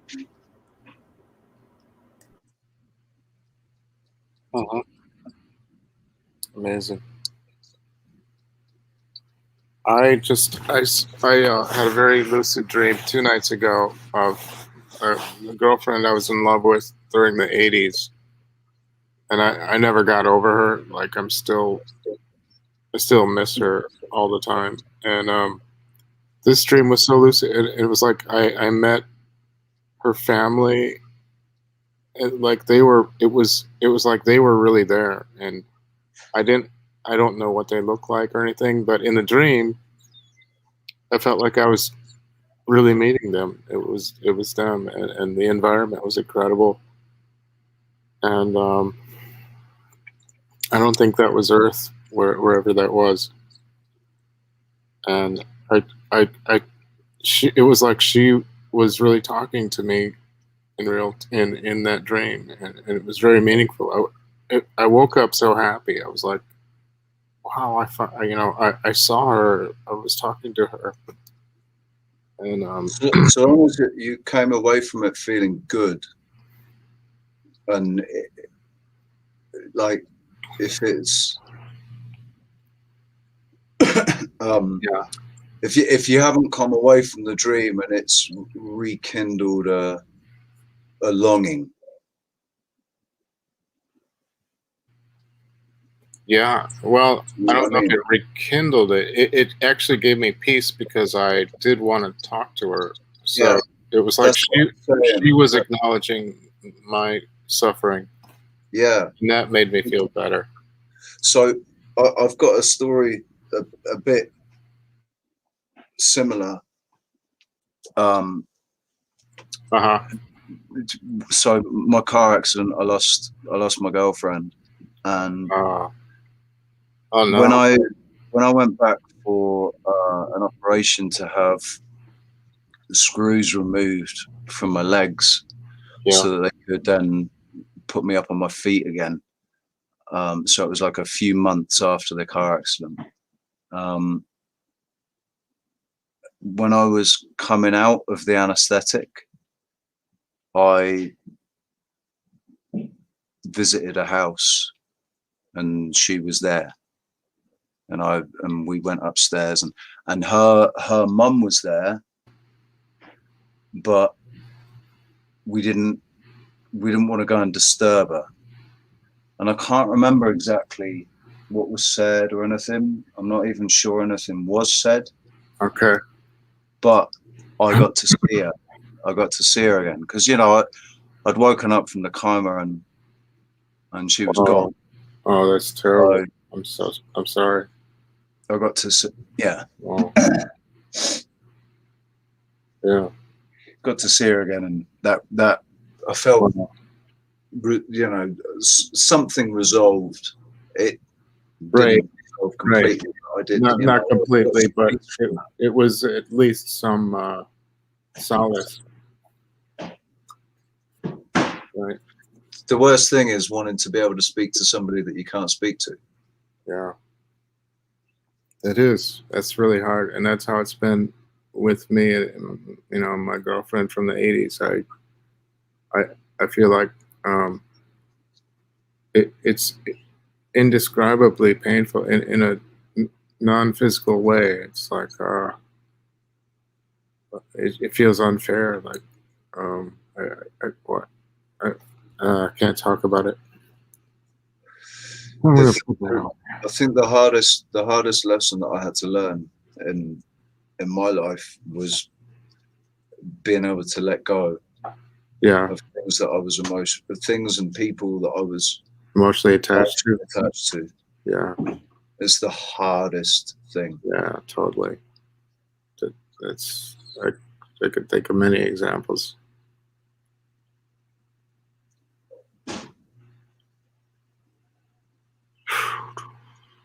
Yeah, man. Boy, are you still there? Of course I am. Voynich is making chicken soup. No. Dude, I really have to, you can't make soup like you don't make soup for one person, right? So you always like have this big pan of soup. And then you make chicken soup, and then I don't realize that I have to eat chicken soup for the rest of the week, actually, just to finish it. Right? So yeah, but that's the same goes for lasagna, because when I make a lasagna, I have this deep scale, right? Not like this average scale. You just need a deep scale so you can have like many layers. Mm. Now I had this deep scale, this big deep scale. Now I think, fuck, dude, now I have to eat lasagna for 4 days in a row. So I don't mind that, man. But it's not a punishment, is it? It's good. It's a good thing. Good.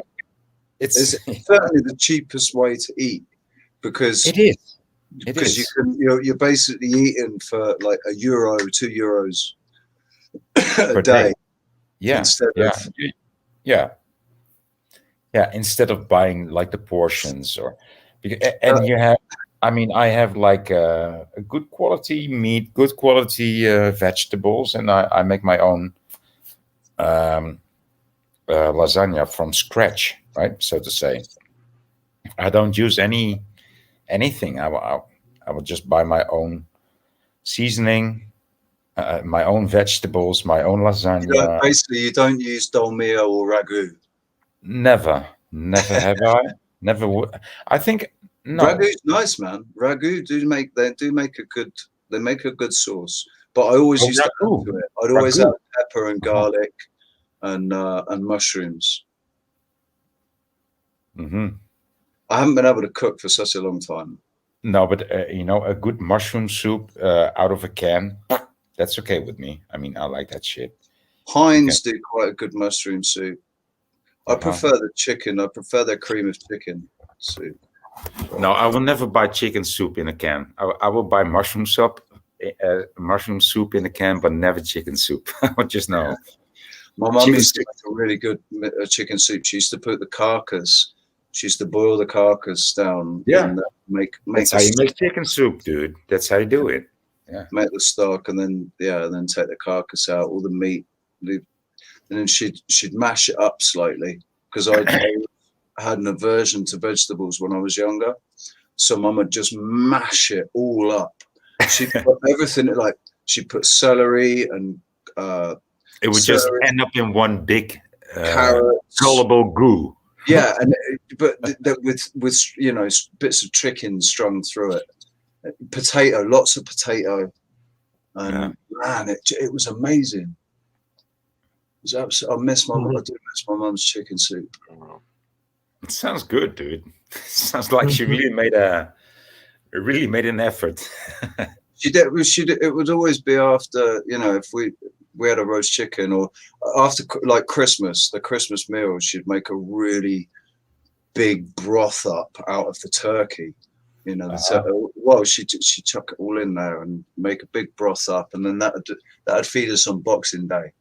Take the dogs out for a walk, and in the freezing cold, come back and have this turkey broth To warm you up. I mean, but that felt good, dude. I mean, So, you guys, are we moving the party over to the Voynich's channel? Because we've been going all night, and this girl here's I'm pooped. I can't keep up with you power streamers.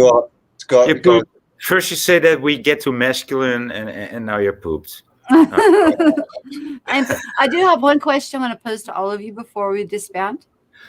Okay. Has any of you guys had have you died or had a near-death experience where you were on that it went to the other realm and came back? I haven't. No, not that far, but I went out of my body while tripping on LSD, and I went out of my body while tripping on like the gas they give you. Oh. Right? Yeah. In surgery, you mean? Yeah, and Okay. that and I just hovered over my body just to look at what they were doing. So yeah, That's I've been there. amazing. That is so amazing. Wow. Yeah. So I've had a couple of injuries that were very close to killing me, but I haven't actually. I mean, I did when they tried to bring me out. They put me into a medically induced coma, and then they tried to bring me out of it. And when they tried to bring me out, I flatlined or something. I wow. reacted badly, and they had to put me back into the coma.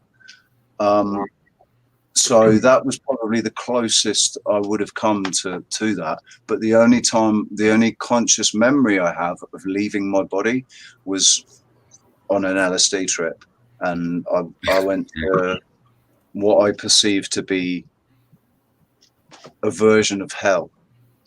Oh wow! I went into a realm where all I could feel was everybody's grief and misery and pain and sorrow, and that's all I could feel, like in my being, and it's all I could sense was just screaming, and I couldn't see anybody being tortured or anything like that. I couldn't see it. I could just feel it around me. And that went on for a couple of hours. Did you try to call out? Did you No, I was actually what happened. I thought I'd severed my connection. I thought I'd lost my connection to my. I thought my consciousness had been separated completely from my vessel, and basically, I was just sat there, tripped out on my head. My physical body was under the influence of drugs and was just completely useless. But my conscious mind was in hell. And I thought I was stuck there. I thought, you dickhead, because what I thought was going to happen, because my conscious mind, I was fully conscious. I wasn't under the influence of anything at all. I felt absolutely fully conscious and aware of what was going on. It's just I wasn't in my body anymore. And I knew my body was there. And I had no idea, I had no concept of time. So I didn't know. I knew that the owner of the room was going to turn up to give me back my passport and for us to vacate the room, because we only had it for one night. And I thought, oh man, he's going to turn up.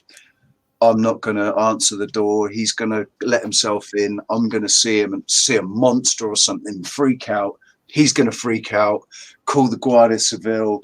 They're going to turn up, not know what to do, think I'm completely insane, and that's it. I'm going to get locked in a mental institution, pumped full of drugs, and my conscious mind is not going to be able to find its way back. and I have to now navigate my way through, you know, that's where I was at the time. So what I was doing was berating myself and crying a lot. Yeah, it was an interesting experience, man. Very interesting experience. Pretty heavy. I think, did Michelle die or did she fall asleep? Or No. she's I'm still here. I did say in the comments that you guys are trying to make me, or you are, boy, trying to make me a power streamer, but I need to stay at the kitty table still. I'm not ready. I'm not ready for the big boy table yet. But yeah, everybody pretty much knows that comes here that when I was 15, when I got hit by that car, that, you know, I was gone for 6 days. So, you know, I had the experience over there.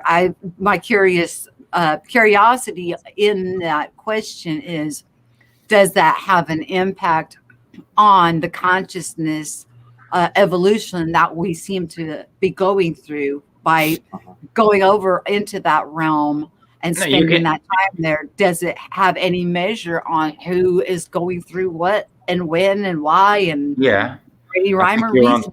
I think you're onto something there, because I think you can only go like that physical and that metaphysical and beyond the physical, if you have, like, if you've been here before. I mean, like, why do you think that Christ could suffer that much, right? I mean, how could you suffer that much? Do only good and be blamed for everything and be killed for being good. And accept it. And accept it. And knowing it and accepting it. So that's and actually welcoming it, walking into it, and basically embracing it. Yeah, because and you know why? Because it's in this world. It's this world. So there's no other choice. If you are willing to do good and you only do good, you will be killed before you get grown up.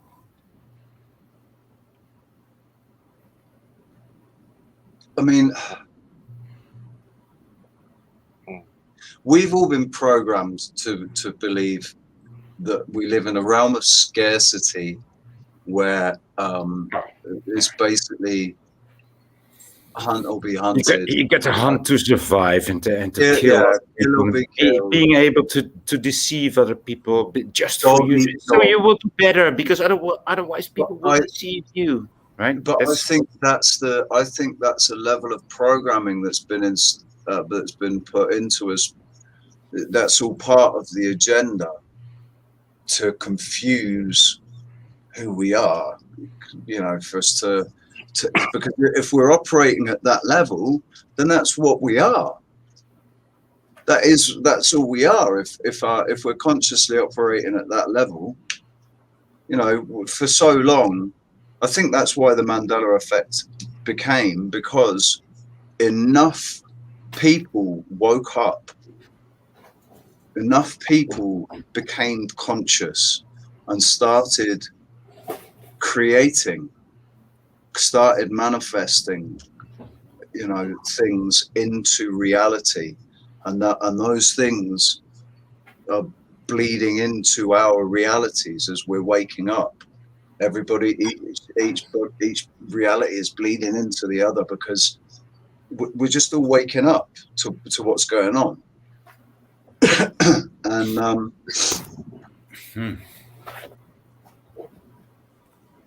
yeah, it's I can't.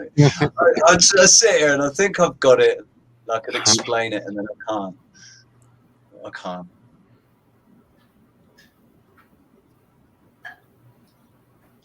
I'm gonna have to go, guys. It's 25 to 2 in the afternoon. All right. Hey, that was the final question, and then we'll get together. Was it UOO and Voy that you don't have access to that movie, and we'll do a movie night, and that would be great. I'll watch it. That would be cool. If I'll play it. it's actually a cool movie, yeah, I would like to see it. Yeah, it's a really good movie, and I think it's a perception Do twister. actually when I get off this afternoon, later this afternoon, I'm going to see if I can find it. Find the Well, I put the torrent. link in the description box or in the chat. It is in the chat if you're able to access it. Where Yeah, you're we at. might be able to access it via another. Yeah, that's it on uTorrent. I might be able to find it on your uTorrent or something. I Yeah. can find 007 YouTube channel. Is it under the same name? Yep. Yes. Okay. Yeah, man. Yeah. He's blue. He should be able to put his channel inside the thing. And everybody, you guys, thank you all for being here. And we're gonna head over to Voynich. Right, Voynich, you gonna pop on live or yes, no, maybe so? No. Oh, you're not? You're Sorry, just guys. suggesting this twice already. Alarm. You want me to go live? No. False alarm. We're not I don't want to going go live today. I might go live, but I'm not going live false right alarm, after. guys. Do not go to Voynich's. I said that in error. There's a link to my channel in the chat. Yeah, anybody that Oh, wants great. to Okay. Voynich. No, but I really Oh, enjoyed this, Michelle and Prelly and Richard. I mean, Yeah, thanks, Voynich. I love busting balls. I love to do that. You know what? That's You're not very good at it, but we all love you. I'm glad I came in, man. It was good. It was a good chat. I feel Okay. energized. You guys are all awesome. Everybody. So unique. You are awesome. You bring so much to the table. You beautiful people. I love you all so much. Everybody in the chat, I love you all so much. And don't go to Voynich right now. Just check later. Maybe later. He said maybe later. Maybe later. So I'll try to look for you guys in the dream world. Yeah, Okay. I'm always putzing around somewhere out there doing something crazy. Yeah. Who knows what? And thank you for sharing all that art. You're just awesome sauce. And yeah, that was cool, man. yes, it thanks, was. you guys. And, yeah, this girl, I can't keep up with you power streamers. I'm sorry. I'm too old for this crap. So yeah, I gotta call it a night. Yeah, I mean, we used to stay up in the old days, and I can't believe I'm still doing that. Well, I didn't get up until in the evening, right before my husband went to work. Now it's about time for him to come home, so time to bounce off and act like I've been productive all night. I'm This just is going a to great chat, though. Really. I'm just going to say you're awesome. quickly to anybody, if anybody is following the link to my channel, you'll see that the last 7 days is completely different content to this 1,600 videos before it. There's 1,600 videos where I'm talking about all kinds of stuff. But in the last week, I've been doing these reaction videos. So I have one last question. Okay, how is it like this happens to me every day? I keep seeing people in the Mandela community that have been around, and yet I'm just seeing their name for the first time. And it's like, wait, were you always on all these channels? Like, I haven't seen you before. And this happened, like, it happened yesterday, the day before. There's always, like, someone, and then I find out they've been around.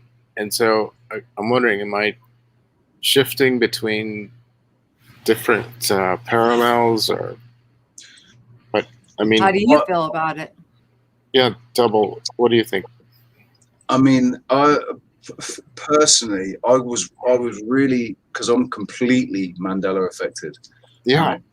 All of them. All of them up until the point where I stopped looking, because I was like, you know what? These are just going to keep coming. They're going to keep happening. And I find them really interesting. It's like, all right, come on in. Yeah. What's the next one, man? What's the next one? I mean, like the best ones are Dolly's braces. But I'm saying, were you on the other channels? I was on all the channels for a little while, for a short while. Oh, okay. Maybe 6 months or a year. Back in 2015, 2016. Okay. I just have, yeah. Oh God! I actually went on someone's channel. What was his name? He's got quite a big channel now.